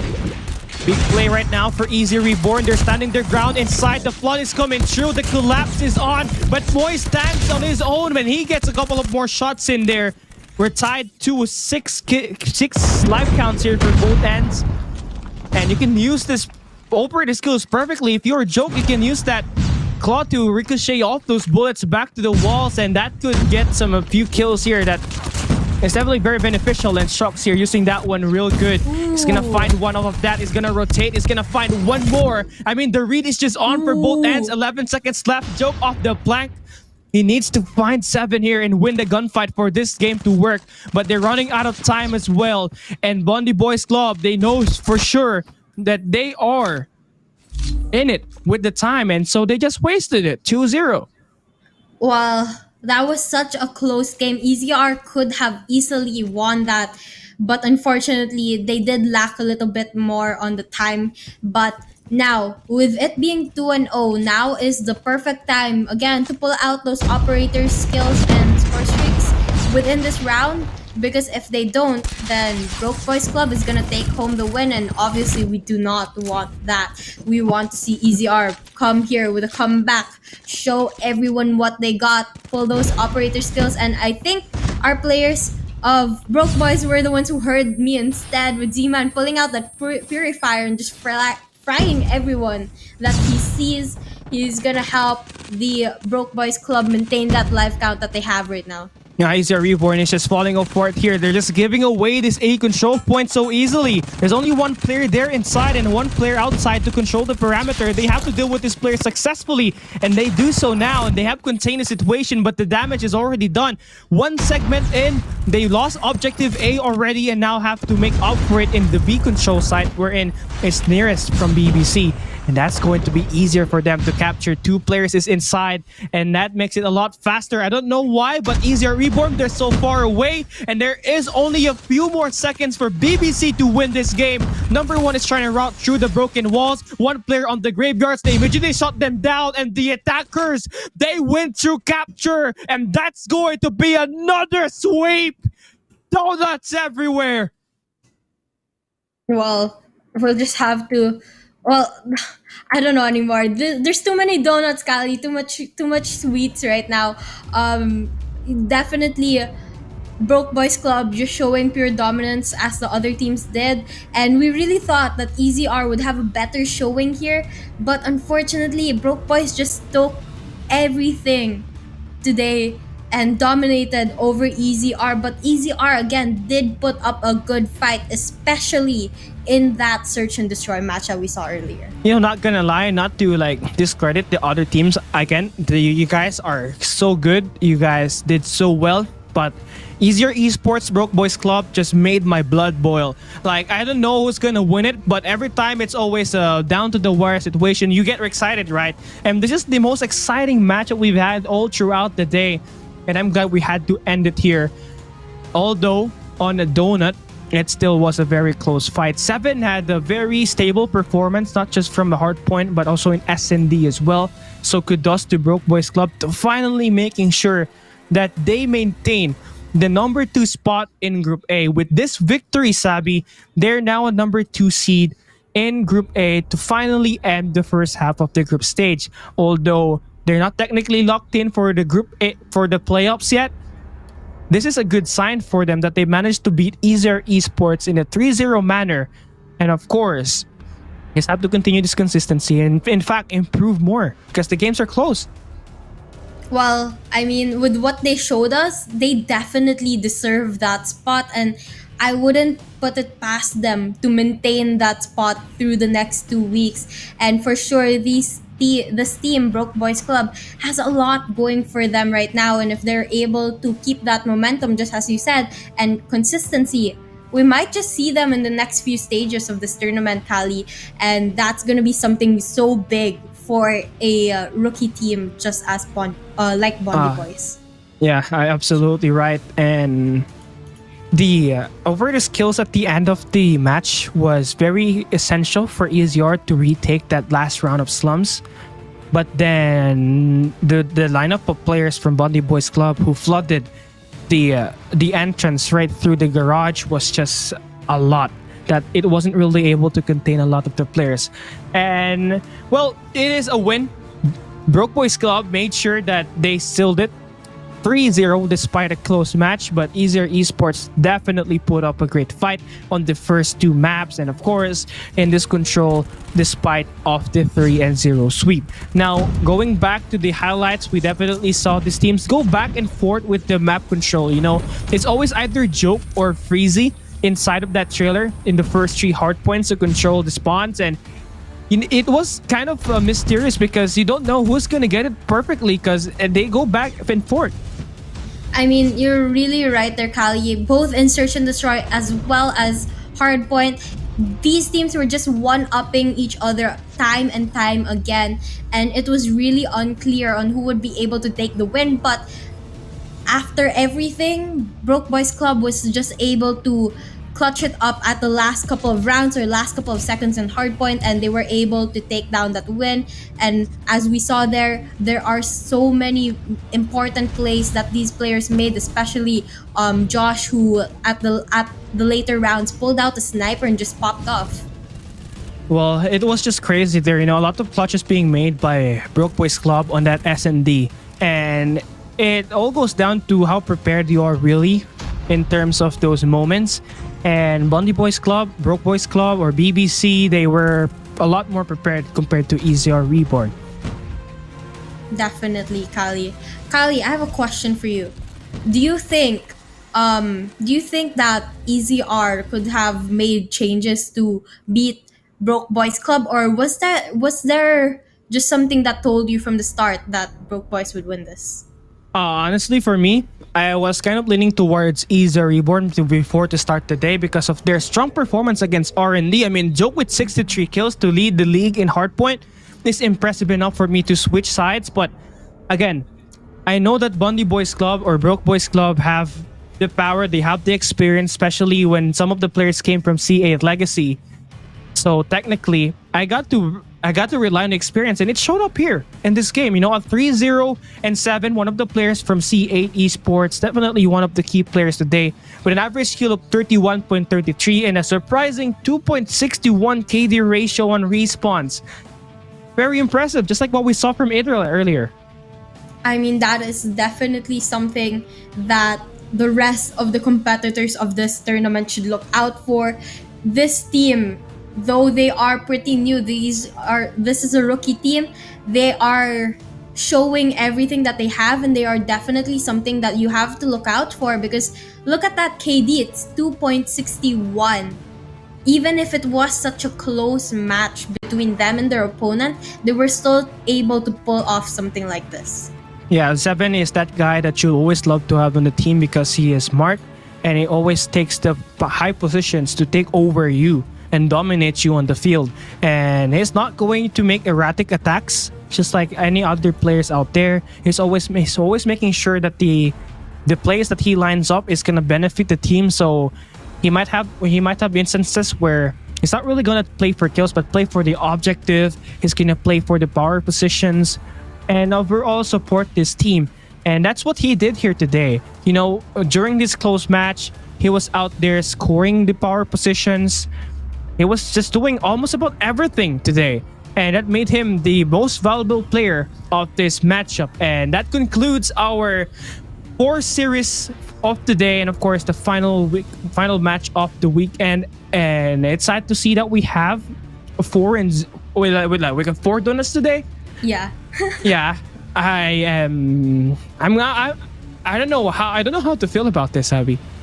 I mean, honestly, I was hoping for at least a little bit more of a contest coming from their opponents, but you know, these teams, it's hard to say that one will definitely dominate over another, even if it was a 3-0. But nonetheless, we had so many interesting moments, so many close calls, so many hype moments, and I think it was overall a good day despite the 4 donuts.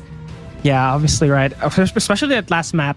That last matchup, you know, that EZR Reborn and BONDEE Boys Club, Broke Boys Club has the most they have the closest match of the day, and they put up a show, and it's a hard fought victory until the very end. But now we have an answer for like the theory that we've been forming earlier, because we've been watching Control being dominated by the defensive side. And the last matchup, we did see Broke Boys Club won 2 offensive rounds, 1 through capture and 1 through eliminations to finally, answer the ridiculous problem in slums.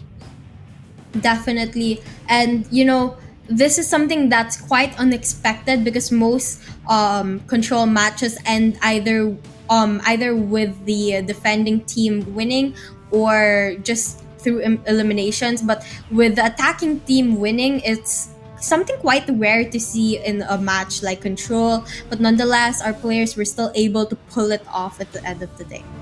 Obviously, right, and there it goes. That's the first half that ends the first half of the group stage. Again, these teams will be facing each other one more time for the next 2 weeks, and the first match will be happening next Friday, and that's something that you guys need to look forward to the most because that Friday matchup is gonna get quite feisty. The start of that day, by the way, it's gonna be Smart, Omega, and Almighty. Just to guys give you a quick good pick of what's gonna happen next Friday. But now that that's said, Smart, Omega, Blacklist International Ultimate, WPM Low Kings, the top 3 or maybe even the top 4 of Garena MSP dominated today, and a surprise victory over a 3-0 for BONDEE Boys Club. I don't know what to say. I too am at a loss for words.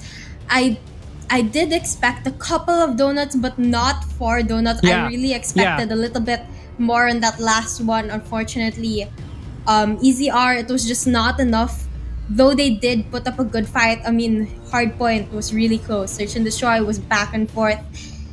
They were never able to stay consistent enough to end the match and win the map. Yeah, and that's something that they need to actually figure out next week. They still have a chance to play in the playoffs.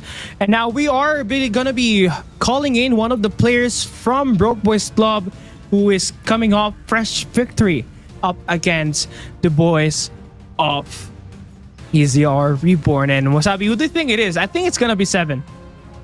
Well, I am not quite sure, but that is a huge possibility, especially since he is our MVP for the series. Yeah. But we'll just have to wait and see who it's gonna be. And now let's go find out right now as we are waiting for the player to show up for this interview. Hopefully we can go in for the interview. And hey, Young J, my Hello, guy, what's up, how are you feeling coming off that fresh victory, man? All good naman. All So, all right. good manalo, Okay. So Young J said it's good to win 3-0. And I have a first question. The games were pretty close. What made it possible for you guys to close every map? Kasi first of all, I wasn't playing all modes ba. So basically, I just told them to focus on what we practiced and based on the mappings and fix the previous errors, and yeah, so basically that's it. Focus map per map, not look at it as like winning the whole series at nabuo. So one by one lang talaga. So yeah, that's it.